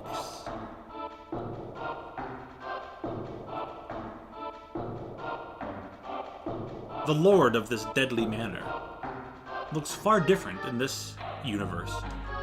The man who had murdered the closest thing Kid had to a family, who had assassinated General Viper and eradicated the Order of the Acacia Dragoons. A pleasure as always, my dear Kid, and I must say, You followed the trail of breadcrumbs I laid for you admirably closely, my greedy little sneak thief. What the bloody... She stepped forward, bristling. Lynx narrowed his eyes as his lips twisted into a snarl. You know what I want, kid. Give me the stone you carry. The stone? Did Kid have some kind of jewel I didn't know about? Peh, don't know what you're on about, mate. She just managed to recover her composure, narrowing her eyes scornfully at her old foe.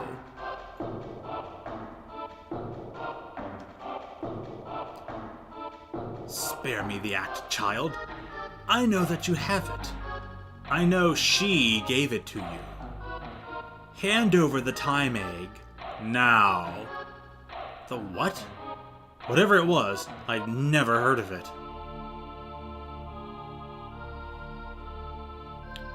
You're dreaming if you think I'll give it to the likes of you, Kid shot back. Yeah, he's now a meow meow. It's all I have left of her. I'll never let go of it, not for anyone, and definitely not for you.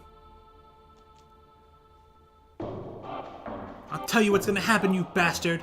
First I'm gonna take the frozen flame, and then I'm gonna ram it down your throat.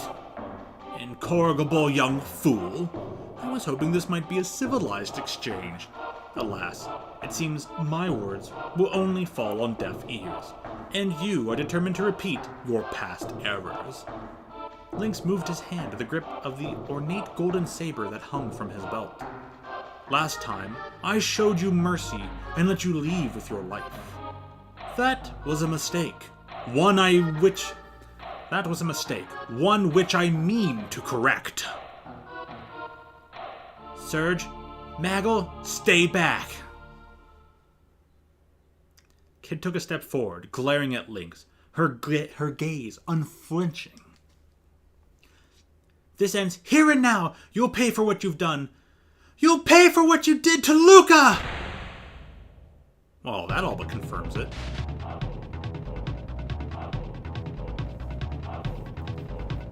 Rip Luca and a couple timelines, if not most of all of them. No! Now I went from hating the storyline, enjoying the storyline, and now I'm back to hating it. No! With a scream, Kid leapt into the air like a bird taking flight. Her foot lashed out in a scything kick aimed right at the side of Lynx's head. I also kind of forgot to save. Oop. But there was no contact. Where Lynx had been mere moments before, now there was only empty space.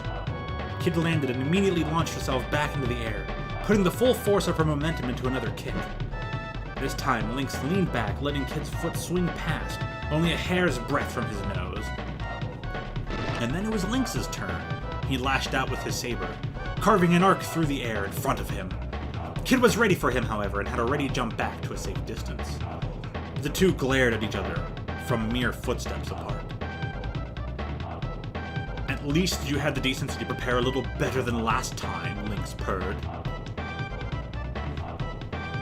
A red line appeared on Kid's cheek, slowly coalescing into a drop of blood. And I can assume the Meow Meow Man wasn't a Meow Meow before. Never exactly stayed long for the Chrono Trigger. That's it, right? Yeah, Chrono Trigger was the game. Lynx didn't even exist in Chrono Trigger.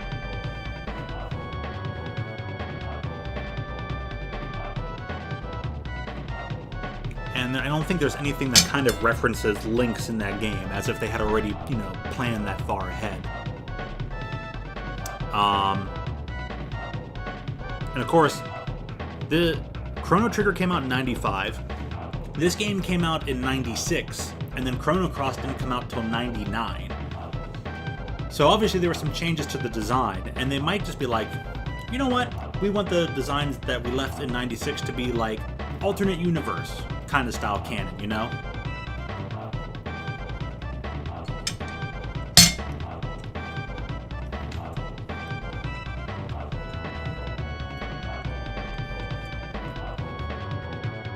Damn, I wouldn't have known. Yeah, exactly. Exactly. I knew you wouldn't have known. And that's why I took the moment to mention that. Yeah, he wasn't there at all. More just stating it as a matter-of-fact thing. Because I'm saying that for myself, too. It's like, yeah, he wasn't there.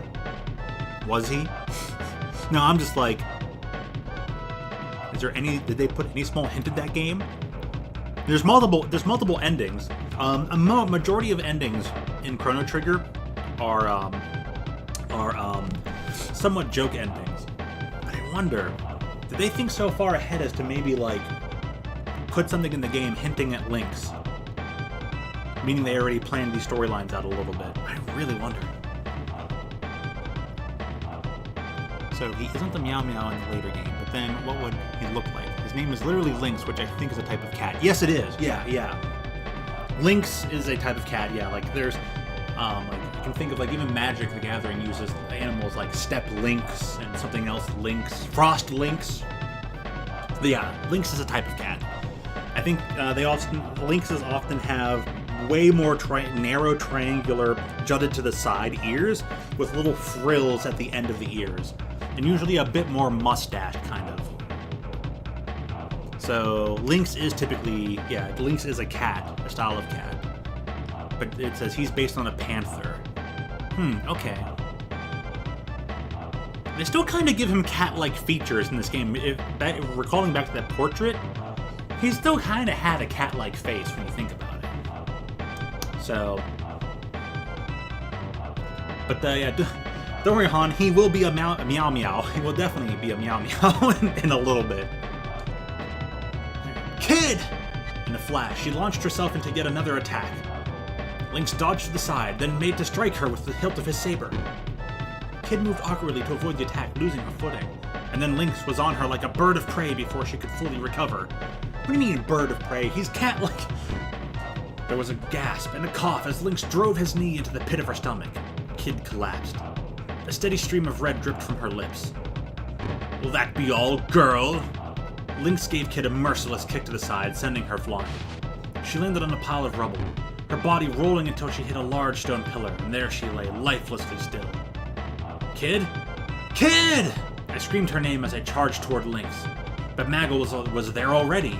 He flew through the darkness, a part of the shadows, before crashing down on Lynx like a bolt from the blue.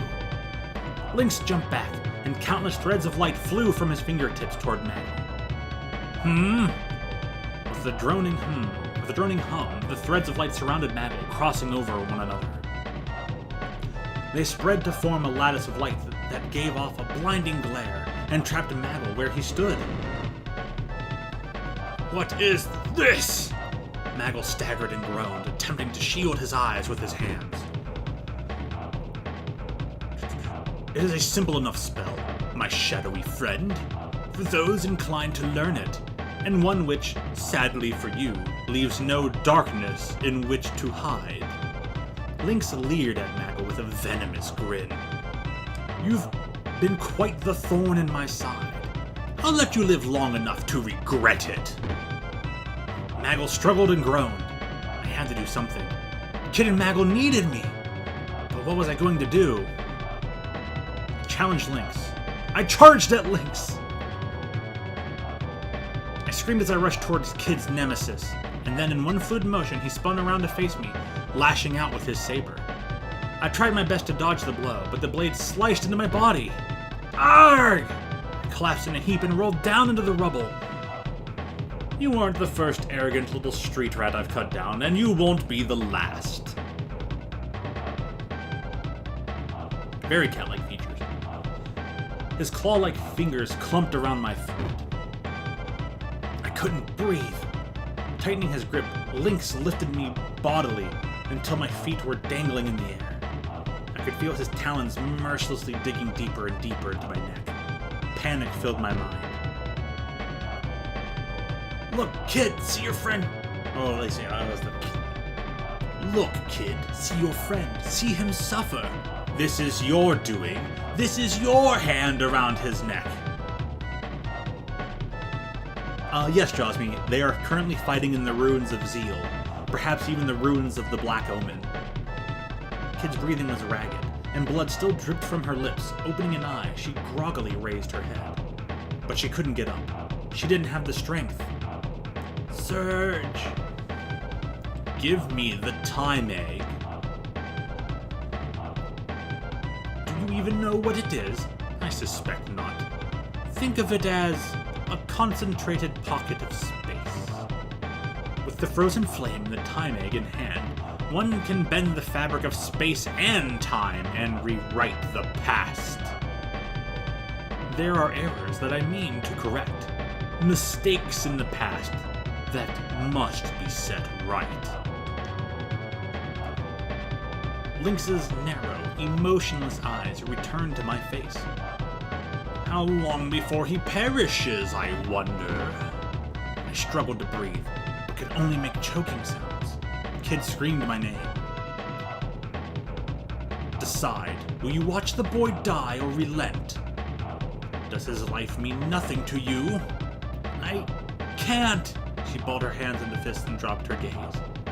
My vision started to fade. And then I heard her voice as she struggled to speak through the pain.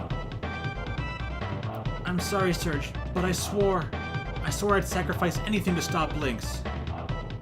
Don't worry about me. Don't worry about me.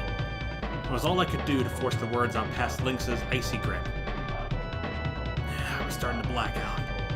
Was this really how it was going to end?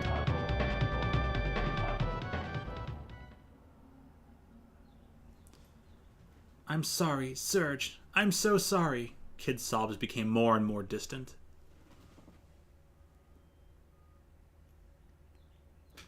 You found an issue for sale. Nice! I guess to her the time egg was more precious, more irreplaceable. Kid.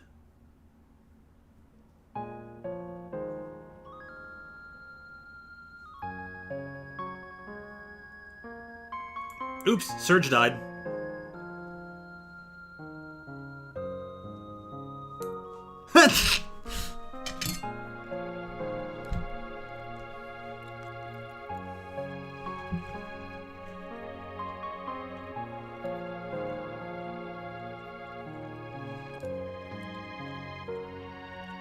Don't know how to import. Aw, damn. Well, at least you know it's out there and exists.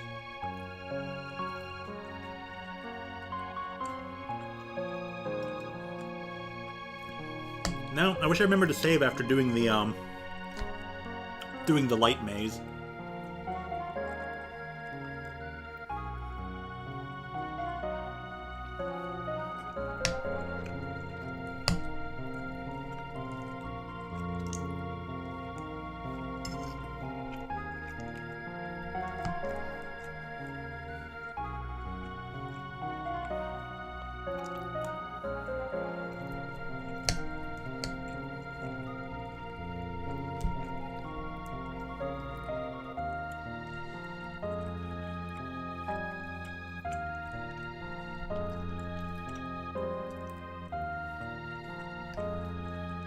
Only barely cleared her. Dang.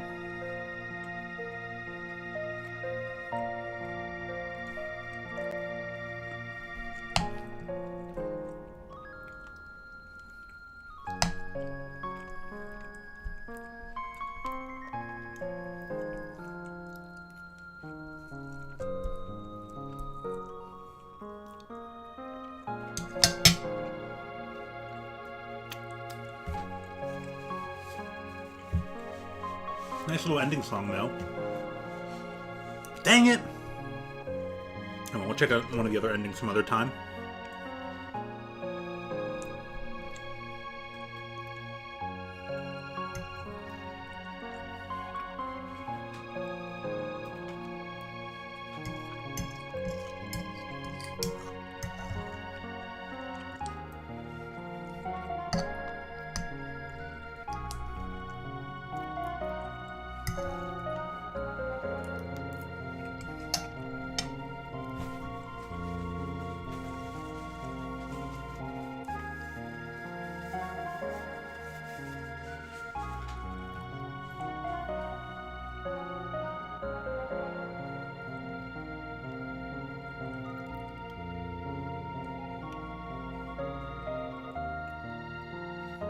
So Serge dies in this ending. No, not quite. He didn't really mention Luca. Kid mentions that he killed Luca, and he just says that she gave it to you. Yo, what did I miss? A lot. Apparently everything. Explodes. Well, thanks for exploding, Sylveon. I wonder if there's any way I can get back there real fast. So, there's 7 endings, huh?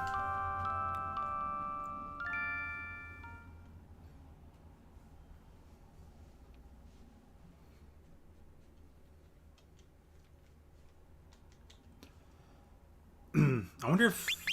My last one was here, though. I forget what I had left to go do. I feel like one of these endings has relevance to the Chrono Cross itself.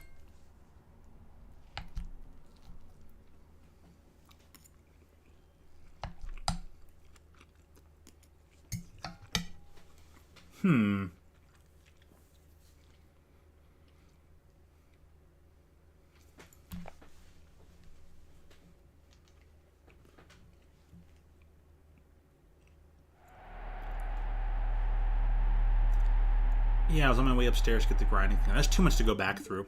I'll do that for another time.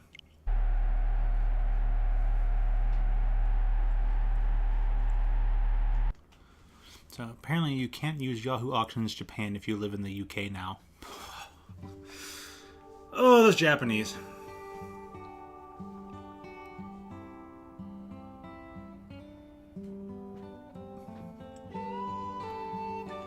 Well, there was just one ending of Radical Dreamers.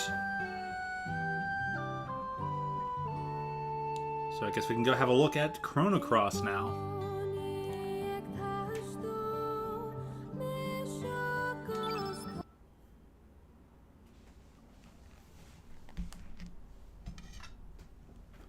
Alright, Sylvan, you've had a good day so far?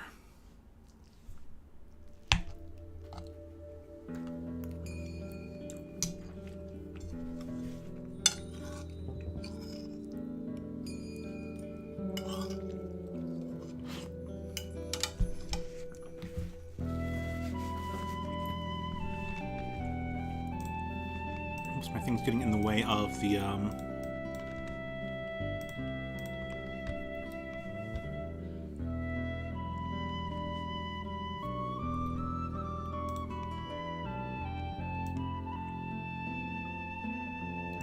wonder if you have to go about things in a slightly different manner.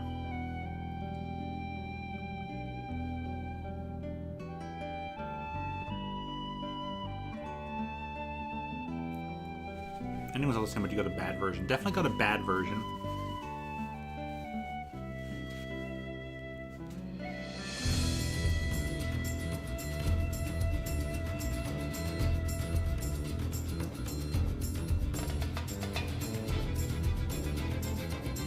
I wonder if there's anything else you can do that can change the endings around. Like pre-game, or if all the endings are just based on your selections during the final battle. So yeah, Surge is no longer super cloaked. Kid now wears red instead of green.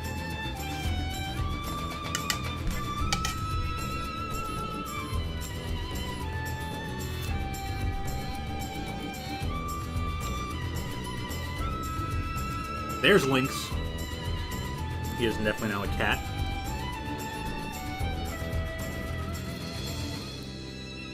I wonder though. Does Lynx get his hand on the time egg in that storyline, in that timeline? Causes everything else to happen?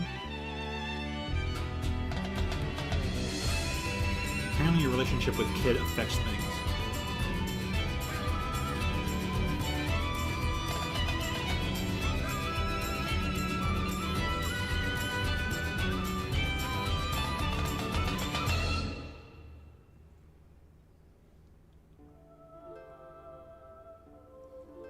Interesting. The relationship with Kid will affect things.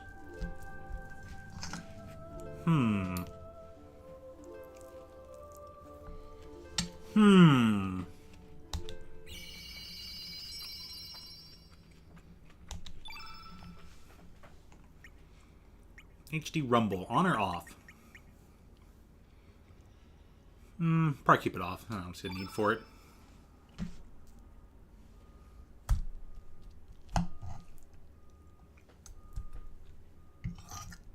Let's go with the last of this.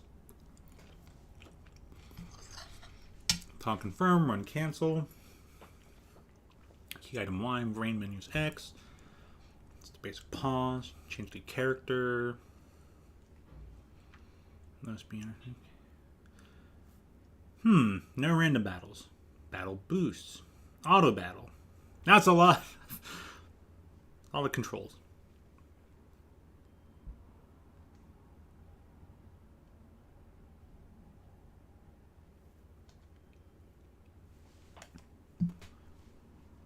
Alrighty.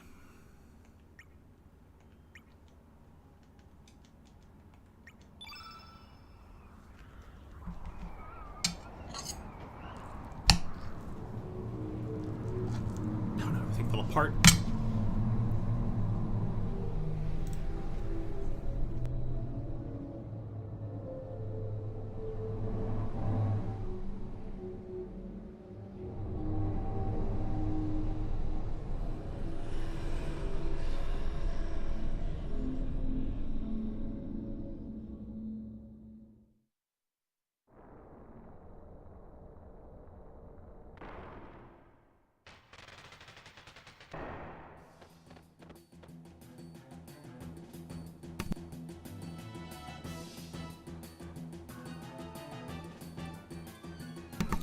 If I click the right thing, the camera comes back. What is it, Serge? You look troubled.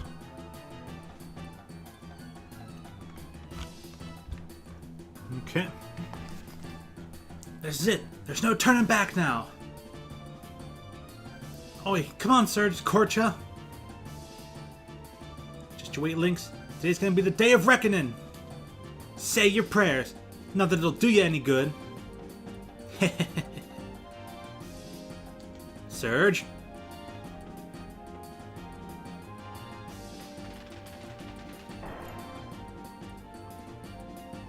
The textures look pretty good. Is this on the classic mode or not?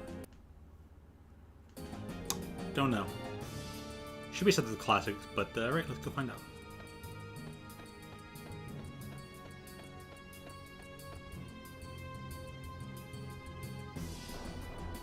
It definitely is the classic. Okay, this looks really good for classic, so it's like,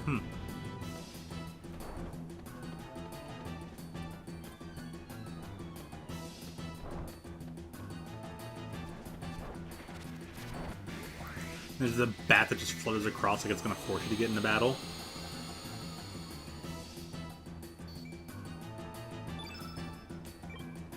Alphabet A.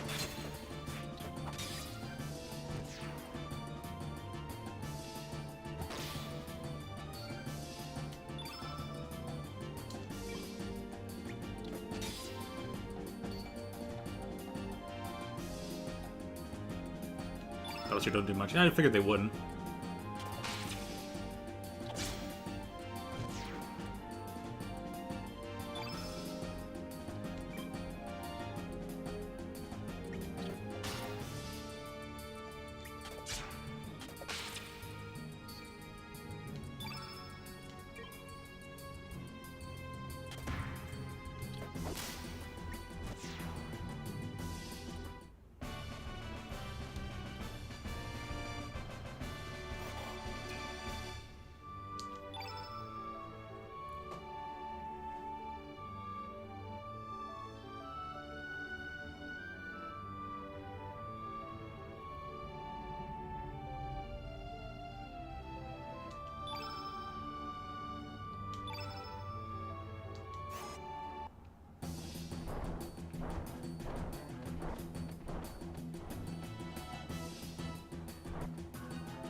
It gets complicated? Yeah, looks like it would be.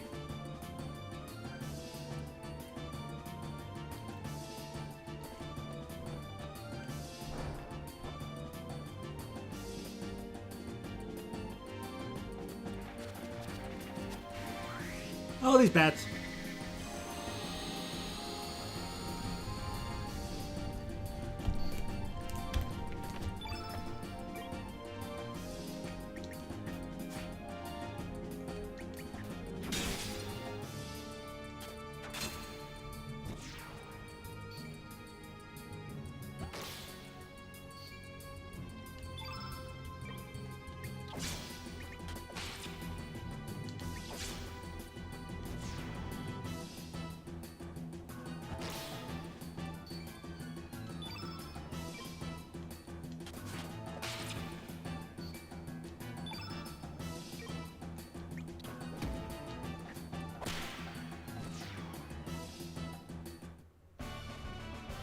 You just wax him with that. Whack!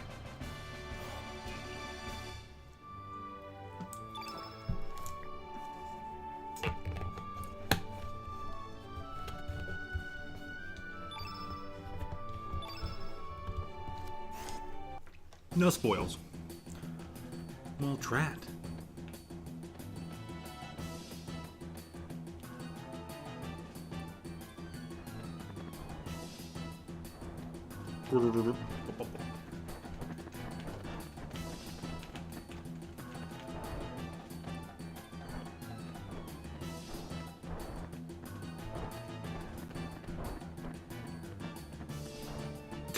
I'm just playing off the buttons.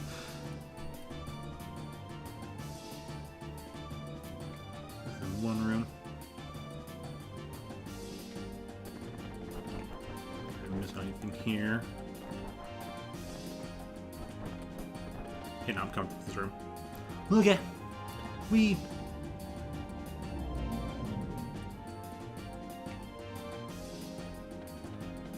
This room.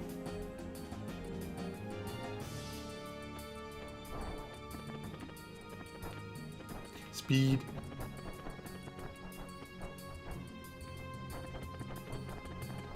I mean, literally this room.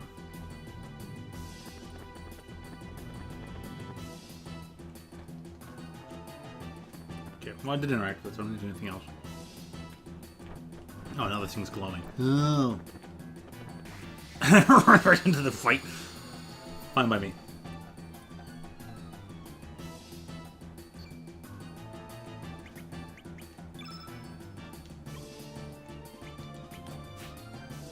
What?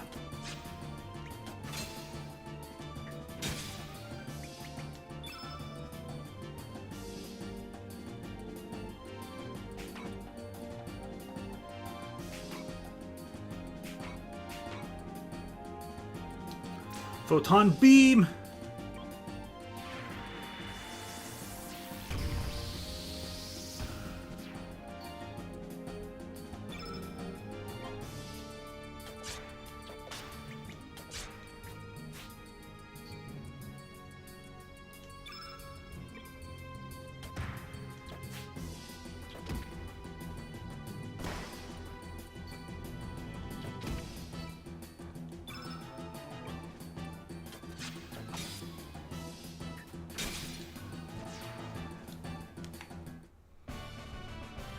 The speed remains even in battle. Interesting.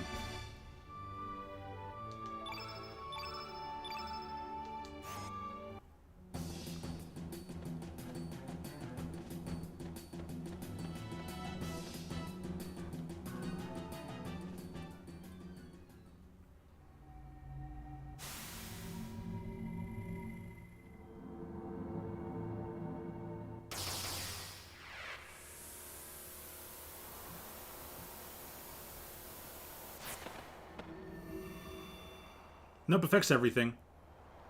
Oh, what the bloody hell just happened? Teleportation. What are we doing out here?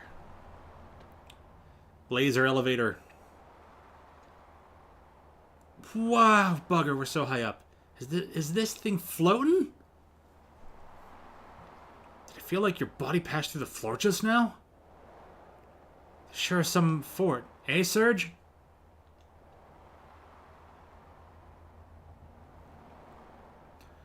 You alright, mate? You've been acting all weird. We don't know what's up ahead, so just stay on your toes, eh?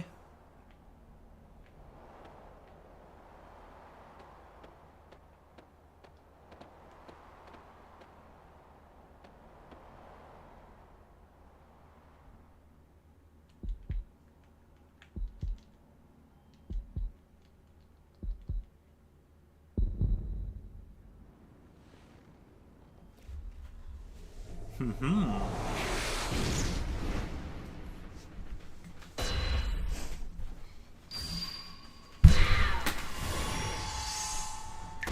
Cat. Stab of kid.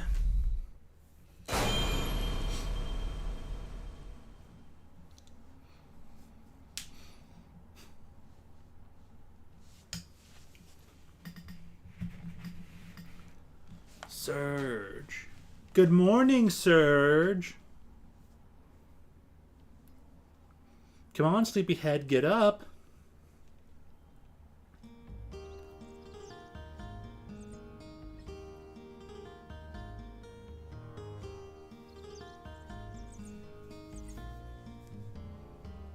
Well, after all the hooting and hollering kid does, I can't blame Surge. Like, good, get even.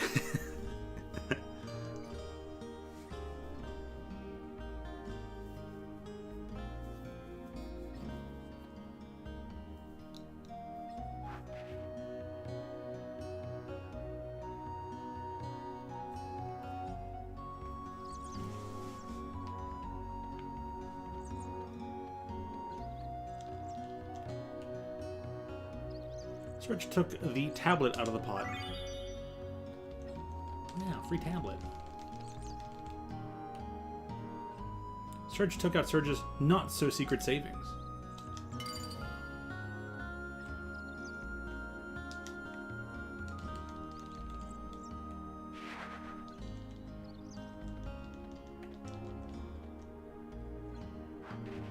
That leap.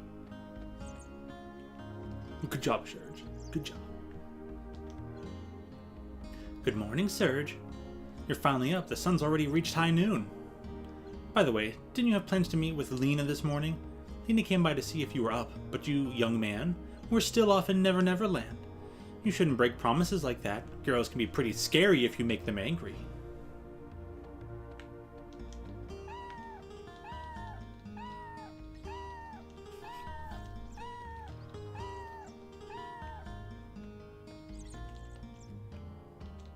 Welcome to Chrono Cat's Crossing Corner.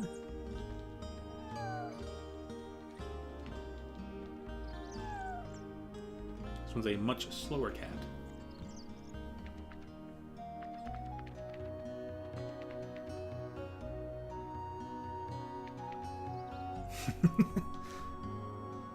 Sergi, check out this sawfish.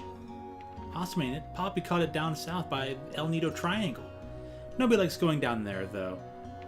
They all say it's creepy. But this sucker sure looks tasty. Mmm. Yeah, that is a giant fish. Yo, Surge, what do you think of this sawfish? You ever seen one this size? Ha! This has got to be from the legendary Dragon King Palace. Wouldn't you agree, Surge? Yeah, you're probably right. You think so too? I knew it. I just knew it. If it really is true, then from here on out, happiness will be rolling into my life. Business will pick up. Money will start pouring in. I'll be able to repair my roof, varnish my boat, buy a new sail, eat as much squid gut pasta as I want up in Termina. Ah, life is good. Oh, yeah, right. Who am I kidding? That would definitely be too good to be true. But thanks anyway, Surge. Thanks for playing along. Here's a little something for you. Give it to a girl you like. Surge received Komodo scale without lifting a finger. Posh, posh, posh, posh. Yeah, we gotta be poshing a lot in this. Do you want poshful? I wish the legend was true, though. The Dragon King Palace, posh. There aren't enough dreams out there lately. Ha ha ha. Posh. Posh, posh, posh.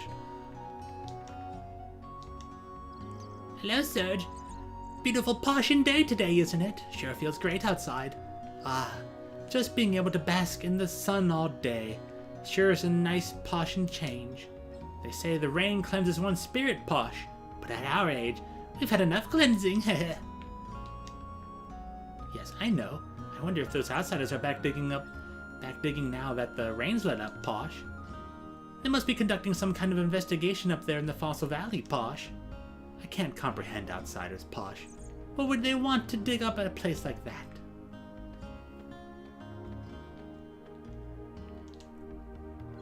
Why, hello there, Serge. Can I interest you in something? I have some great elements. Would you like to take a look? Show me the elements. Sure, just 1 second, Posh. Buy. Tablet. 1, consume, HP.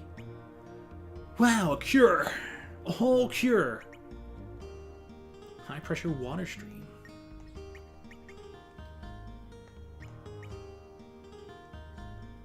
+27. Fireball. Aqua beam. Use up all 200.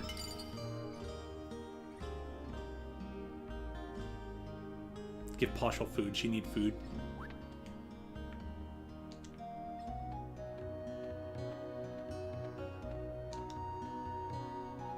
Well now, you're an Arnie. What brings you here to this quiet seaside village? Oh, it's you, Serge. You just don't be going near Hydra Marshes to the east if you go outside. Don't want you to run into those evil dwarves in that Hydra now. Posh. Say, why don't you go talk to the village chief before you set out? His house is just past those gates down yonder.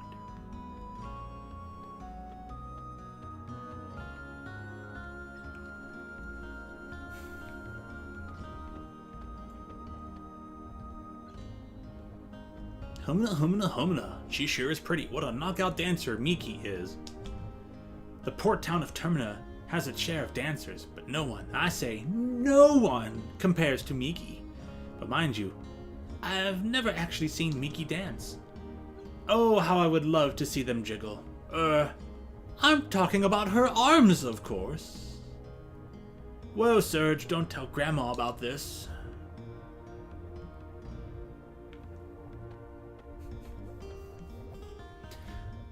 Does he even say much when Miki shows up in person?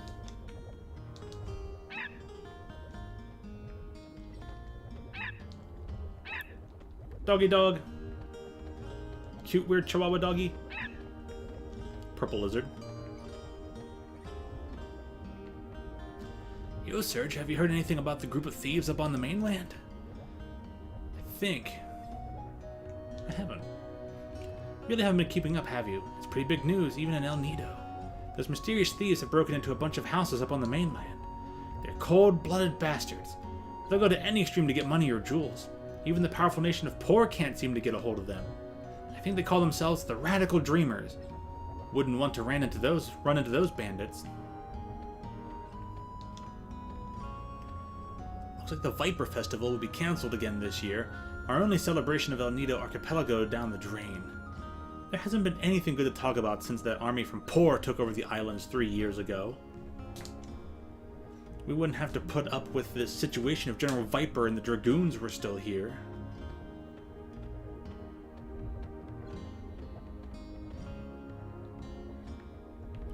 Why, hello, Serge. Do you want to hear the real truth about the world?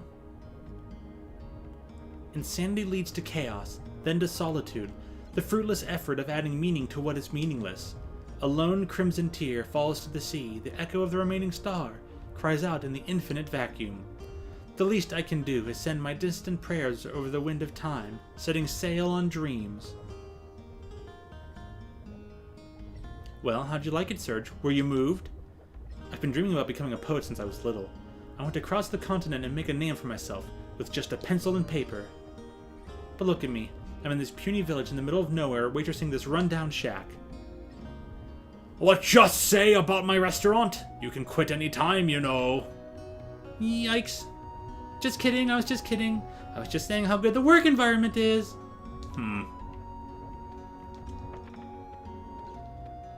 Yo, speak to me. Yo, Serge. Have you heard your message of the day from the Record of Fate? It's a green pyramid which records your daily activities for you. It's been said that this pyramid can not only record the past, but also tell about the future. But I don't know if that's true or not. Bro, why? Don't let me be stuck.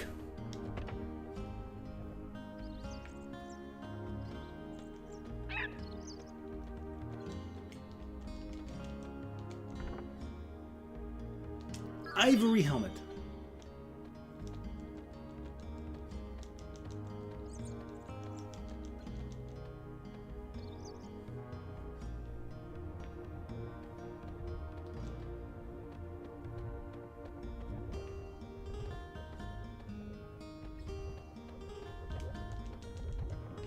Wild Hungry Man.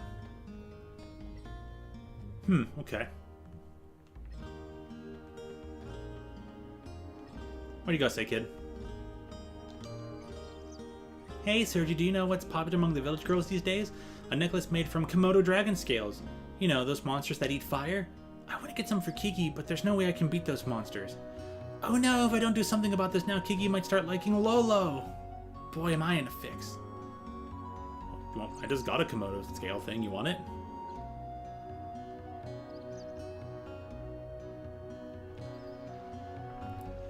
Get back there. I literally just beat this game and didn't know that. That's funny. Hello there, Serge. Word has it that Komodo dragon scales are quite popular among the youngins these days. So you're like collecting them too, huh? What, to make a silly little necklace?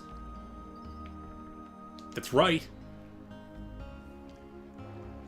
Well said, Serge. You truly are a man of the sea. They don't call me a Komodo dragon expert for nothing. Let me give you some pointers. Clean out your ears and listen well, Serge. This is truly top secret. My super duper secret number 1. Rock and roll to trap the sucker. Use the lay of the land and make a surprise attack. There's always one that likes to play tag. Run with all your might. Beware, Komodo dragons are mighty cautious and run at high speeds. You must face them with your wits, courage, and tenacity. Use your lightning start and run like the wind. Whip past them with all your might. Actually, I guess there's no point overtaking them. Anyhow, it's all about guts, my boy. So once you catch up to one, you must fight. Kick that little sucker's butt. But don't get your own butt kicked. That's about all I can teach you about the ways of an expert. Now go, Serge. Go for the gold and bring forth a brighter tomorrow. Sorry.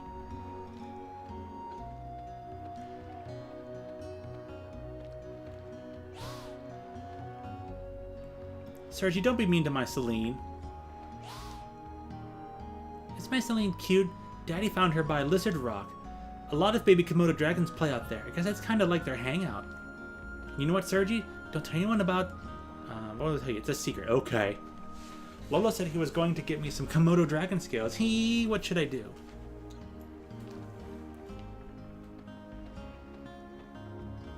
Mount Lizard Rock, southwest of the village. I heard that there's a mother Komodo dragon comes out every once in a while.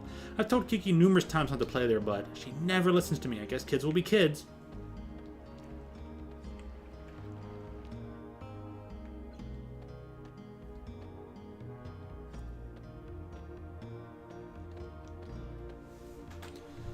Oh, hi Serge. I was lost in my thoughts there.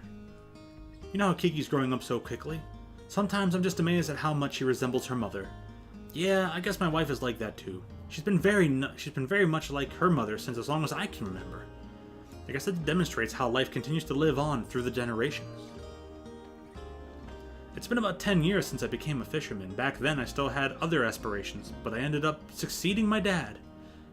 I guess you can say that everything here represents 10 years of my life. Lion sharks, sawfish, six-horned narwhals, you name it. They represent all my hard work and dedication. I love my job and I'm happy with my current lifestyle and all, but lately, I get to thinking when I see Kiki about how I could have had a different future. What if I'd chosen a different path 10 years ago? Then I'd be living a completely different life than I am now.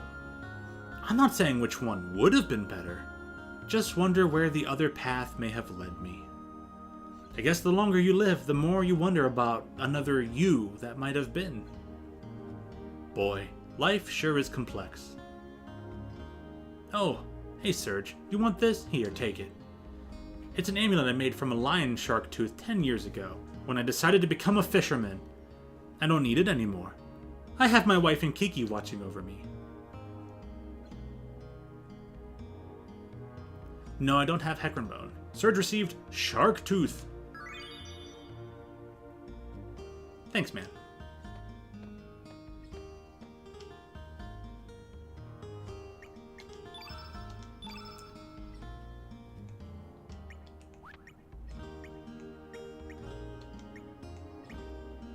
A helmet made from bone. Get Hecarim Bonbon? You got it.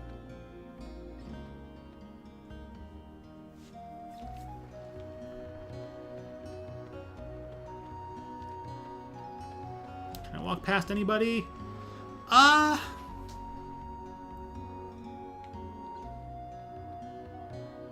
I get stuck behind the barv?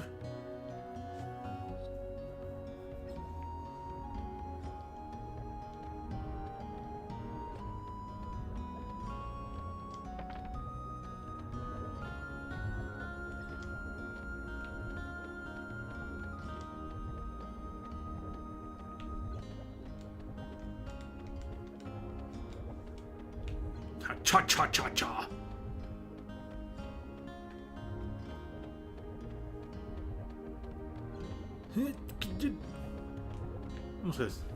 Almost like there's something back there.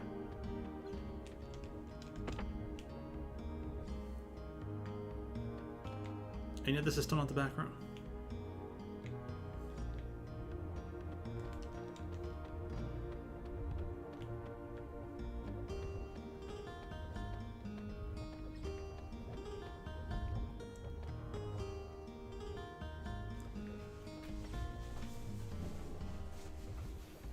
The room with the dog.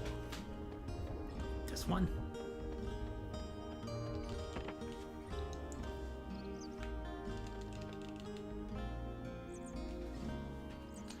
Oh, a hecarim bone.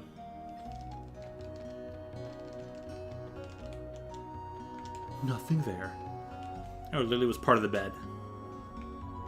I don't know, I thought it was going to be part of like a bowl or a dumpster or something. Well, thank you! Go feed big pink dog now. Big pink dog!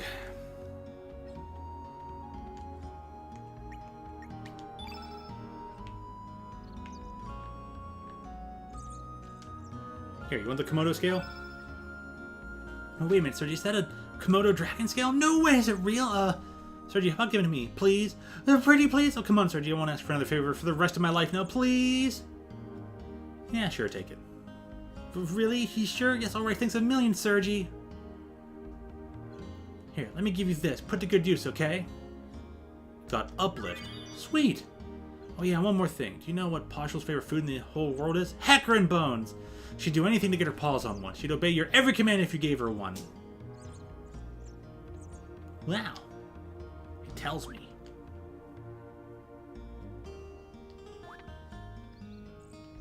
Anyone need a shark tooth? Alright, you talk to me.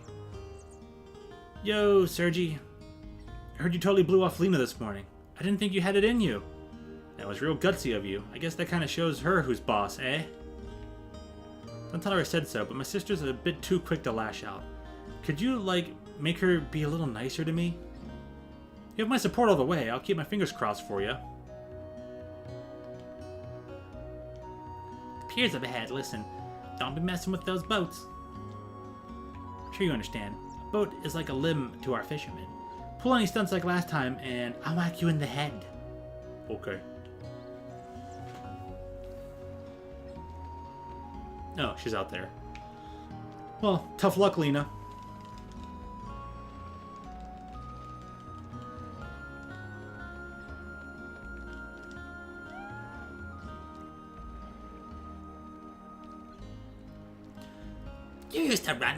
You used to cry and run away at the mere sight of a pussycat. Do you remember? When you were about yay high, you were attacked by a panther demon. I guess it left an emotional scar. But it's good that you've overcome that fear. Girls will think you're a weenie running away from cats. Oh, okay. That's nice. Thank you, lady. Thank you for exposing my backstory of fear and pain. This is my house. Enter at own risk.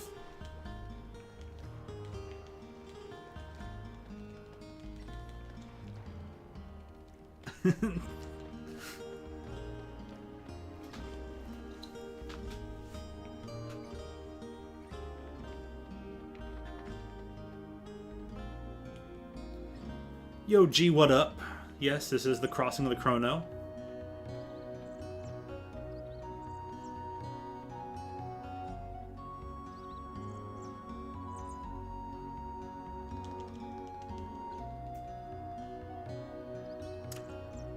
Oh, hi, Sergi Poo. Me, I'm a bit busy right now. Have you already met up with Lena? Methinks she was by the pier.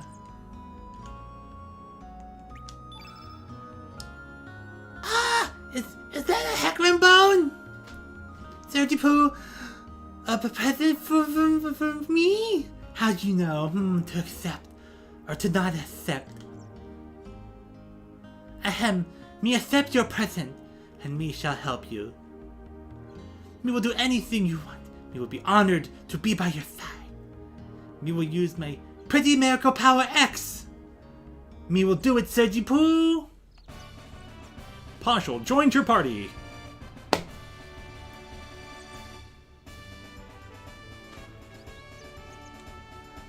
Got some nuggets, nice.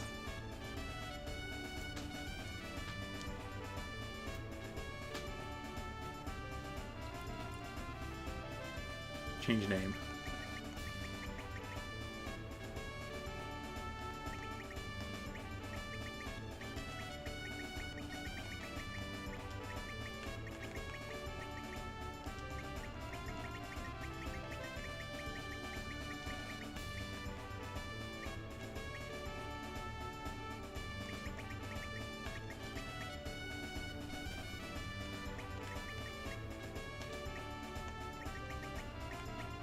The song.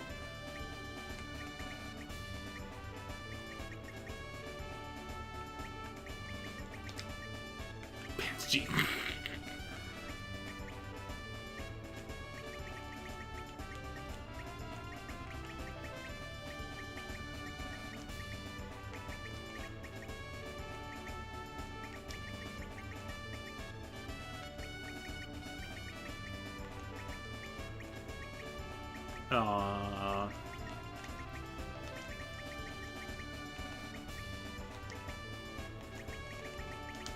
Tuesday.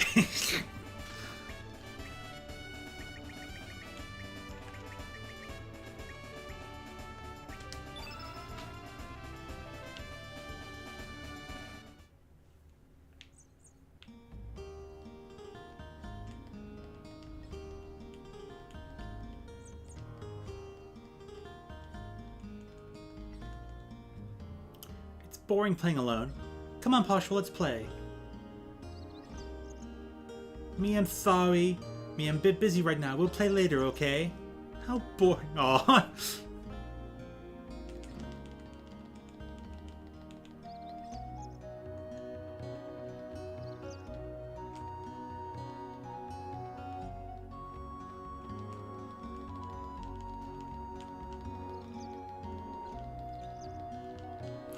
Can't get enough of that, sorry.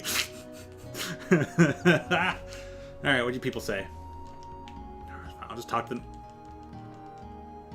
Oh, Serge, how goes it? How would you like to join everyone for my lecture? Today's lecture is The Fundamentals of Attack and the Art of Elements. Sure, tell me about this battle system. Excellent! A true man you are! Well then, let's get on with it.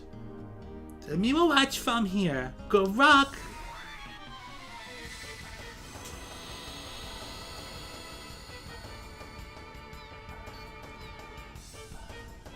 Oh, come on, Serge. Don't hold back.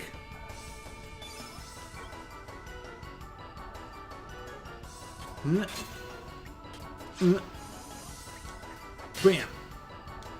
Bam! First, here's some basic advice on attacking, so listen up, youngin'. You know that the 3 different attack levels, weak, strong, and fierce, each have differing accuracy or hit percent values, don't you? Every time you hit your opponent, each of these values increases, making it easier for your next attack to hit its mark. A good strategy is to start with weak, which have the highest chance, and then build up to strong and fierce. So rather than attacking willy-nilly, you should aim to build up your hit percent. If your fierce 3 attacks don't hit home, you're just wasting your energy. Weak, strong, fierce. I'm a radical, old man. Fierce. Fierce. Fierce. Oh, I can only do that. Okay, fierce, fierce, weak. Oh, ho, ho. You're not even close. Don't be trusting your hit percent too much there, boy. As long as it's not 100%, you still run the risk of missing continuously. Sometimes it pays to muster up the courage to use strong and fierce attacks straight from the start, too. Fierce. Fierce. Oh, wait, but that's basically what I did.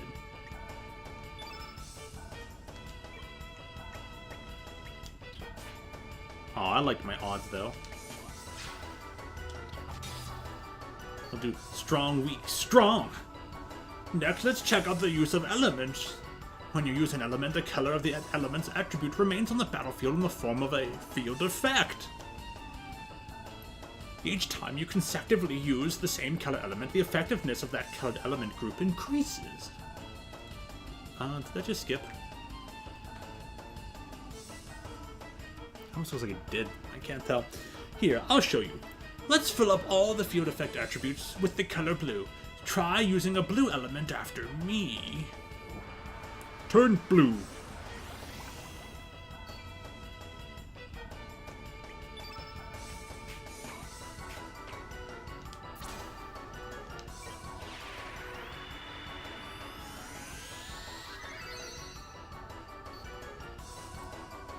Hey there. Hurry up and turn all the field effect attributes blue, for crying out loud. Don't you know how to use them? Elements or something, youngin'? If that's the case, then listen up. It takes some explaining. First, you've got to choose attack to do some physical damage to your opponent in order to get started. Weak, strong, fierce attacks each add 1, 2, or 3 points to your element power level.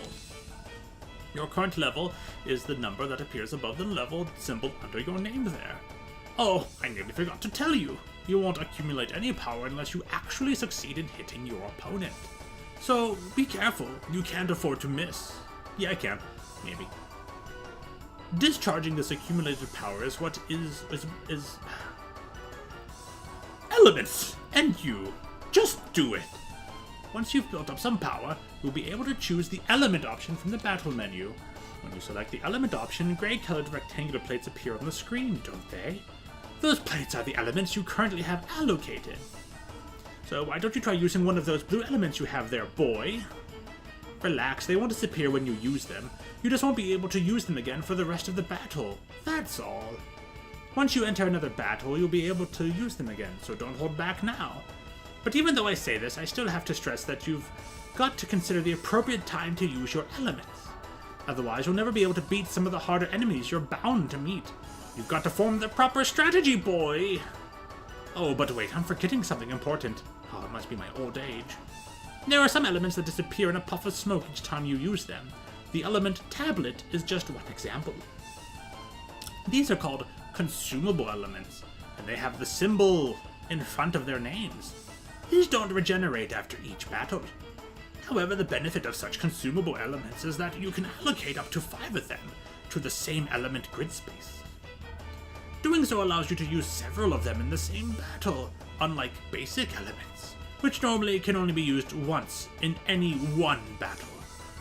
That is why consumable elements also have a number such as X5 after their names. That's the number you currently hold in that grid position. This number will decrease as the elements are used. However, after each battle, you can restock more to use next time. Anyway, enough about that. More about actually using elements, like the one I just used for healing. I'm sure you'll notice that each time you use an element, your element power level, as shown by level number, will go down. It's just simple subtraction, really. For instance, say you're currently at level 3 and you decide to use a tablet element allocated at level 1 in your element grid. In this case, 3 minus 1 leaves 2, so your current element power level will now be changed to level 2. You can use elements anytime so long as your stamina value is above 1.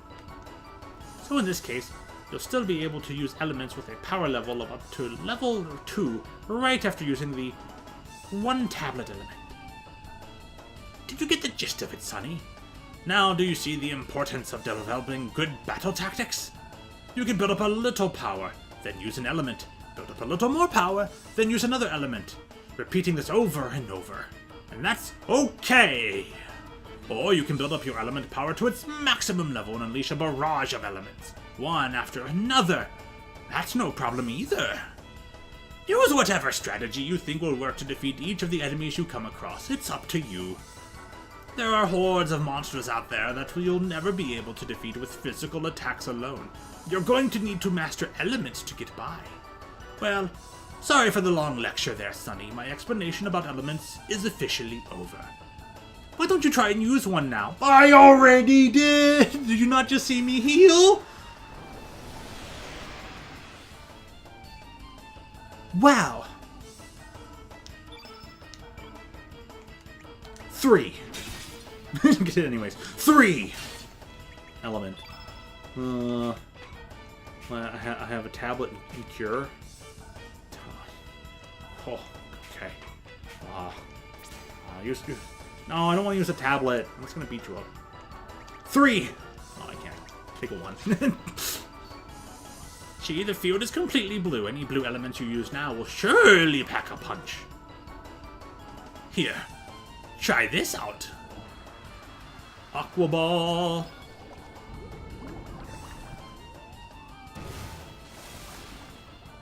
$74. Thanks, game.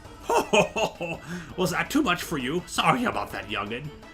Conversely, when there is a lot of blue in the field effect attributes, the elements of the opposite color, red, will be weakened. So, try to discern your enemy's attack pattern and fill the field with the opposite color of his attacks as a form of defense. This strategy of using elements is sure to come in handy, so put it to good use, Sonny! Oh ho ho ho! And then he revives you.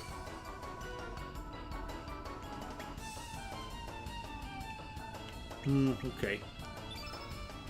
I'm gonna use up my cure. I guess I will use my tablet. Tablet. Oh, okay. So using an element uses up all stamina. Oh, how was that? You learned something there, boy. Anyway, I guess it's time to bring this lesson to an end. Here you go. Ah! Oh, you motherfucker! Could just attacked you, no one, stupid old man, what a piece of crap. I hate this game. 0 out of 10. Alright, it's been a good stream. I've never seen this game again. Bye, everybody. Pooped already, eh? And you're still so young. Oh well, don't let it get you down. Come again anytime, Sonny.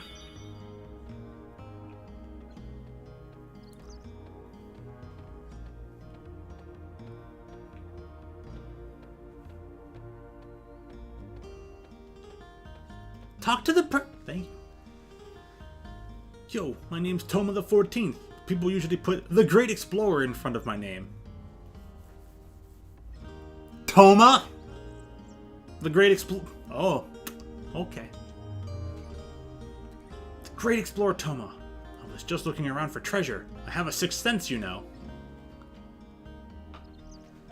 Nope, completely understand all of it. It's actually really straightforward. The system looks complicated, but it's actually really simple. Playing it is simple. Looking at it makes you scratch your head, but that's super, super simple. It just looks more complicated than it actually is. That's like not a problem at all. Yo, I wasn't gardening, I was really looking for treasure.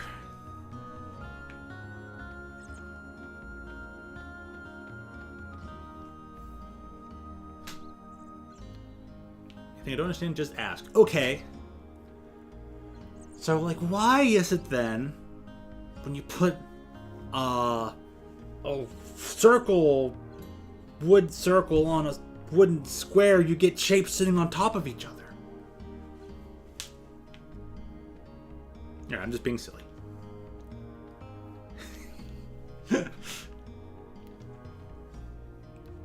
But yeah, no. Simple battle system, really straightforward. Time sure does fly. Chief Radius has been living here for 4 years already. He is such a bright, cheerful man. Everyone in the village really likes him. He's only been here for 4 years? I wish he could stay here forever. That's exactly right, Serge. There it is. The record of fate. It records everything, good or bad. If you happen across one of these, don't forget to record everything you've done so far. Think of how terrible it would be if you lost your past. There wouldn't be anything you could do about it.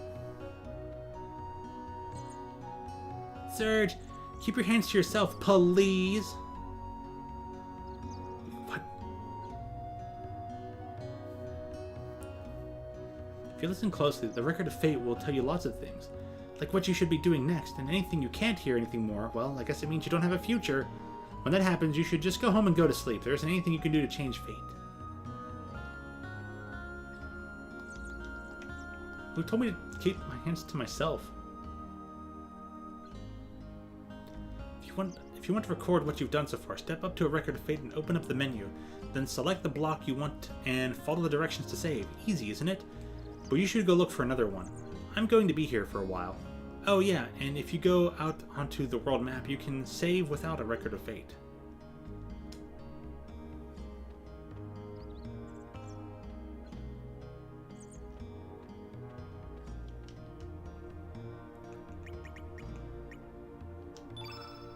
Ha! I'm here anyways. Oh, no, I can't save. Hits load. Lady, I have a dog here, and I know how to battle an old man. You are nothing to me. Oh, it's you, Serge. I think the chief is outside. He said he was going to teach some self-defense. He may be old, but he still has some fight left in him. You kids better not misbehave, or else the chief will have to crack down on you all. He's a cheater! I was gonna beat him in battle anyways.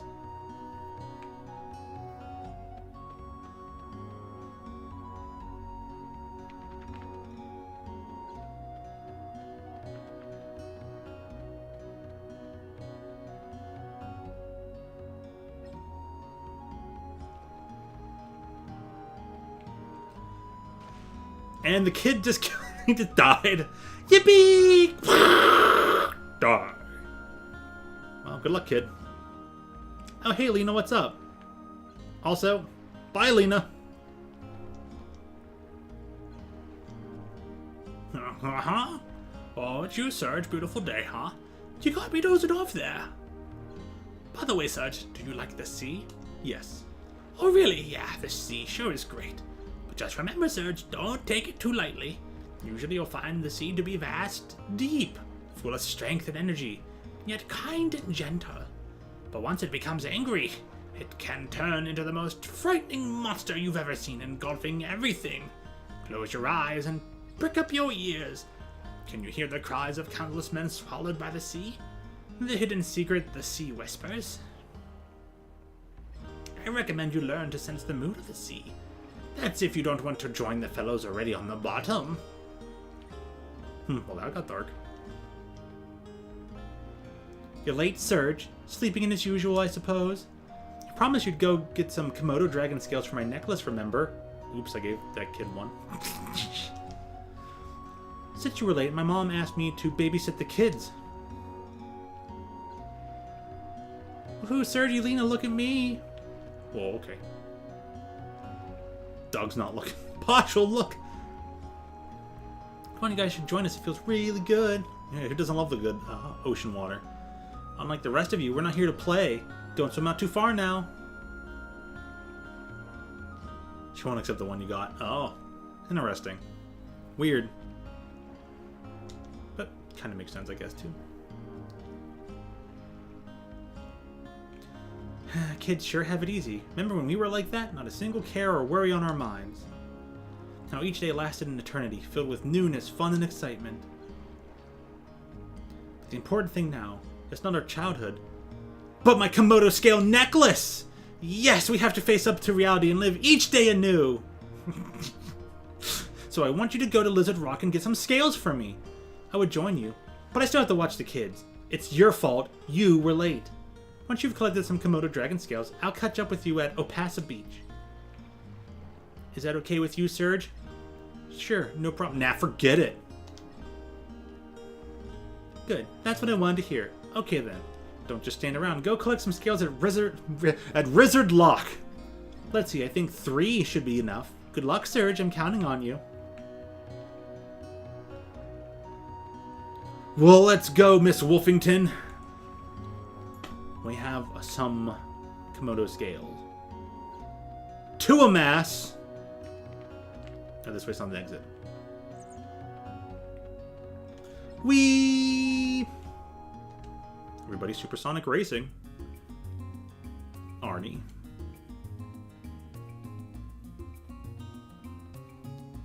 Lizard Rock, north. Cape Howl.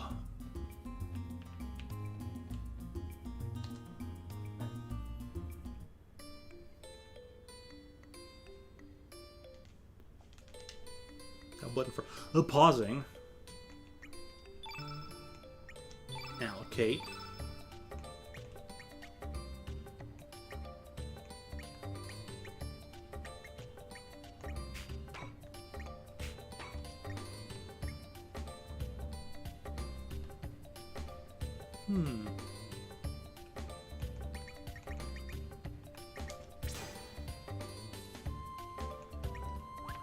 Oh, it becomes +2, +1. Oh, as you level up.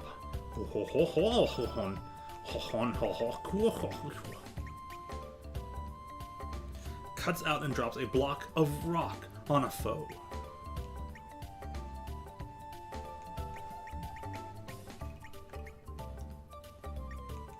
But you have level 1 beam.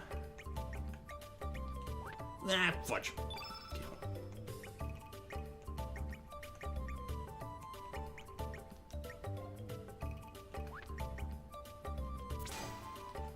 What did it put on?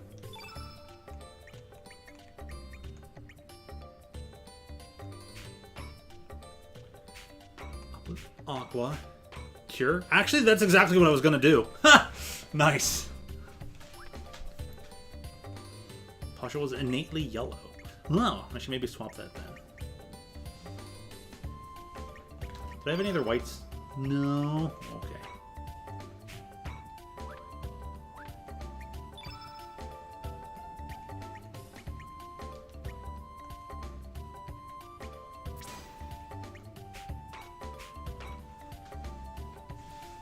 There's New Game Plus and Continue Plus?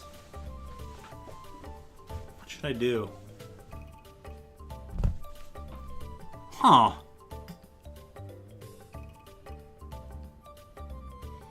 I would just double check what the difference is for Continue Plus. New Game Plus seems obvious, but what the heck is Continue Plus? I'm sure you can make a New Game Plus from even a Continue Plus file. So I guess a Continue Plus is to just go back and get anything else you can. I don't know if there's extras. I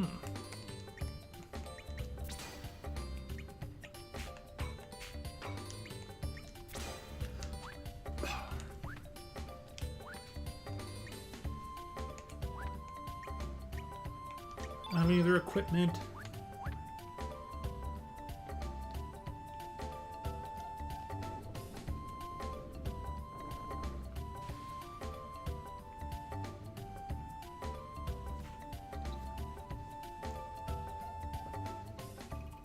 Stuff carries some New Game Plus, so I don't know. Yeah.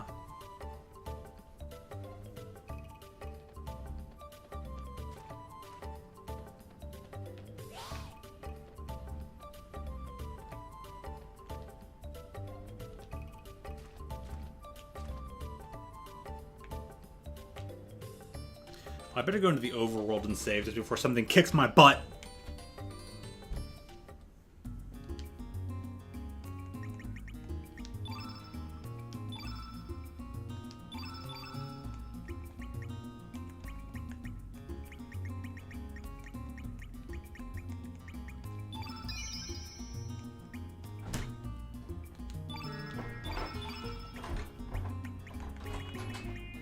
Can't get rid of that one save.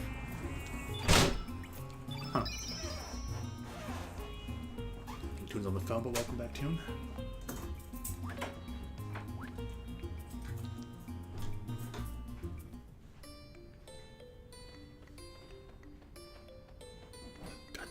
That's a big crazy monster thing.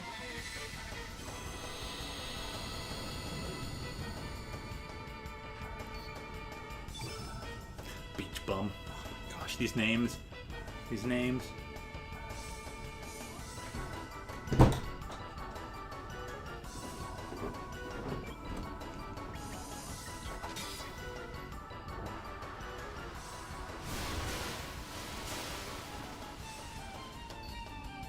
Oh.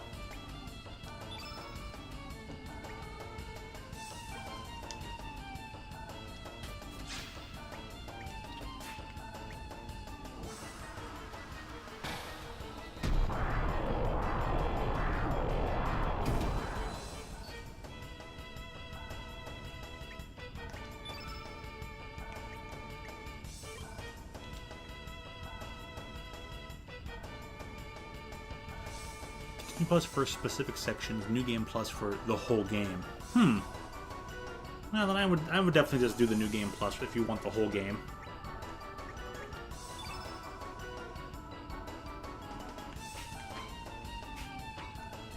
Tablets.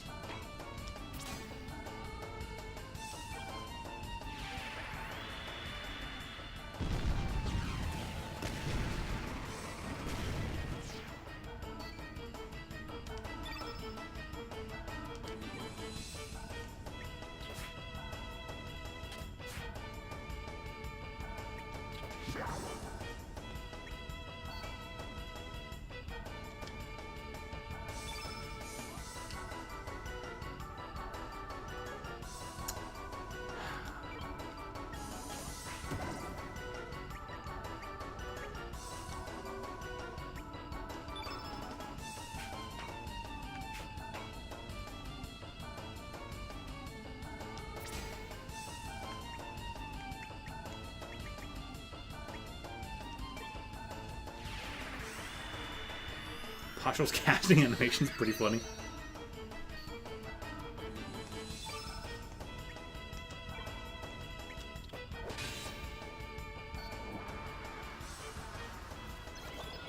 Why are you doing Aqua Ball?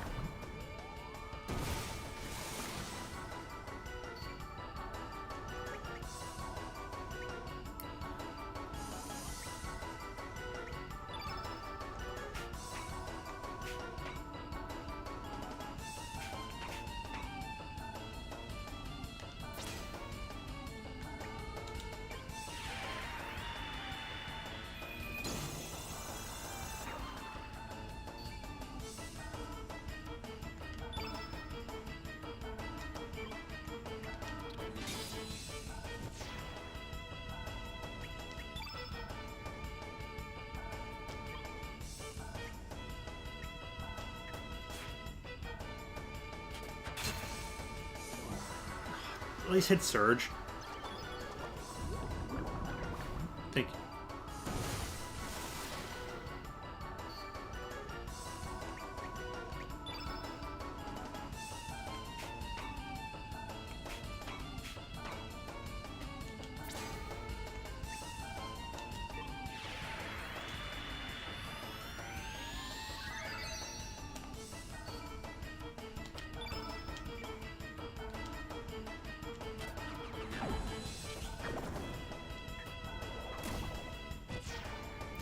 Nice. Boom, spinning drop kick, like, dang Pashal, nice.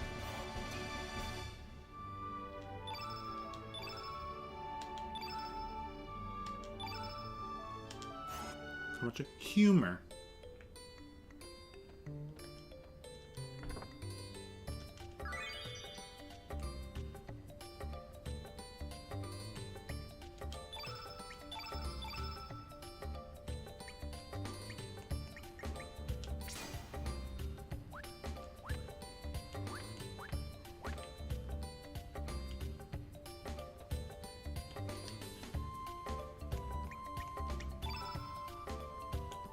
Not those kind of items.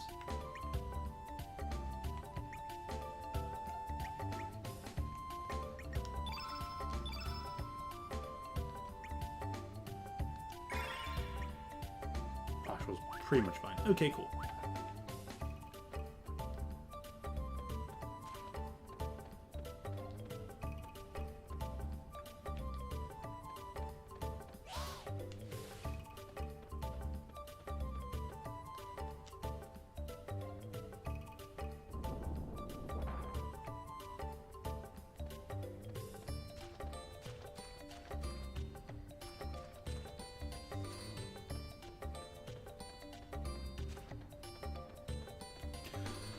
You can plus start a new game with the stats and some of the elements and equipment and items you've had in the game previously, and 1 or 2 new features.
It's the Komodo.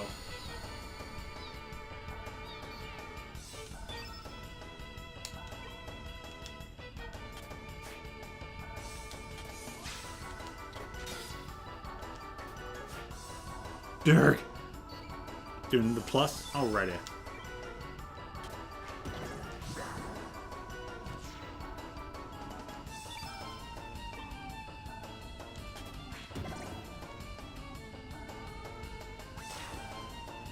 Sweet lol.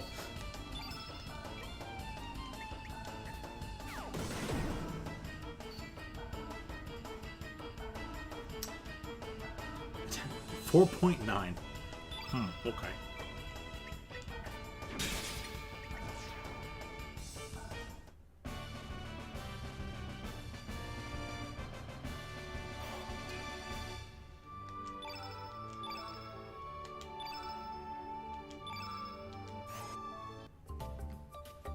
Yeah, Landon. Still am. Gonna be for just under 2 hours now, like an hour 50 maybe at most. He stored it away safely.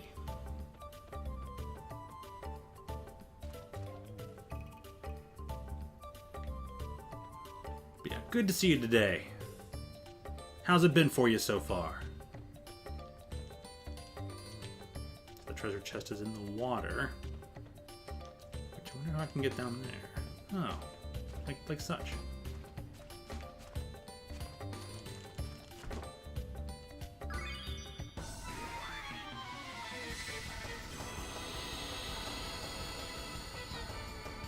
Oh, you fudging.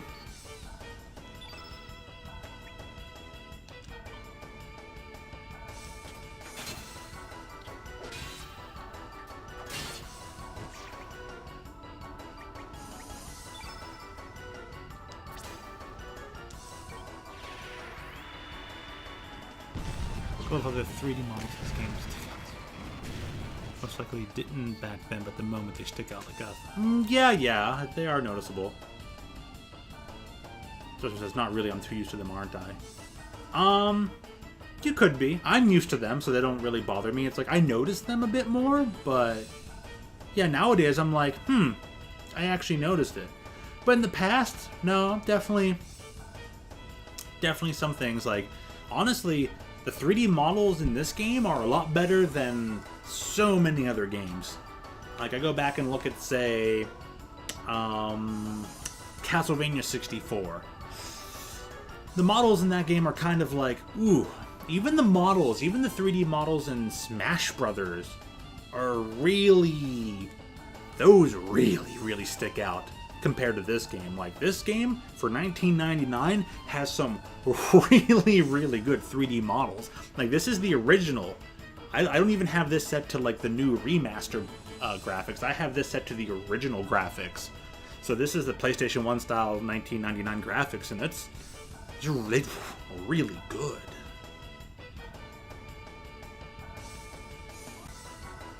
Okay, I'm used to that, aren't I? I'm going to try for some endings. Should I try the dev room?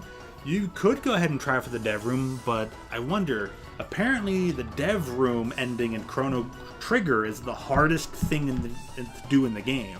There's only 2 chances you get to do it. You either do it at the beginning of the game where you have only Chrono, or you do it at the Ocean Palace where you have to fight basically a double speed, double power Lavos. So it's like, but yeah, go for it. Also, I beat Pokemon Soul Silver at... Oh, you beat Silver. Nice. It took 5 years to beat Lance. Hey, exactly. Better late than never. You said exactly what I was gonna. Exactly.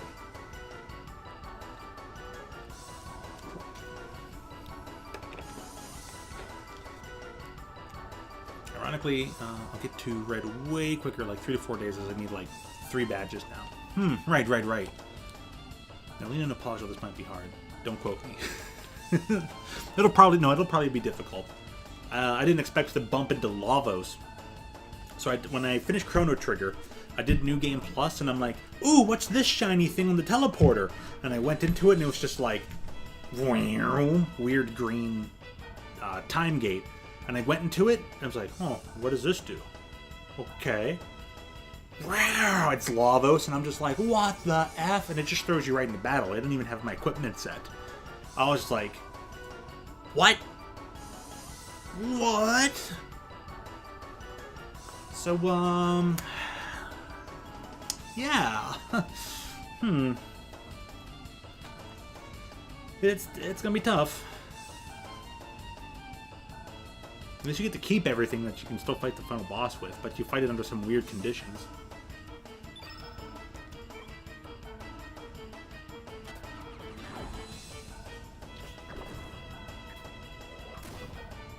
I want Pokemon in the area like level 10. Well, that kind of makes sense when you think about it.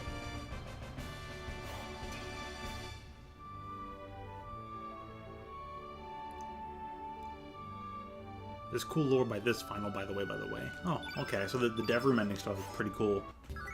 Cool lore, huh? Well, I mean, it just goes to show that the area that you're in still has to... The people there still have to face their level 10 Pokemon, even though your Pokemon are high level. You at least expect level 30s. I think they're probably level 10 more for the world building, really, than anything.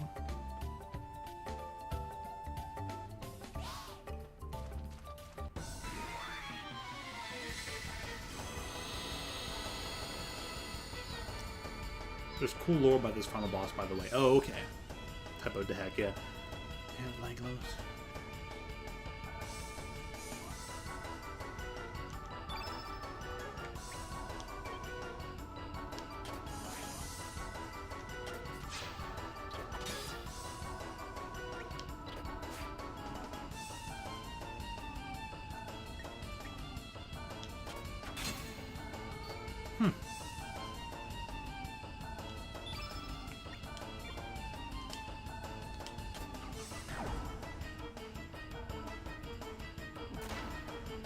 Where does it get to attack now?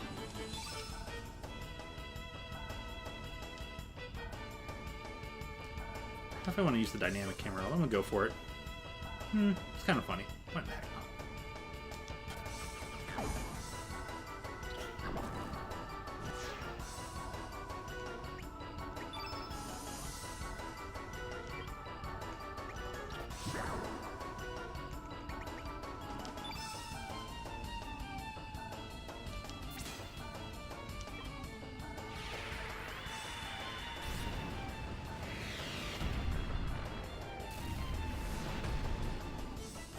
Bonk.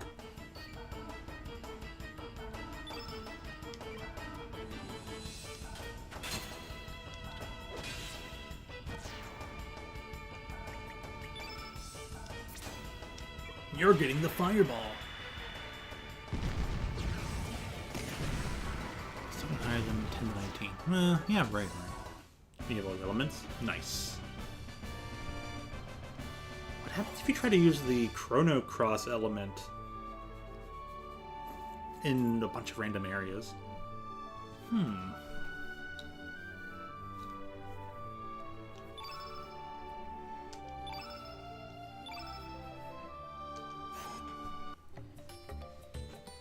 Oh, all but the Chrono Cross. At 55, he lost. Sheesh.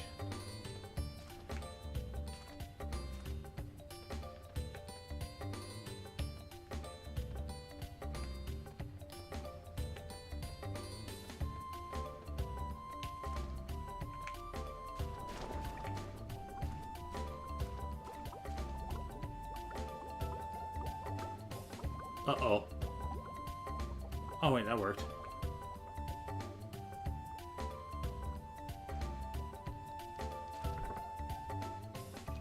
Silver Loaf.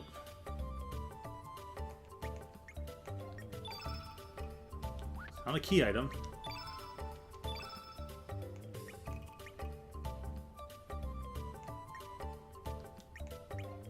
Improves hit percent. Oh, wow. Okay, so add symbol things are...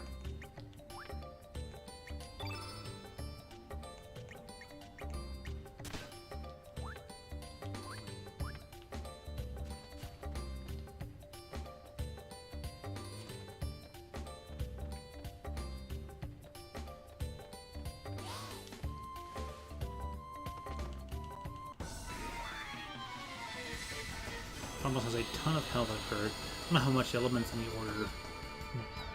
The elements in the order do an Oko. Oh, huh.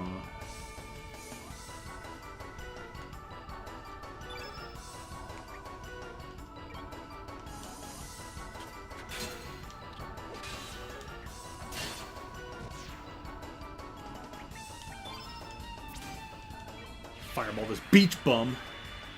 You beach bum.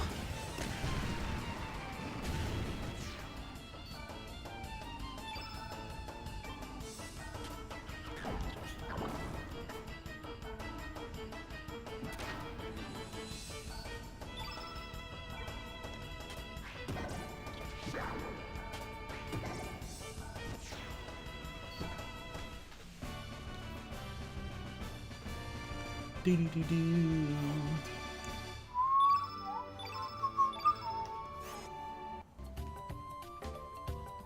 I think it was when he beat Lance, I wasn't even trying to defeat him. Oh, really? Huh, what were you trying for then?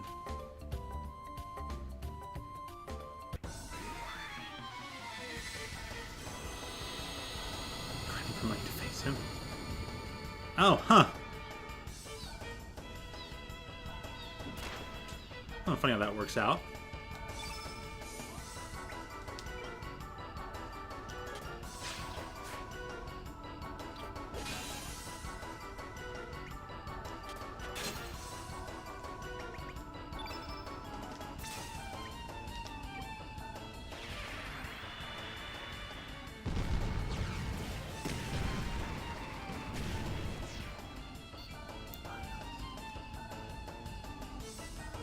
So I can try that day that you beat. Huh.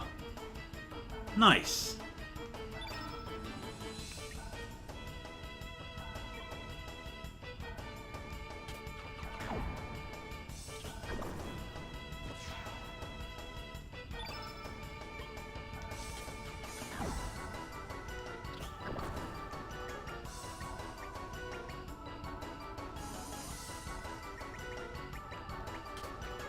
Bam.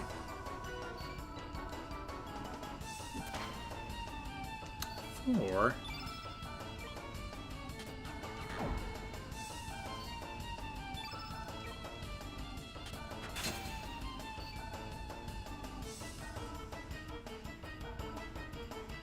oh, hey, good. He was right.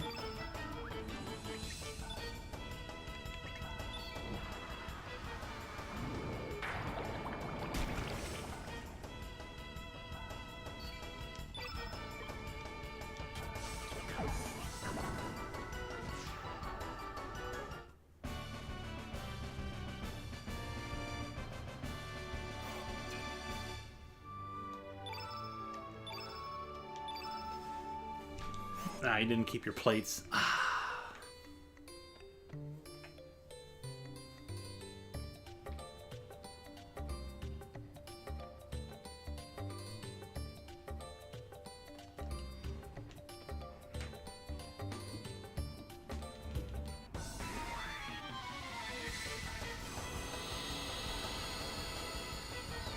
Oh, that's right. You never got the green plate from the dragon. Huh? That's right. I got no Spectrus. Oh. Okay.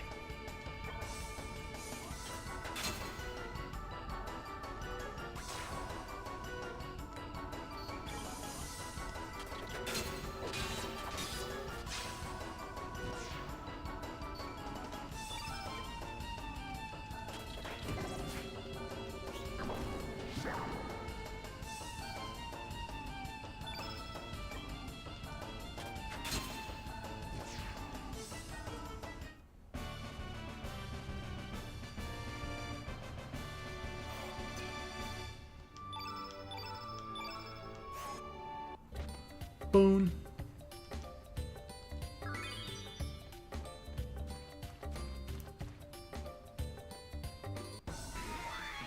This flu effect keeps making Surge run into everything.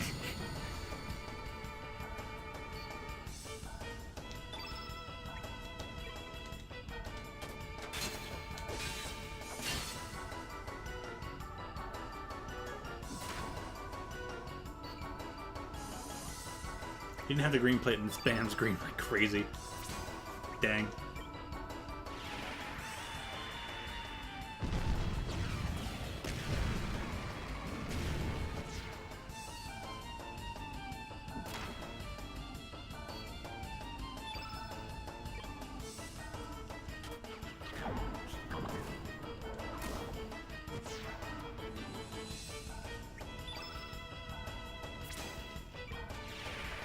Get uplifted. Yeah.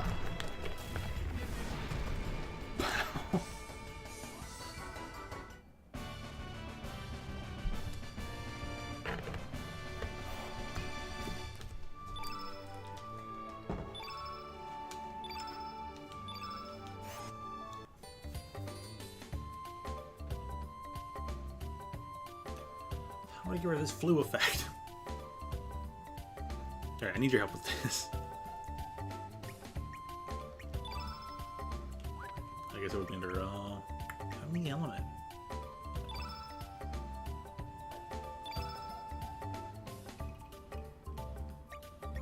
It's like heal or something. I don't think I have the right element for it. Ointment or something. It's not that bad, it's just mildly annoying. I'm just surprised it hasn't gone away yet.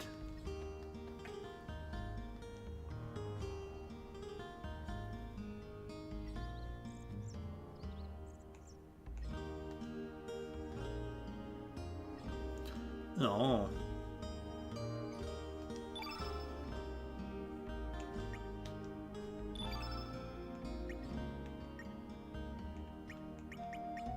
Needed fur.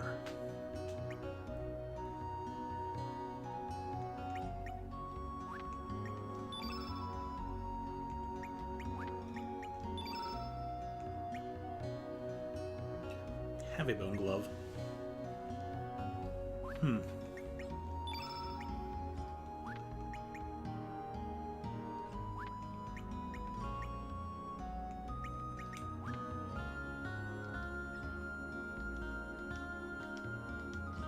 Great elements. Show me your elements. Whoa.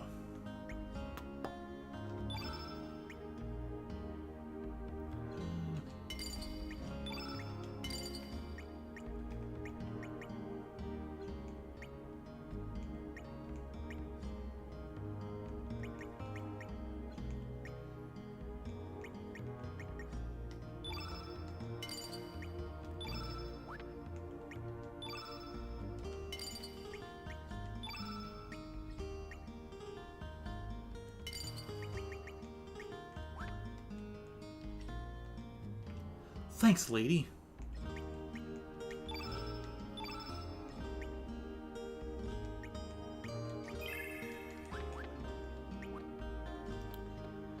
Phew, finally got rid of that wobble.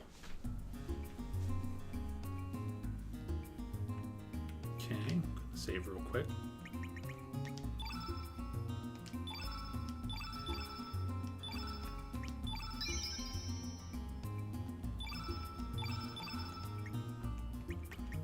I should save it to a new slot. Do alternating slots again.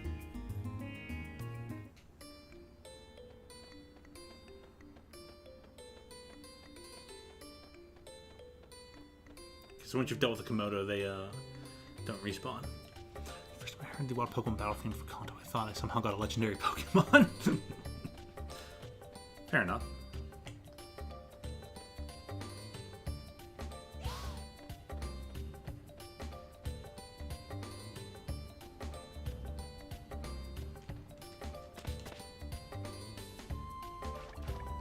Oh. I got bone. Uh-oh.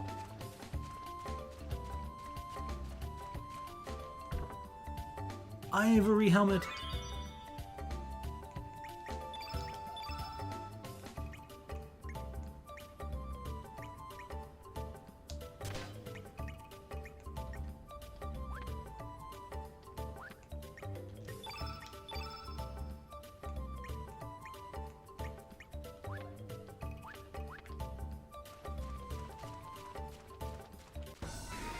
Okay, guess I'm gonna fight you.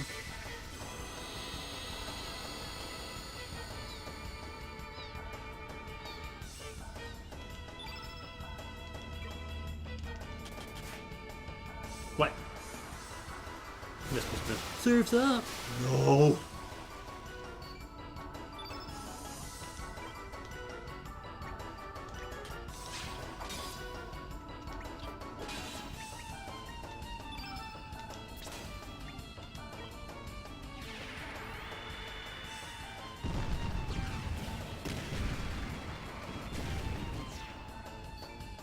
Okay, so it goes from there. Field effects to leftwards.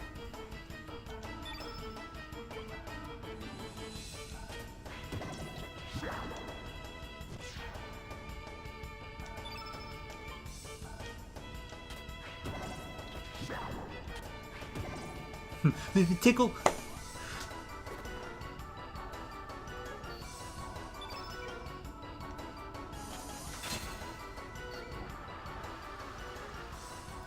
No.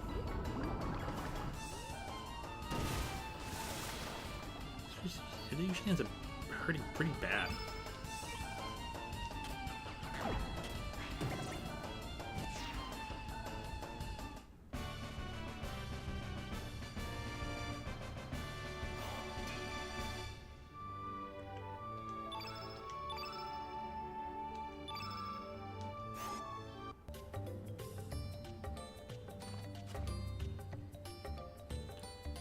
Why did the partial not heal?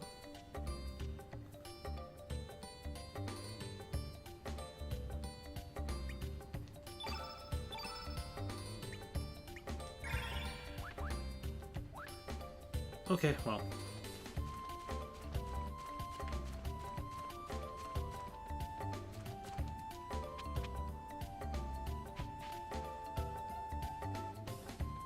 But partial has a cure.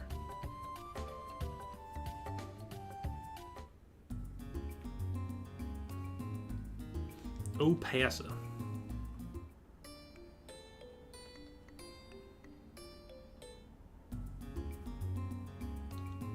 Go to Lizard Rock South.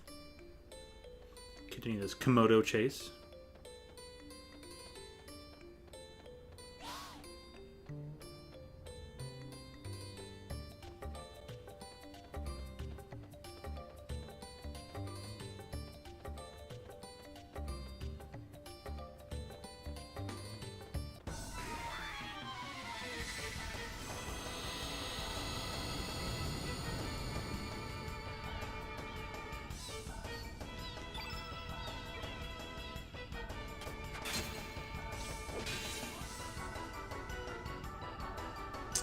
Disrupted my thing.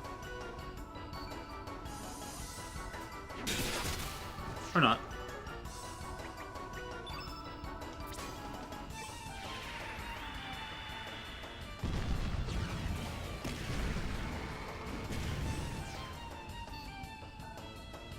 Oh no!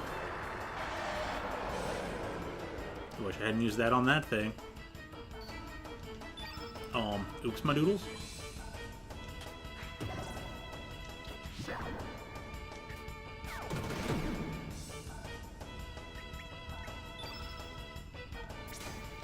Get uplifted?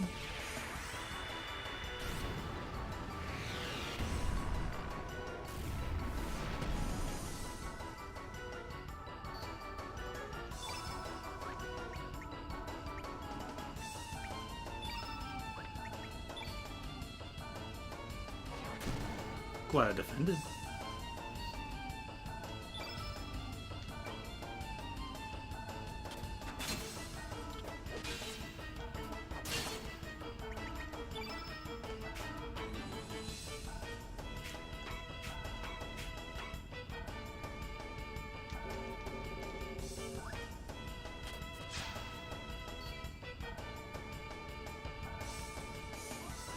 Missing the green plate was a mistake.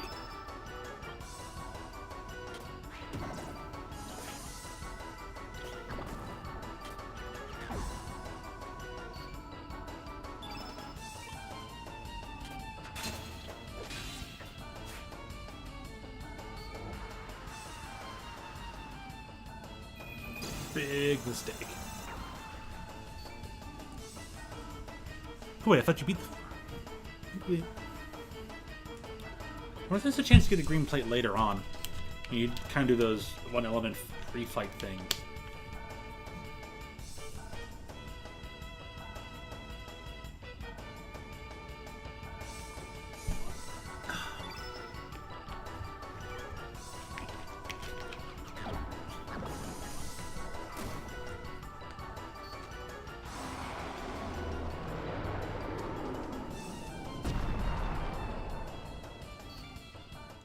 Can't do dev ending later on, unless New Game Plus. Oh. Reached a new growth level!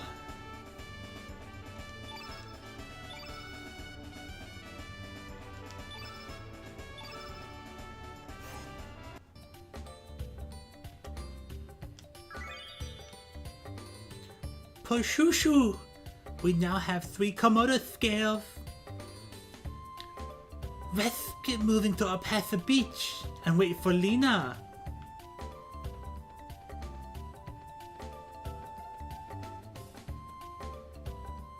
Can't do dev ending. Shucks.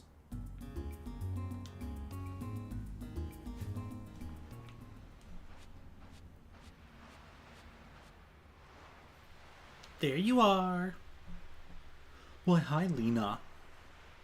Sorry I'm late. I hope you didn't wait too long, Serge. Pasha, I didn't expect to see you here. So this is where you went off to. Wee, Lena's here. How you doing? Oh, are you two on a date? Sorry. Me think me should leave you two alone. Oh, please, don't be silly.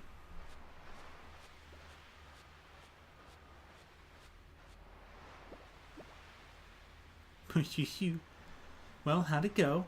Did you get the Komodo dragon scales? Bam, there you go. 3. Oh, they're beautiful. I'll be able to make a great necklace with these. Thank you, Serge. And you too, Pashul. Ahem, no problem. Sure, it's been a long time since we last came here. We used to come here so often. Pushushu. Nice sit-down animation. Some NPC Pokemon Soul Server has a level 65 Magikarp. What? The sea never changes, does it? It's been rolling in and out like this since long before we were born. It's been here for eternity, it seems. It's probably seen many things, heard many things. And it'll probably keep rolling in and out, long after our lifetime, without a single change. Hey, Serge. Remember that time we sat and talked like this back when we were kids? With the gentle sea breeze and the tranquil sound of the waves? Just the two of us talking. You still remember that day? I don't remember. I remember.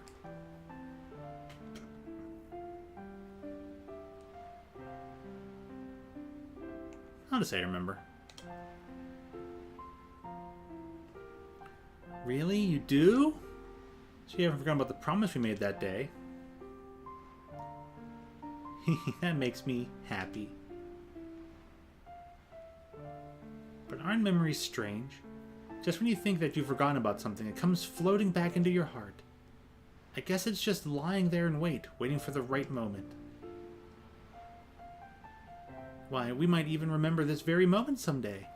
In 10, 20 years, when we're all grown up and married and have kids of our own. When that time comes, I wonder what kind of adults we'll be. What kind of life will I be leading? I wonder what I'll make of this day. We'll forget it eventually. Yeah, I hope you're right. Serge, there's been something I've been wanting to...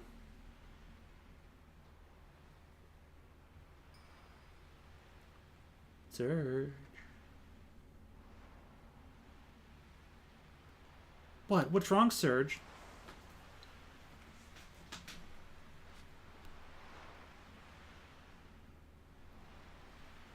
Serge? It's hard when you think about how old this game is. Yeah, it is over 20 years old now. 1999. 2009, 2019, in 10, 20 years, when we have kids of our own, like,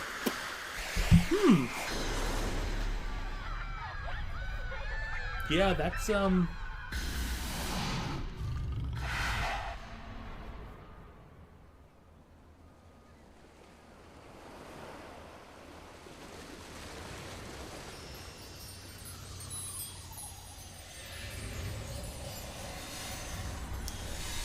to think about.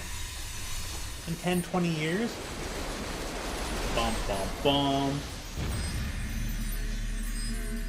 It already has been that amount of time for this game.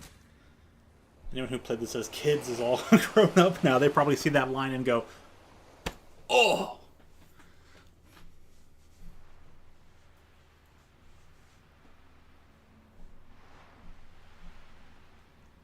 What are you doing there, boy? It's dangerous to sleep out here.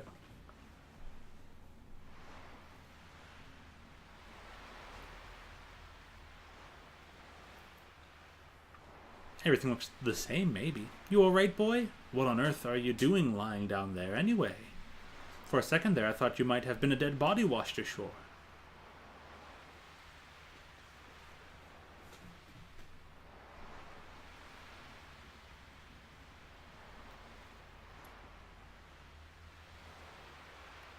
Huh? Where's Lena? You were the only one I saw when I got here. Are you a friend of Lena's? I believe she's in the village babysitting. Well, I'd best be on my way. Anyway, if you're looking for Lena, you should stop by the village. You know, you shouldn't be playing out here, boy. Wouldn't want anything to happen to you now. Bum, bum, bum!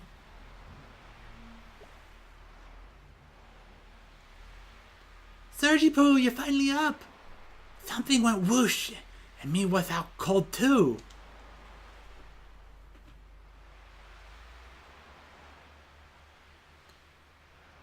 Me woke up first, so me went to go look around. But no sign of Lena anywhere. Do you think Lena temporarily combusted? Spontaneously? Yeah. Best line in the game. Do you think Lena spontaneously combusted? Combusted? That's hard to do. Spontaneously combusted? Me wonder if she's okay.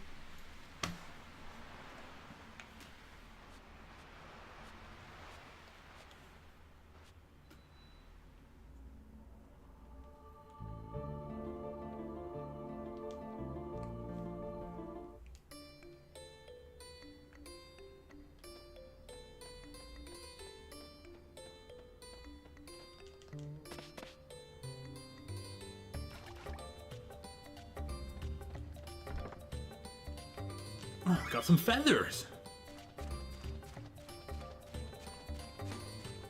There ain't much out here as there was in the other spot. So not everything's the exact same.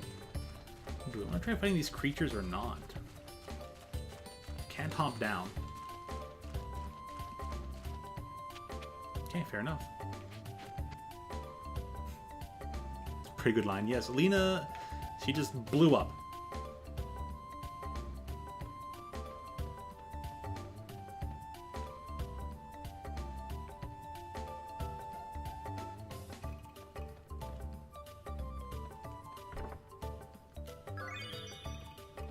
Thanks for the free box. Maybe I should try fighting one of these things. Komodo.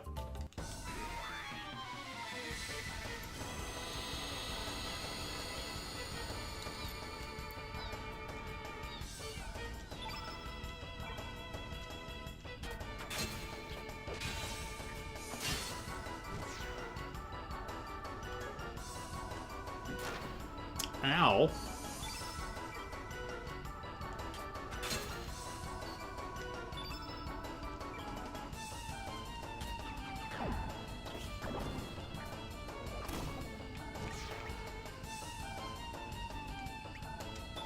Very carefully.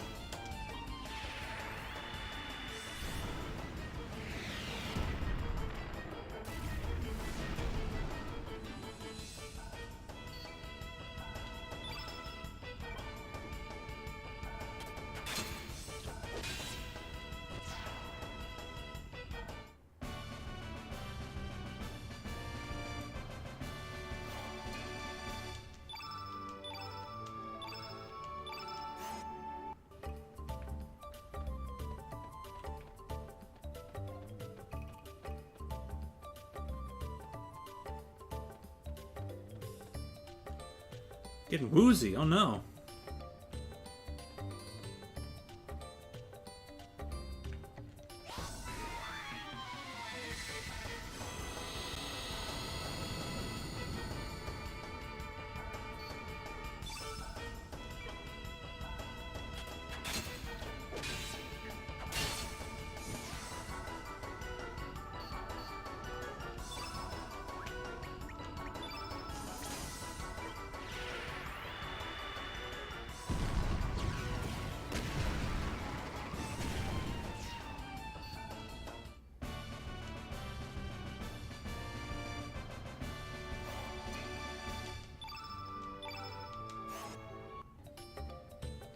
Responsibly. I feel like I'm going to have a bad unwanted nap that'll make people think I died. Ooh, more ivory helmet. You're going to have a heavy nap, huh? Well, with the 5-hour difference, it's almost 10 out there. Sleeping at this time would actually kind of be on point. Would make sense, at least. Alright, how bad is it to fight these fish right now? I'm going to save and I'm going to try fighting these fish. Just in case it goes horribly, terribly, magnificently wrong.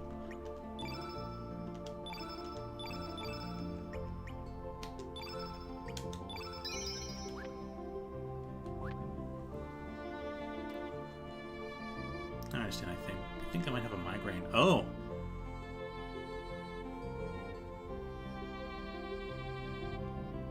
Keep with the level bonuses and you're good.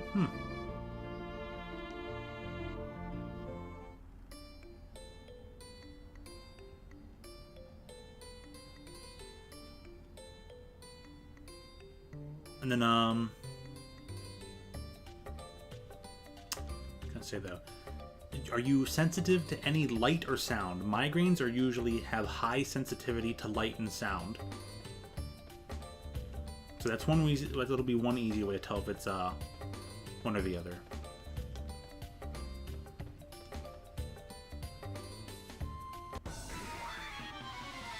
They don't get a work cure. Okay.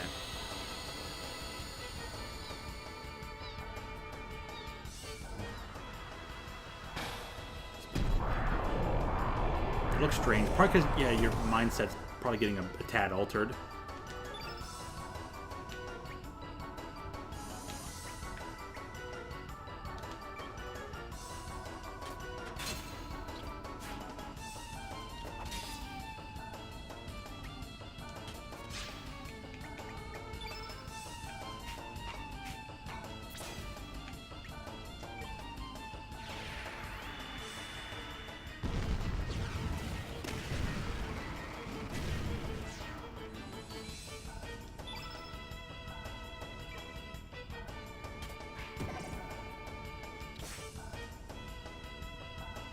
I should double check if I'm able to put more elements in now.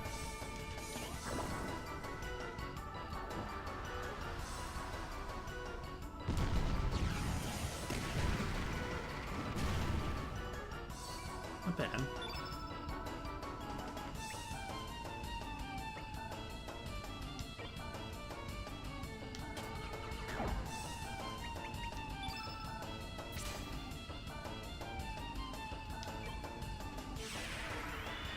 Yes, it is. That is a nice bork. It's candy floss. Yes, it's a big Borkin candy floss as a teammate. That it is.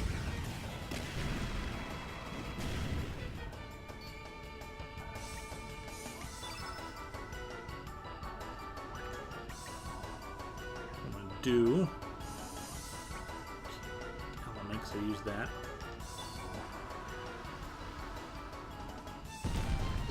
Poncho could take it.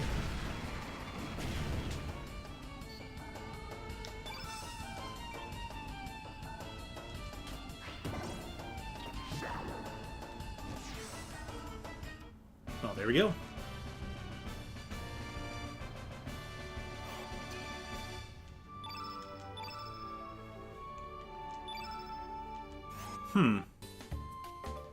Kinda didn't heal. Whatever. Bam. Yeah, now you healed anyways. Yeah, fighting them fish wasn't bad at all. Oh yeah, Han, were you here for just a moment ago? Poshul, the dog, says a few cute things like "poo-shoo-shoo" and speaks with a bit of a lisp. So Posh was like, "Did Lena spontaneously combust?" Did she spontaneously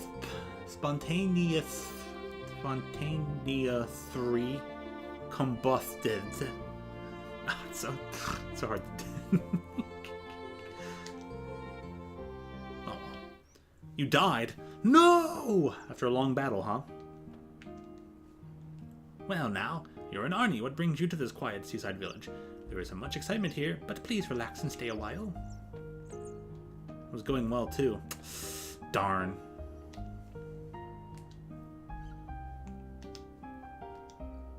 Sure, give me the elements. Elements, please.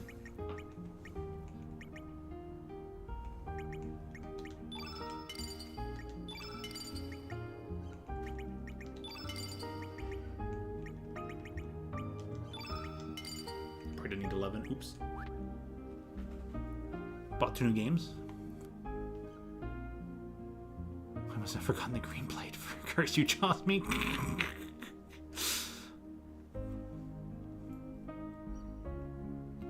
Turn game plus and spend responsibly. I'm sure Han probably does know how to spend responsibly. More than some other people I know, or even maybe myself. But hey, cool. You got 2 new things. What'd you get? Were they on sale? Did you get them for a good price?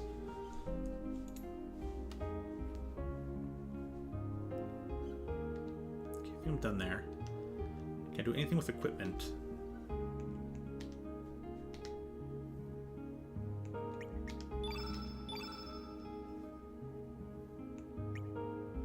Spatula K20. Good for either of you. Can I do armor?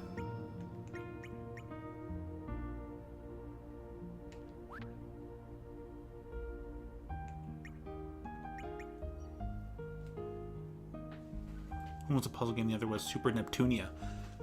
Ooh! A Neptunia game. Nice.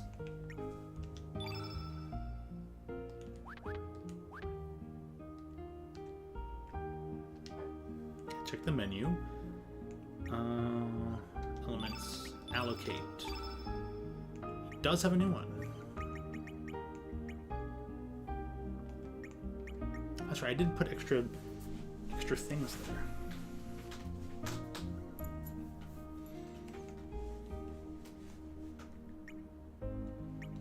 Just quick swap between characters.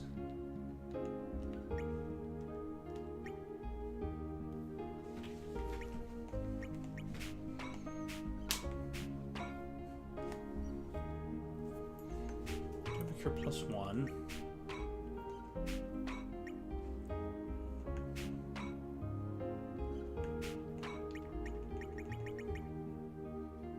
I should get an extra aqua beam.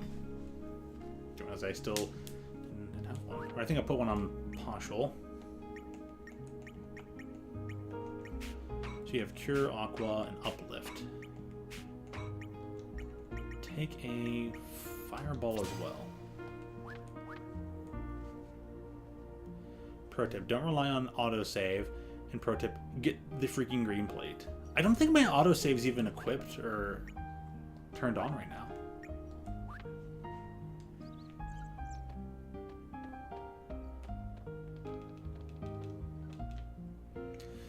Hey stranger, do you know what's popular among the village girls these days? Bracelets made from rainbow shells. I want to get some for Kiki, but those shells are so hard to find. Oh no!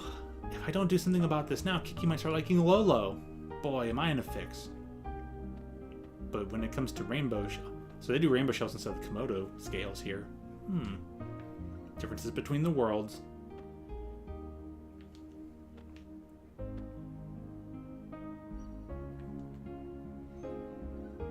Humana, what a hunk. This here is Nikki from the Magical Dreamers. So in the other world, they're radical dreamers. In this game, in that one, they're magical dreamers. As luck would have it, Nikki is holding a concert in the port town of Termina. There is a heaven on earth. It pays to live to an old age. I can't believe I'm actually going to be able to hear Nikki's beautiful voice. Whoa, stranger, don't tell Gramps about this. They're the same. It's an alternate world. They're the same. Ooh, I get continue plus now. Continue from any save you've gotten. That's why you don't rely on autosave like me. Oh. Oh, so that's how you're able to go back from any point in time. Oh, no. Oh, no. The multiple... Oh, my gosh. Also, she probably wants to see his arms jumble around. This year's Viper Festival is going to be some event. They're going to have a famous traveling band there. You see that poster over there? He's the lead guitarist and vocalist of the band. He dresses flamboyantly, but he drives the women mad, young and old. He puts on a powerful show, too. Yo, stranger. Have you heard anything about the group of thieves up on the mainland? No, I haven't. You haven't heard, eh? Where are you from, stranger? It's pretty big news even down here in El Nido. Those mysterious thieves have broken into a bunch of houses up on the mainland. They're cold-blooded bastards. They'll go to any extreme to get money or jewels. Even the powerful nation of Poor can't seem to get a hold of them. I think they call themselves the Radical Dreamers. Wouldn't want to run into those bandits. So they're the same in any world.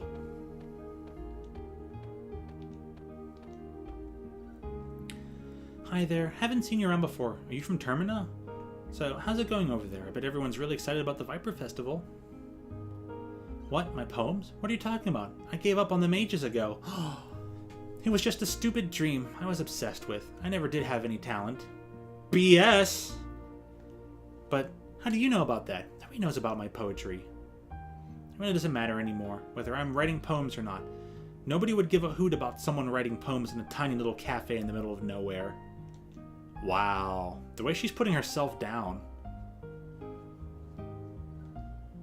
Dang. Oh, a tiny little cafe in the middle of nowhere, huh? But just remember, dreams do come true. Did you honestly believe that? We live in the middle of nowhere, in this tiny village leading small lives. Nothing's ever going to change, no matter how hard you try. That's just the reality of it all. Sigh. Yeah, she went... the difference between worlds. Hello, young man, what can I do for you? What happened to the cookie that speaks funny, you ask? Oh, you mean my lesser half, my husband. He went on a journey to brush up on his cooking. I have no idea where he could be.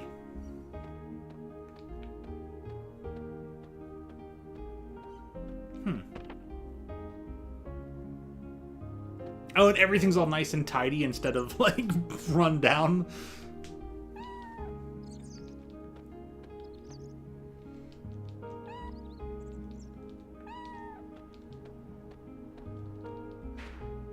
Oh.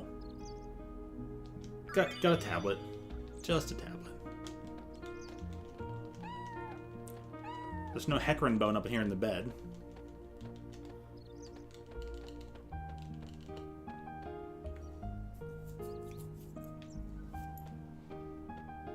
So, okay. The cook that was here is up north somewhere. He's in a different town.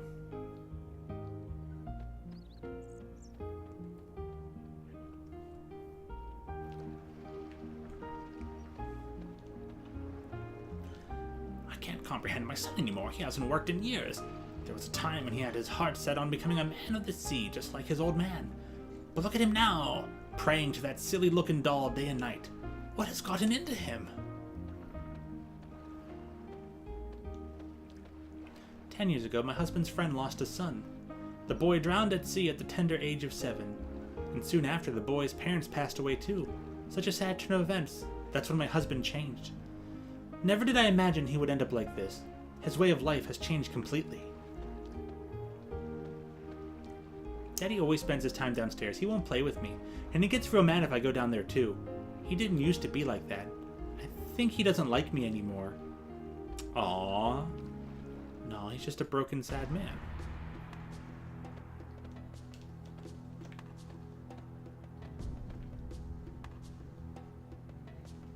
Oh, hello there.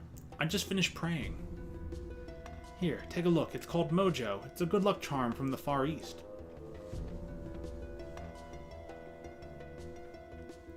Can you feel the love and affection oozing from it? It's just such an amazing messenger of love and courage. Think about it, my brother, how our everyday lives are controlled by uncertainty and fear. Our spent yesterdays and our uncertain tomorrows, how we live a meaningless today. This holy item filled with prayers protects and supports us. Come, my brother, let us pray together and bring peace of mind to our hearts. Where can you find true love and peace of mind? Within Mojo! Poor guy. He's idolistic.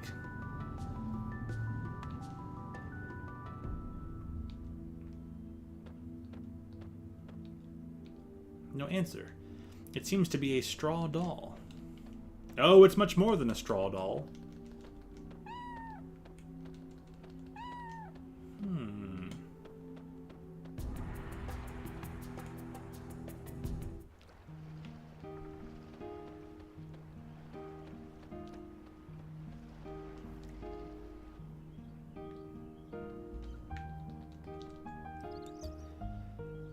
Oh, hi. Are you new here? Una, don't you recognize me? Lena, I think she's on the pier babysitting. She should be on the pier. Are you a friend of Lena's? Well, technically, yes. The pier's up ahead. Listen, don't be doing any mischief to them boats. A boat is like a limb to our fishermen, but I guess outsiders like you wouldn't understand.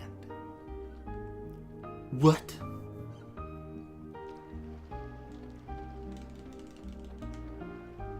This is my house. Keep out. And beware of mad Heckrons. Me have embarked on wrong journey. Please do not come looking for I. Pasha went on a long journey to find a Heckron bone. Greetings, Sonny. You're a new face in this village, a friend of Lena, perhaps? You'll find Lena out there on the pier babysitting.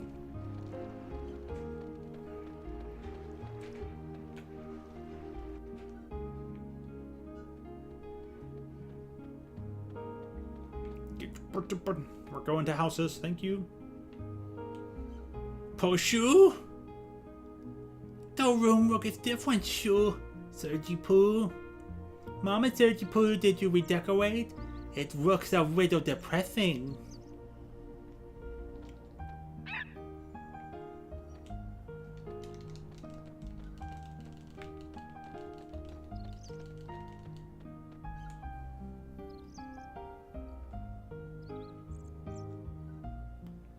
Poshu, looks like this room is redecorated too. It kind of looks like a junk room. It's so dirty in here. It's so dusty in here.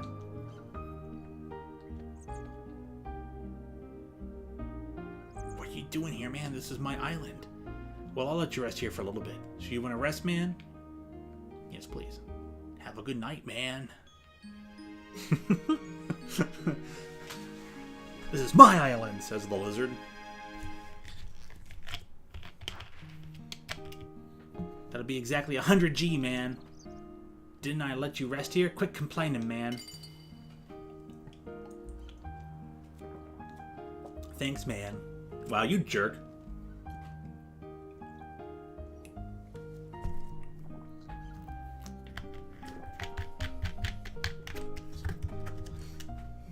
You up, backstabbing swindler!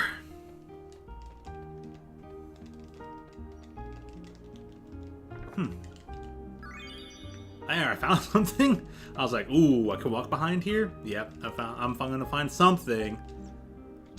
What'd I find? What did I find?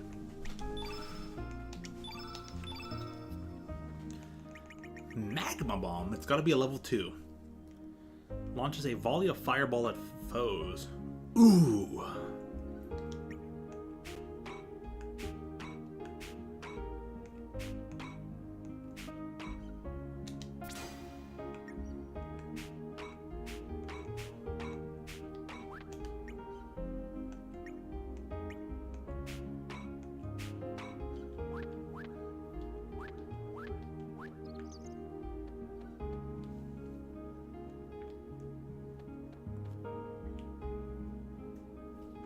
Huh? Who the? What are you doing in my house? My house isn't a playground for you kids, alright? Go play outside. Who are you, mister? This is Surgy-Poo's house, isn't it? Where's Mama Surgy-Poo? Huh? Who? Marge? Who the heck's that? I've lived in this house for 5 years now. Sorry, that name doesn't ring a bell. For 5 years? Is that true, mister? Push you? This is really, really weird. Whatever with all your gibberish, man. Just get out of here.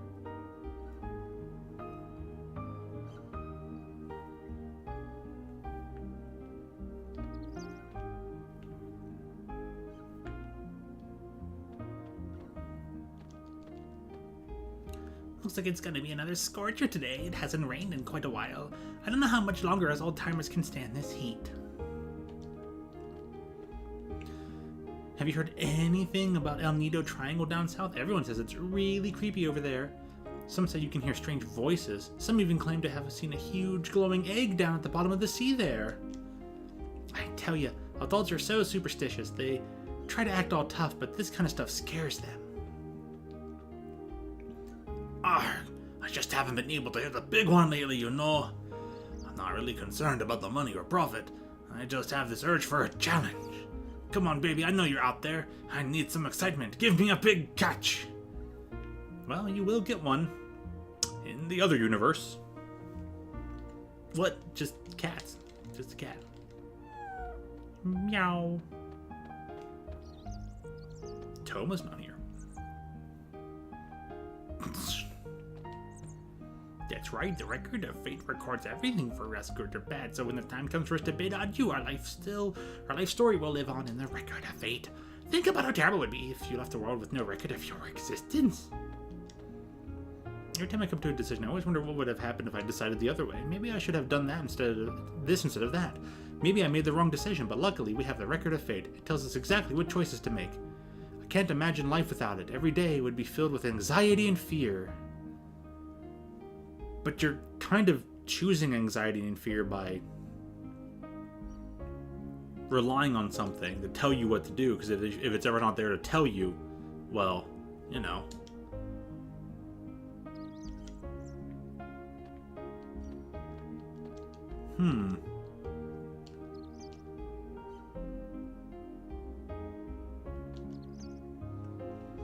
Yes, you want to see the chief? Huh, Radius? Who's that? Gandhi is our chief. There's no one by that name here. You must be mistaken. You're a new face around here. We don't get too many visitors. My name's Ganji. I'm the chief of Arni. Why don't you stay and rest a while? Can't offer any extravagant entertainment, but make yourself at home. Talk to me, lady. Just between you and me, our chief Ganji is really stingy. I can't cook a decent meal if I don't have fresh quality ingredients. And then he complains about how terrible the food tastes. I can't stand it! Yeah, I'd be annoyed by that too.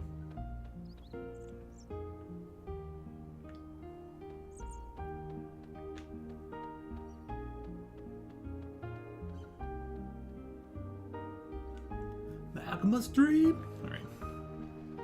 Yippee! Some things don't. Whoa. Oh, the tranquil sound of the waves does it to me every time. It makes me so sleepy. I bet the lullaby we heard in our mother's wombs was kinda like this. One day we will all return to the mother sea, embraced by her lullaby.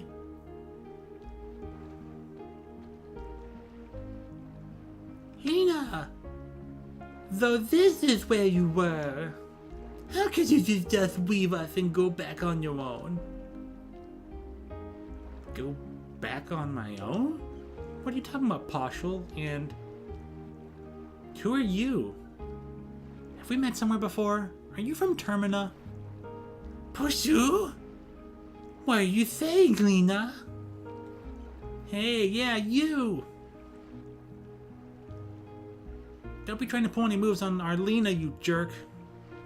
Oh, don't be silly. Don't go swimming out too far now, you hear? Okay, gotcha.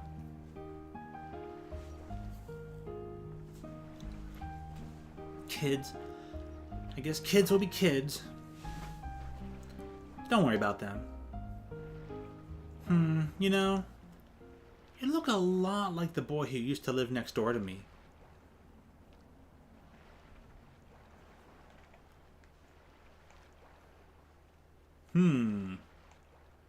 What happened to him? What happened to him? Why do you want to know? It's really none of your business.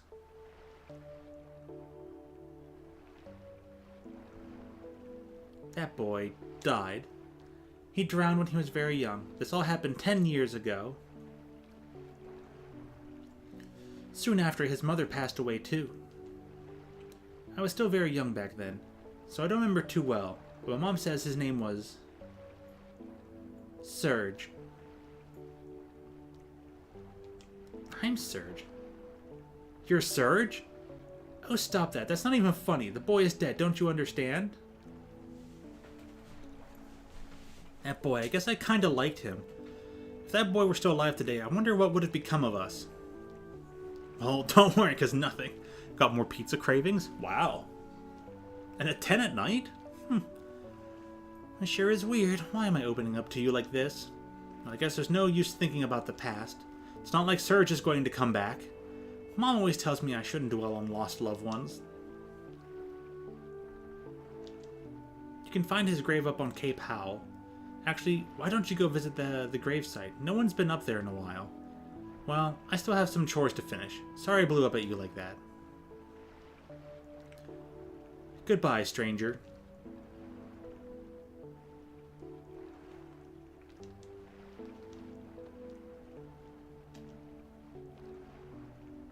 I'm sure Serge would be happy too. But I'm Serge!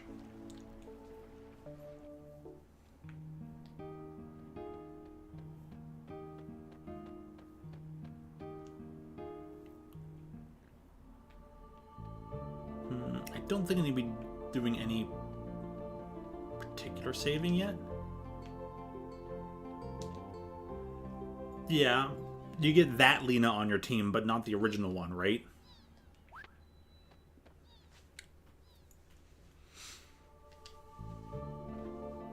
It's gonna be interesting to see which people from which world will actually join your team.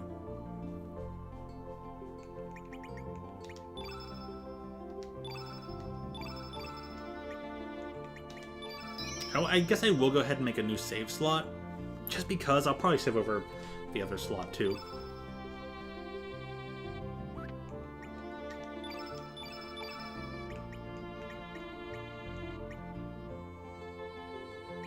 Nothing has changed, but everything.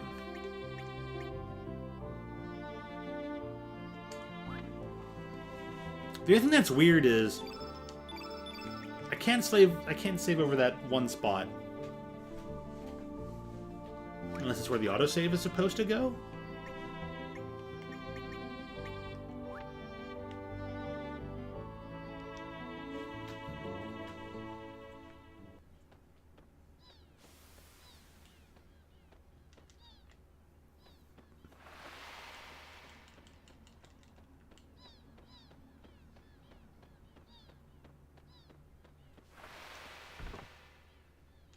Electro Jolt. Ooh.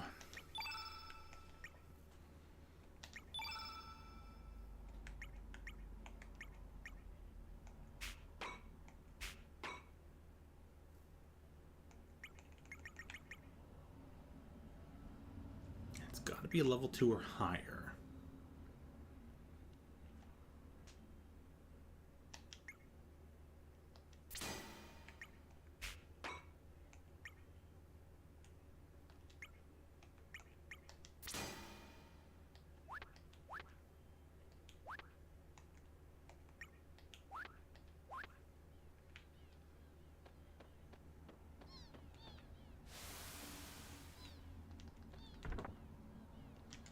Bone.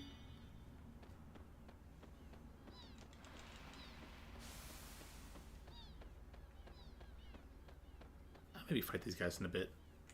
I'm going to have another battle soon.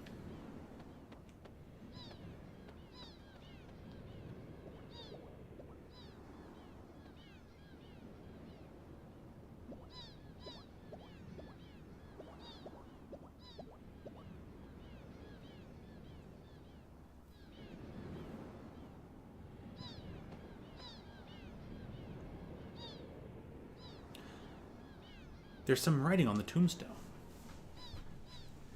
Rest in peace, our beloved Serge died age 7. Nobody can take anything away from him, nor can anyone give anything to him. What came from the sea has returned to the sea.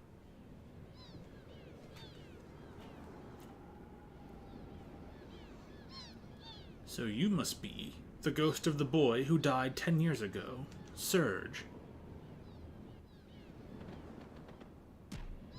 Ah! They kicked Partial!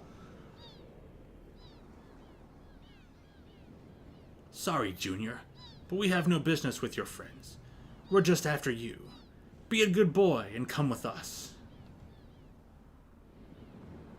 But, Sir Kosh, do you think it is truly true that this chap is a ghost? He seems like a perfectly perfect young boy to me. That doesn't matter. We found the boy here, just as he said we would, didn't we? Now seize him. Hold your seahorses. So kids from the alternate world and not from the regular world?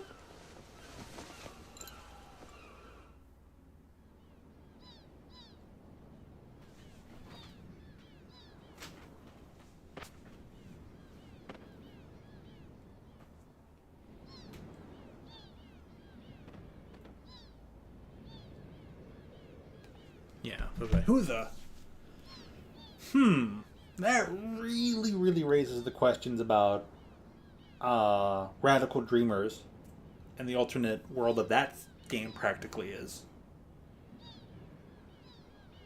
I wonder how the other endings go. I'm really interested now. Out of the way, Missy. You don't want to get hurt now, do you? Oh, shut your trap. You're the ones who'd better get out of the way. You have a problem? Do you have a shaken idea who you're dealing with, Missy? That's enough. Listen up, Junior. Our orders are to take you in. We don't want to hurt you. Just come with us. Or else this axe of mine will have to do the talking. And for crying out loud, would you all just shut up and get on with it? I'm gonna kick your sorry asses so hard you'll kiss the moons! Fair enough. You leave us no choice. You'll regret this, Missy.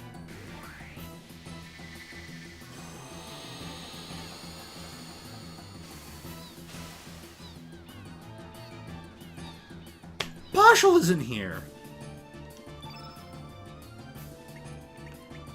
Pepper. Salt. And pepper. Salt. And pepper. Salt. And pepper. Salt and pepper. Okay, take out these guys first. A bam. A boom. A booble.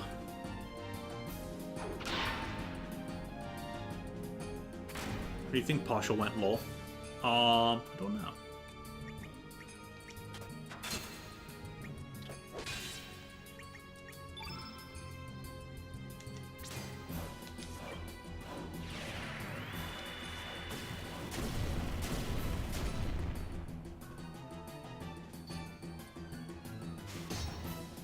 Ouch, Salt. Sir.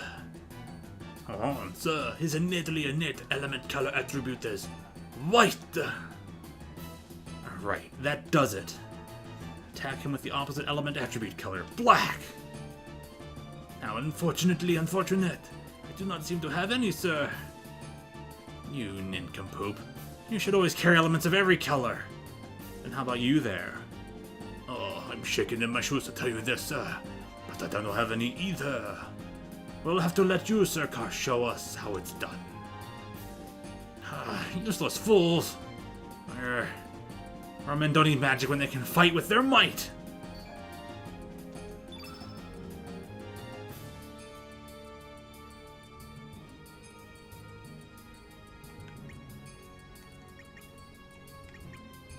Well, I was focusing on him a bit, so...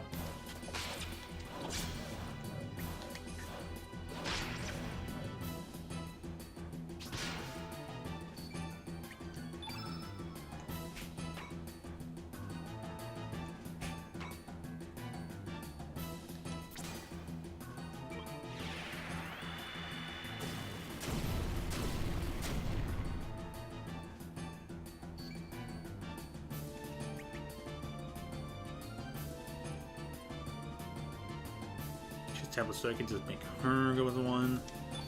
Just defend here.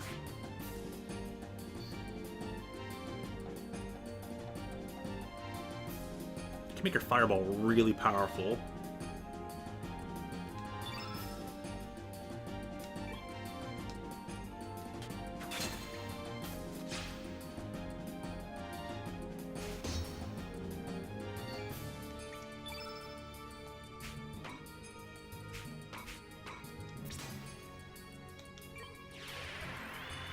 Goodbye, Pepper.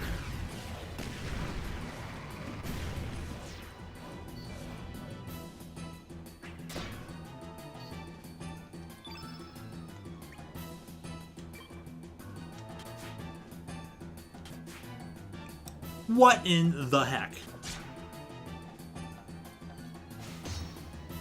Yes, keep stabbing Surge. Go for step 2. Leftover. Give him a superpower. Kapow! 37, not bad.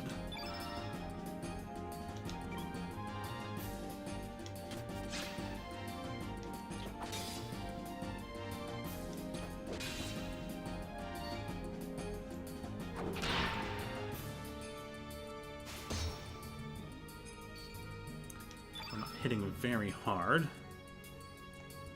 Oh, green and yellow.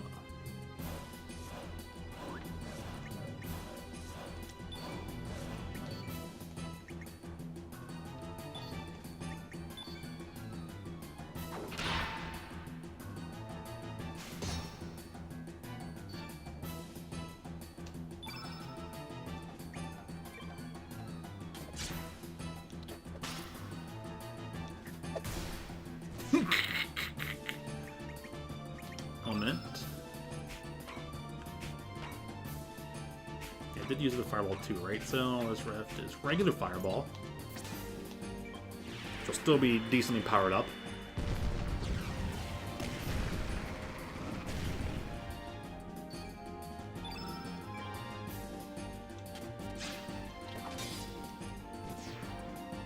Cool.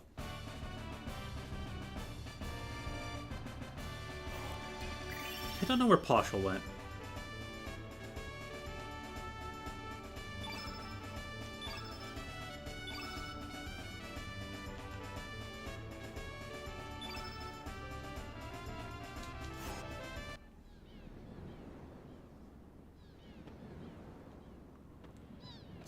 Sir Karsh, I say we shake it out of here so that we can live to fight another day. These aren't no ordinary brats we're dealing with. Poshel will be back. Okay, good. I mean, I know Poshel will be, but it's just like, No, Poshel, no! Ah, damn cowards. As for you, Missy, we won't forget this. ooh, I'm so scared. I'll be happy to take you on any time. Think I'll lose to scum like you? Ha! You're right, mate. Surge. Your name's Surge, ain't it? Oh, me? My name's...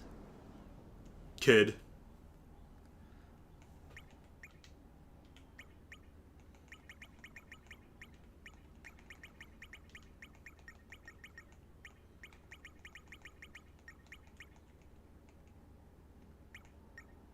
I'm dumb.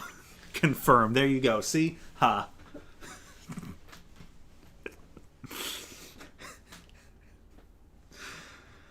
I won't change it.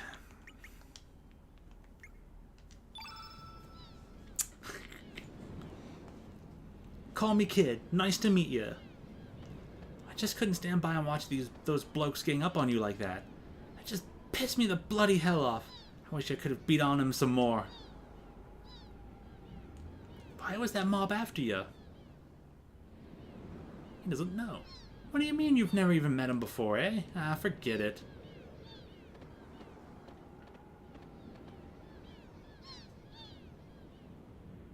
Hey, Serge. How about you and me team up for a while? That Karsh fella ain't gonna just leave you alone, that's for sure. And to tell you the truth, I'm new to these islands. It's pretty lonely traveling around here on me own. So, Serge, how about it? Maybe it was fate that we'd meet up like this.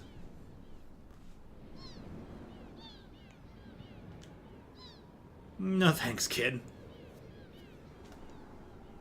Oh no, I already forgot his name. What was the goblin's name? How am I forgetting already? Grimdars?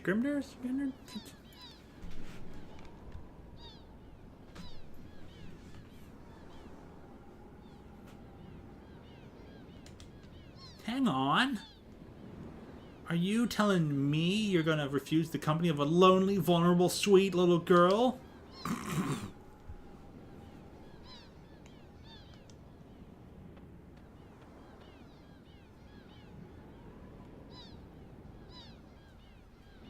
You sure there, mate?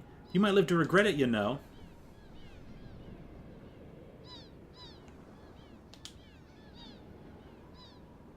Jeez. Well, have it your way, mate. Sweet, bye.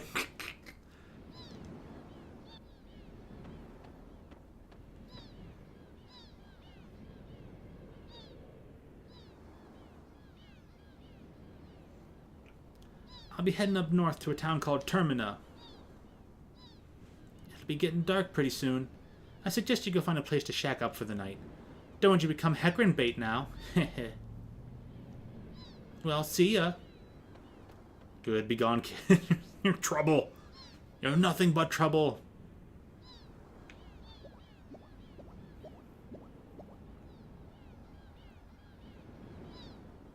Oh, you're back right away. Yay! It was terrible. They should be kind to animals.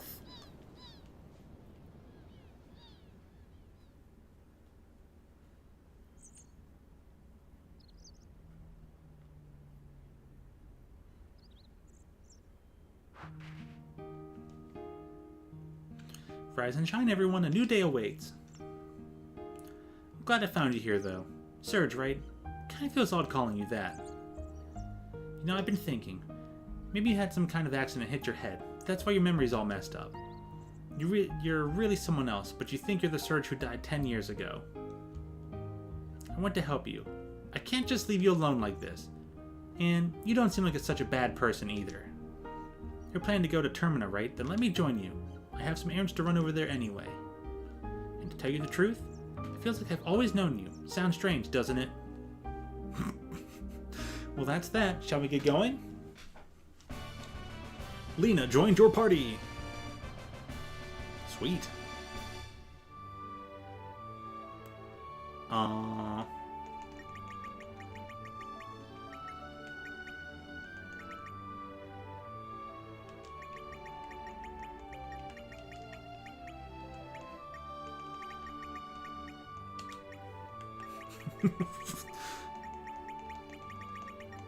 Bam.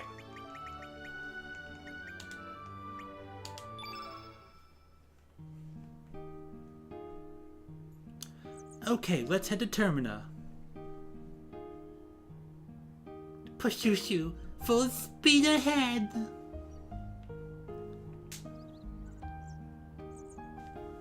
Alright, let's get you equipment then. He's just like, why are these people in my house? Equip. You have the spatula. Gives you better evade, but you have a little bit less to...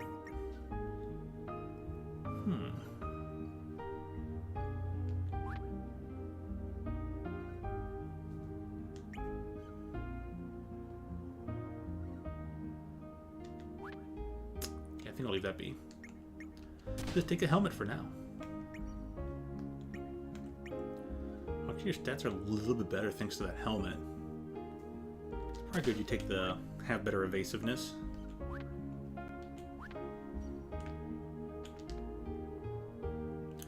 It's funny how different her color scheming is, though. compared to the other world.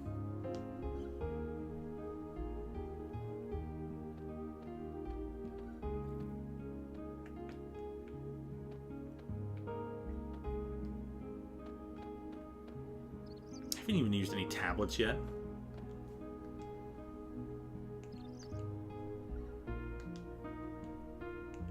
Show me your elements.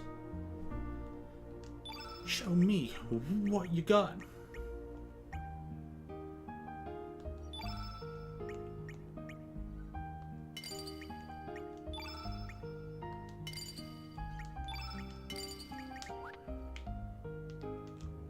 Thanks, come again.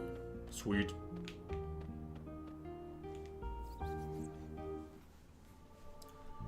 You were heading, where? North again, you said?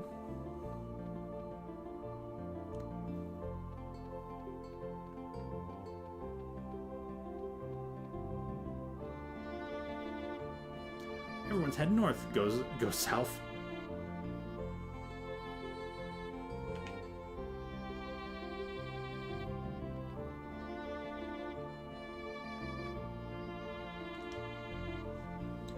Oh yeah, I should allocate some stuff to her too.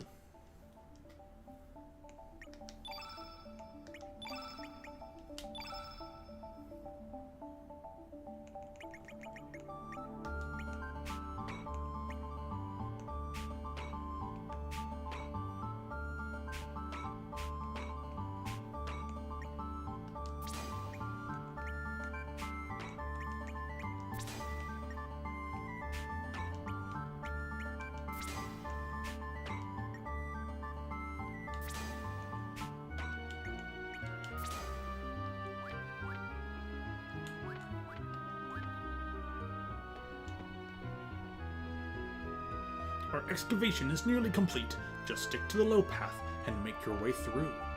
We still have some of our men working on the high ground, so do not interfere with their work.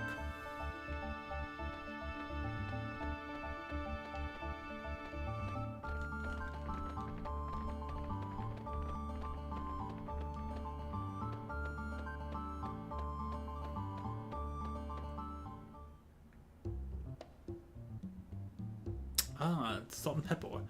Oh, shake it. We can't just shake it on back to the manor like this. We failed in our mission. That was awfully awful back there, Pepper. I want a rematch. By the way, do you remember what kind of outfit he was shaking?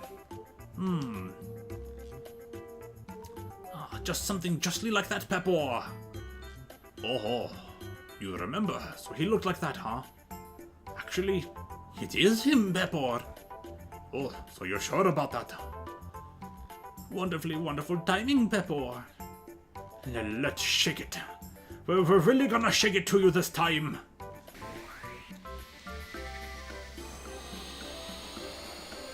Can I fight Giant Chicken yet?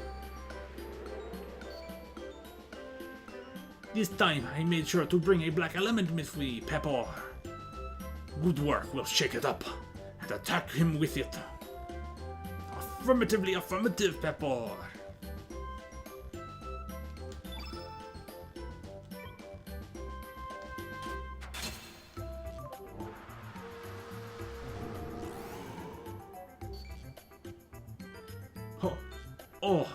Oh, dearie dear.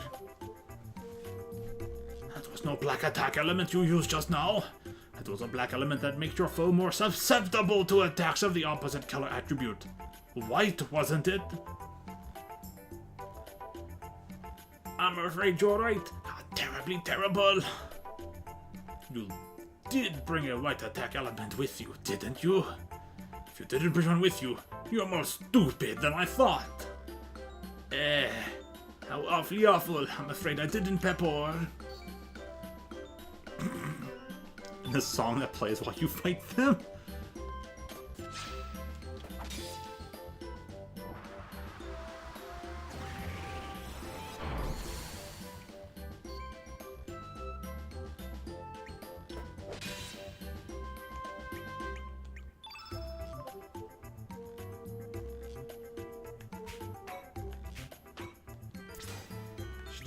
They're both yellow. Okay.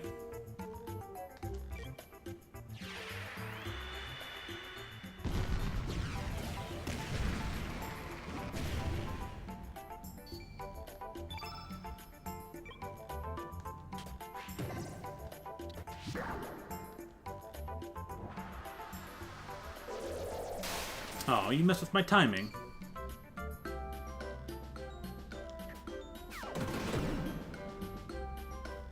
What did partial just do?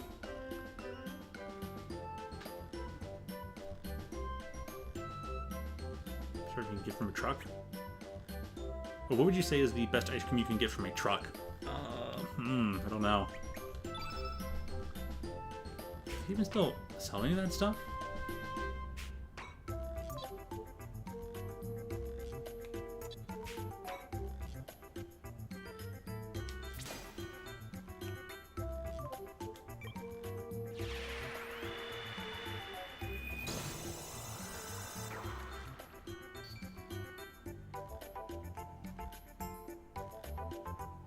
Oh, they still exist, but what do they have on them? Magnum is best. Yeah, I wouldn't be able to tell you.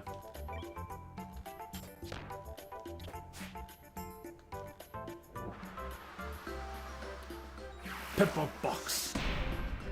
Wow, alrighty, my lad.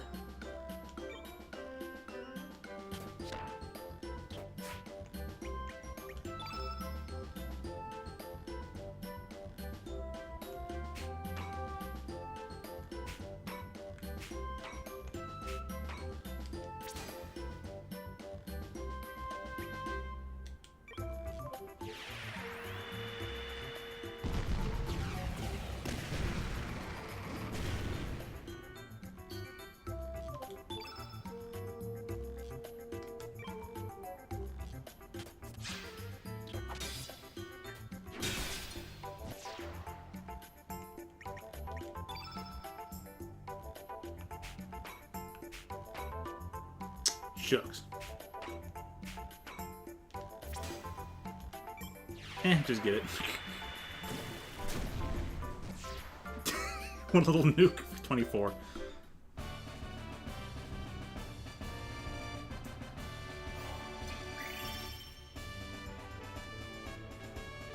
Cool.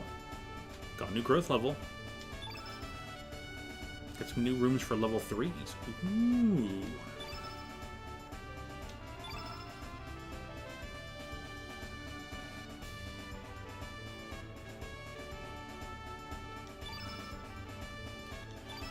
Okay. Oh, retreat! Let's shake it out of here!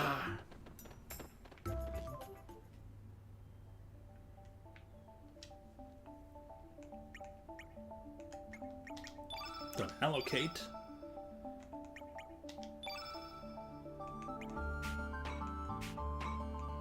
Maiden's Hand. There's automatically something there. Maiden's Hand. Stuff that hurts both body and soul.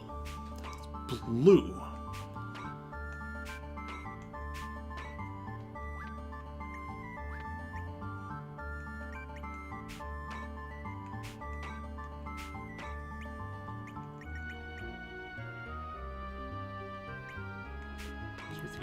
Cure and Fireball, Aqua Beam,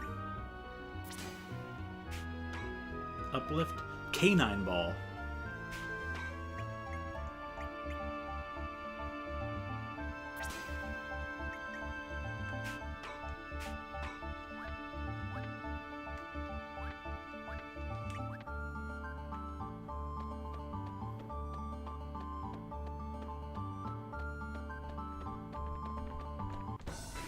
I'm gonna fight this thing, save, and give a hand to the giant chicken, and then move on for the day.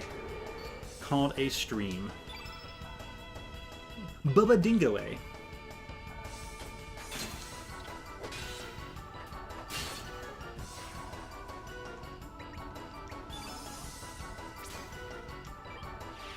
So there were 4 enemies on screen. Ooh.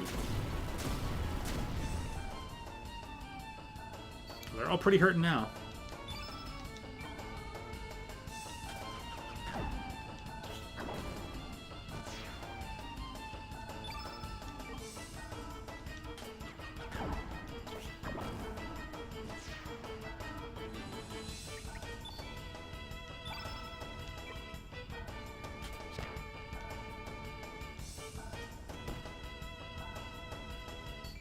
Timing of when the enemy gets to attack can be kind of weird. wonder what the treatment is on that. Like, you... So interesting.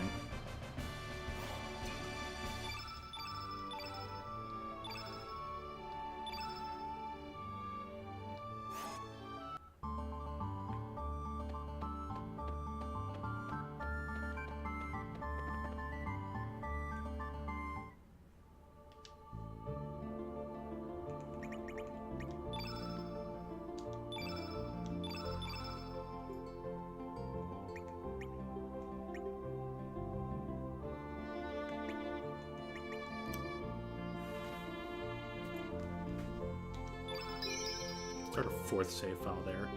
And I'll decide when I'll just start overwriting them. It's gonna be hard to say though, you know?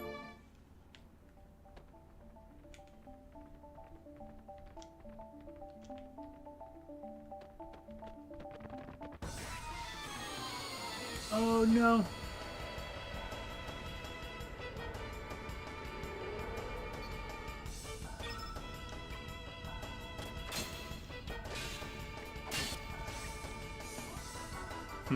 Anger.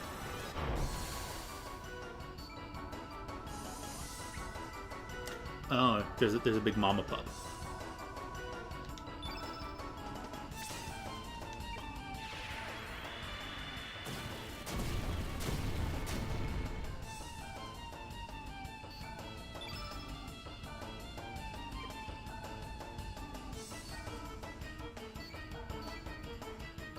Oh, you can hit left and right to attack. Ah, I see.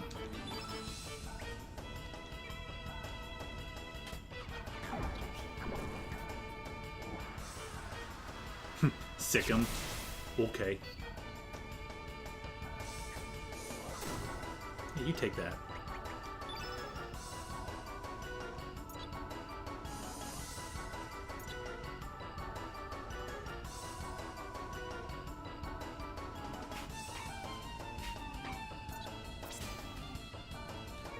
Yeah, I'll just use a basic fireball and finish off with some stuff you might call it later. So what I can do is I can probably go something like whack, whack.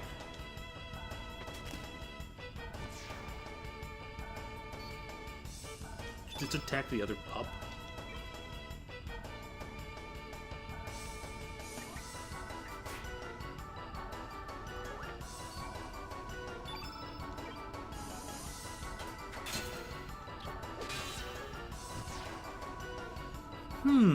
This battle system is interesting. You can swap out any time like that. Huh.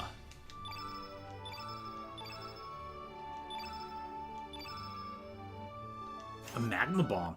Ooh.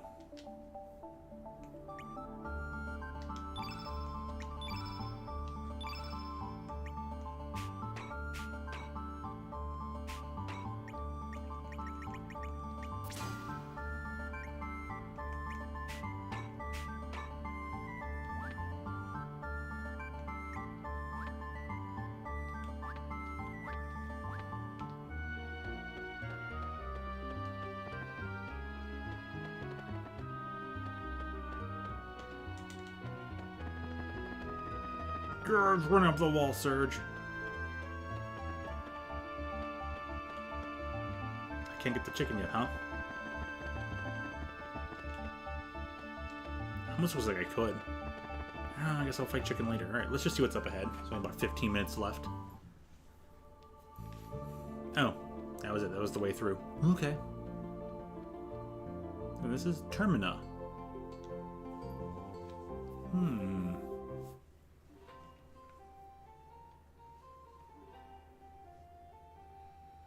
Sorry, I'm totally out of bellflowers. There's a big ruckus down in Fossil Valley. Men from the Dragoons were setting roadblocks up in the valley. I'll get some in a few days, so come back again then. You have my sincerest apologies. I understand we are here to protect you as Acacia Dragoons. Those knights should be done with their work shortly. Oh, that's alright. I can get my flowers from other places, too. Never mind that. I haven't seen Karsh around here lately. How is he doing? Well, he said he was going ghost hunting down south. I'm just a private, so I do not know for certain, but I heard a rumor that Lord Viper ordered him to go. A ghost? Now that is something. I just hope it's not a sign of a coming disaster. If we ever see him, give him my regards. I will do that. And I will be back too.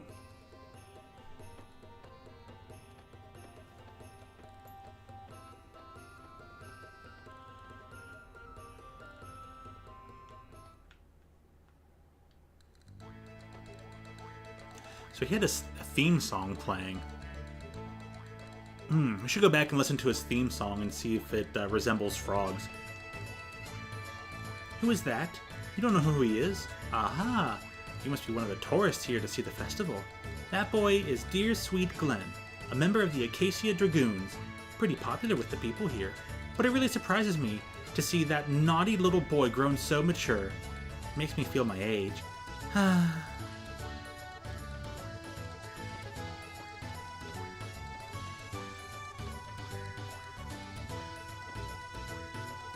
When the weather is so nice out, the laundry will dry quickly. It makes me so happy, and the laundry even has a fresh sun-dried scent too. Then again, if it gets too dry, I'll start worrying about droughts. Sometimes it's got to rain too. Am I being a bit too selfish? It's kid. No.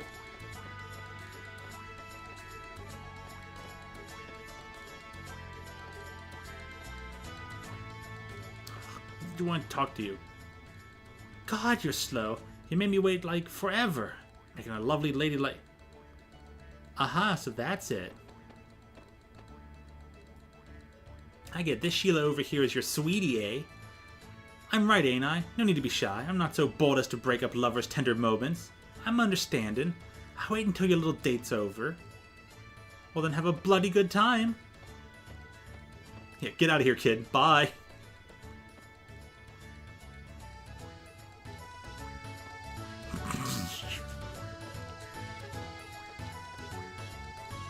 Well, well, so this is that singer Nikki everyone's been talking about. My dear, he looks like a girl. When I was young, it was a luxury for even a girl to have any makeup on. Nowadays, even the boys are becoming glamorous. But as long as it's trendy, I might as well join in with the youngsters and show off my go-go dancing.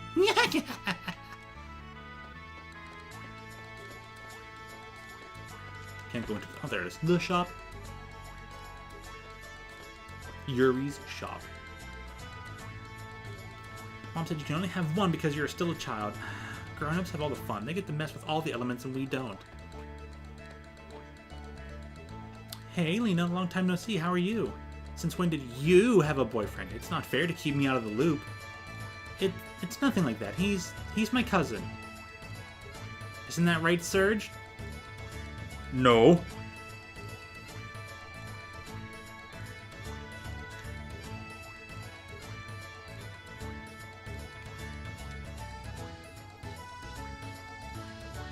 A cousin, eh? Then, Sergi Poo, how about we leave Lena here and you and I go on a date? Oh, Lisa, stop that nonsense. Oops, before I forget, this is for you. Mom told me to say hi. Wow, thank you. Thank your mom for me. Anyway, how can I help you today? Don't expect any special deals just because we're friends. Ooh, so much stuff. There's a choice of 3 characters here, permanent choice. French sword guy who acts kinda like a wuss. Mickey, but not Mickey. Or Magus 2.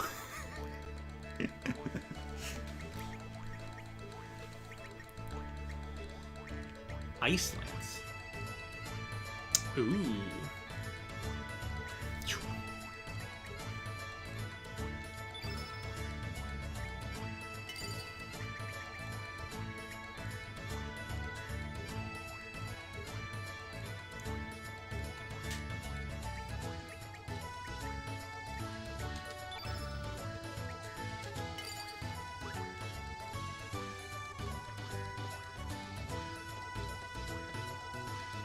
You're not going to find anything over here. Well, why not?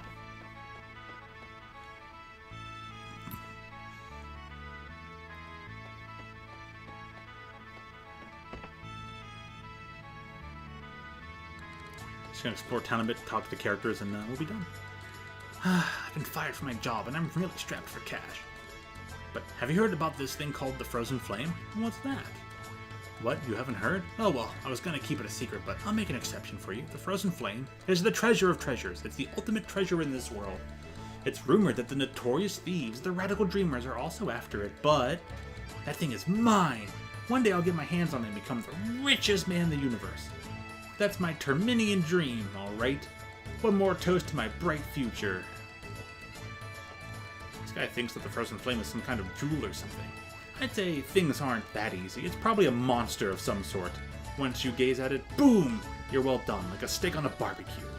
Well, you're free to dream, but daily work is always the best. Nothing beats hard work and dedication. Yeah, I guess.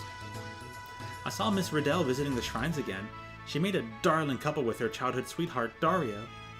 It's such a pity that he died so young. They say beautiful women rarely find happiness. How about me? Do I look happy? Yeah, you look happy.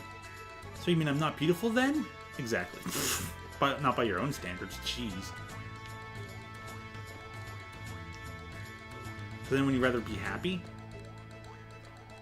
Oh, so you'd rather be unhappy but beautiful. Wow, that's backwards as heck. Since Dario died, one of the chairs of the four devas of the Acacia Dragoons has been vacant. Sir Viper is said to be looking for candidates. I can't foresee anyone who can match the caliber of the great knight Dario, though. If only I were a little younger. Bar Dragoon. Oh, hey, look. Welcome to the Dragon's Tail. Our house is open to all, but we don't allow any tabs or brawls. Put your feet up and have a grand time. You're travelers, aren't you? That's okay, I can tell by the way you look. So what do you think of Termina? This poor town just loves travelers. I love this town and all of its people, whether they are residents or travelers. Barkeep, one more order of squid gut pasta. More? That's all you eat. Try some of the other dishes, will you? The better tasting it is, the faster I eat it up. Jeez. Right when we're in the middle of a good conversation.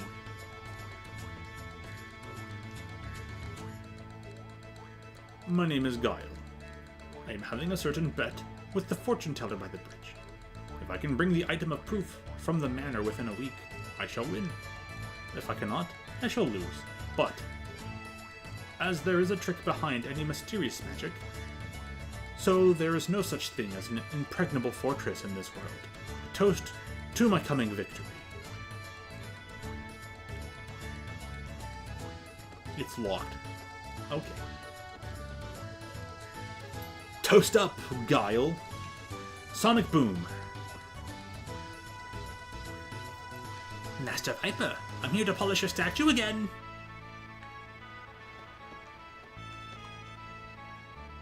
Alright, all squeaky clean. It's got to be extra clean for the coming festivities. Have you folks come to see the Viper Festival? Termina is peaceful thanks to the watchful eye of Master Viper. At times warm, at times strict. Master Viper watches over us always. With that said, of course, the real Master Viper resides in his manor, along with his Acacia Dragoons. If you'll allow me to brag a little bit, I was invited to the manor a while back. It is a magnificent place. If there is a heaven on earth, that would be it. The manor is beautiful, and its design incorporates the surrounding terrain to its advantage, making it an impenetrable fortress. On top of that, there are powerful soldiers standing guard in front of the main gates who can destroy any monster with just one blow. Well, an upright citizen like myself might be invited to the manor's garden party, but not so for you folks. The most you will get is a cold reception from the gate guards. Ho ho ho! Oh, kid, what do you want? Alright, that's settled. We've got to sneak into Viper Manor. You gotta find out what the Acacia Dragoons are up to, right? Why that Karsh bloke was trying to capture ya. I've got some business there as well, so I'll go along with ya. How about it, Serge? No, I won't go. What are you afraid of? Don't give me that rubbish. You're a man, aren't you? Don't you want to know what happened 10 years ago? On what the hell's going on right now? Your only clues are that Acacia Dragoon mob and their leader, that Viper bloke. Any investigation of the Dragoons has got to start with checking out Viper's manor.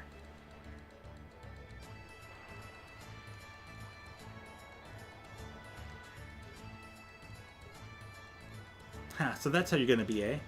You're gonna live the rest of your life in the shadows as a dead man's ghost, is that right? Sure. You'll regret it. I'm parting ways with you here. Because I pity you, I give you this just in case. It's a teleporter. This is a really handy gadget that allows you to exchange party members from afar. The way you use it is... forget it. Check it out for yourself. I hate explaining the details. Don't ever want to see that face of yours again, you mug. See ya. Well, bye.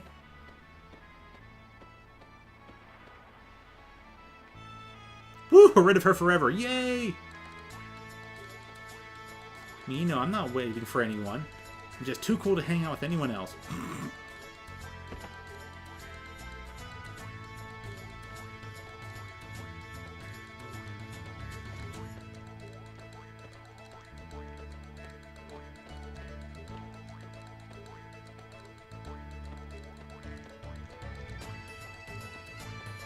Don't even know what it said.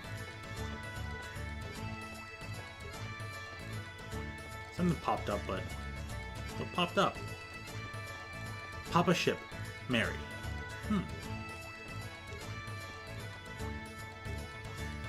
And that is how the 6 great dragons sealed away evil and restored peace to the land. The end. Mama, do dragons really exist? How big are they? Oh, silly. This is a fairy tale. The old people made it up. But Mama, Court just says dragons still exist. Are you still playing with that boy? How many times have I told you to stay away from him?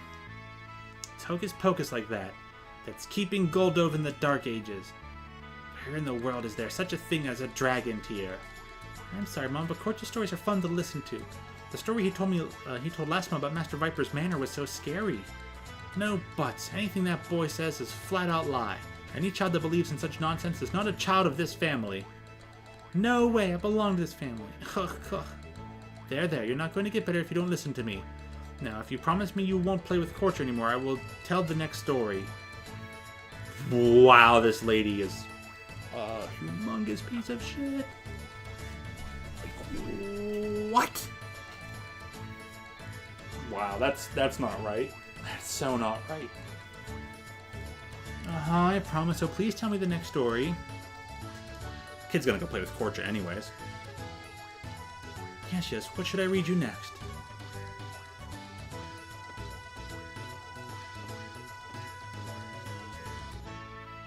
Some people be like that.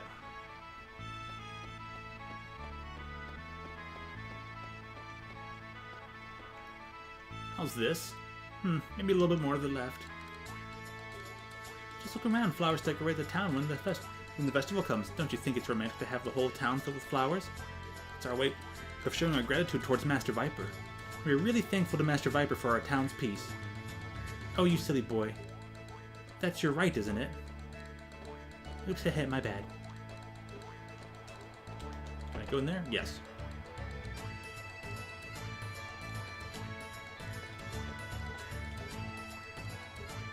Yes, who might you be? Grandma, they are travelers passing through. My, so sorry. My eyes have become really weak in my old age, and I thought that my grandson had come back. My grandson was such a cute boy. He was really plump and cheerful and loved to make people laugh. That's why the boy joined the circus and became a clown. He was a plump clown. For the first few years, he wrote letters to me almost daily. He always said how gratifying the work was, although it was very challenging. One day his letters suddenly stopped coming. I haven't heard from him since. I hope he wasn't in an accident or something. I just pray that I might see his cheerful face once more before the heavens come to claim my soul. Grandma keeps waiting for her grandson to come back. She always tells me stories about him. We don't know where he is. If you ever meet him on your travels, please tell him Grandma's waiting for him. I believe his name is Skelly. No! He was a plump, happy clown! You can actually go this way, huh? Alright, well, it's 6:01. We'll just come to an end here. That is a giant banner of Nikki. What is this tent? Oh.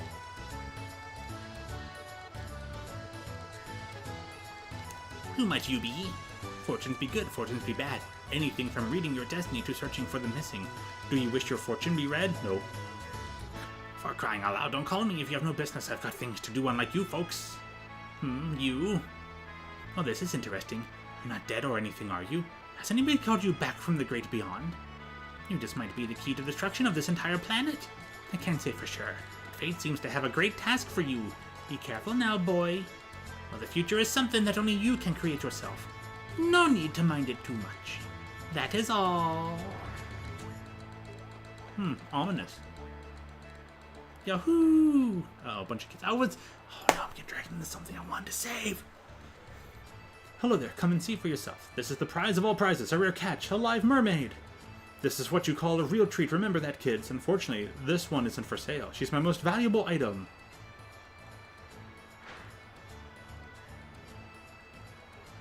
So what you think? This isn't some stuffed animal or anything. She's really alive.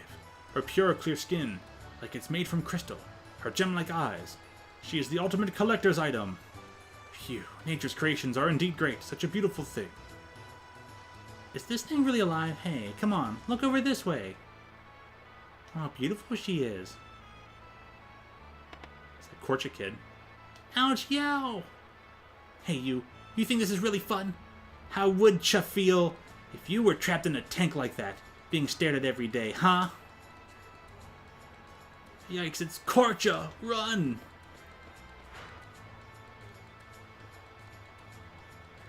Corcha, not you again. Don't you go bothering my customers. There's no place for the likes of you, just leave. Cha! Shut up! What customers? You're selling a bunch of bull. Why didn't just keep the tank uncovered when I showed up? Hey everybody, this shop is a bunch of baloney. Oh, shut your mouth, don't you say such ridiculous things. Get back to your demi-human friends. Heh, I won't take that from a sleaze bag like you. Hey you guys, you're not from around here, eh? Don't you wander around too much or you're gonna get burned. Just watch your back.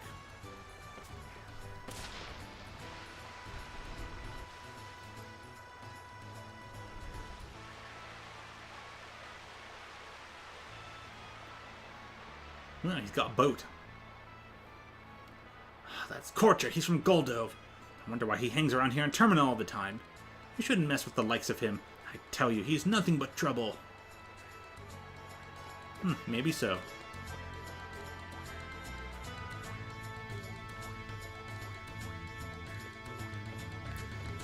Alright, well, I'll just save in the world map off stream, but I'll make sure to use this song as our closing little song here. That is going to be it for today. Thank you everyone for joining me in this wonderful adventure through the sequels of Chrono Trigger, Radical Dreamers, and Chrono Cross itself. There's a save at the inn. Oh, well then that makes it easy. So it's good to have the song.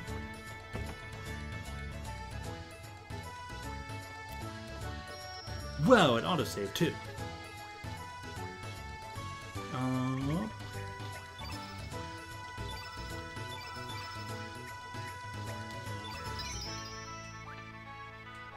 There, saved. And I get to keep the song. Wonderful. Alright everyone, what is today? Tuesday. Alright, I'll see you on Thursday for some Castlevania Aria of Sorrow, and see you on Friday for some Magic the Gathering. Have a great rest of your day, have a good Wednesday, and stay hydrated. Thank you as always for tuning in, and I hope to see you all again real soon. Who will?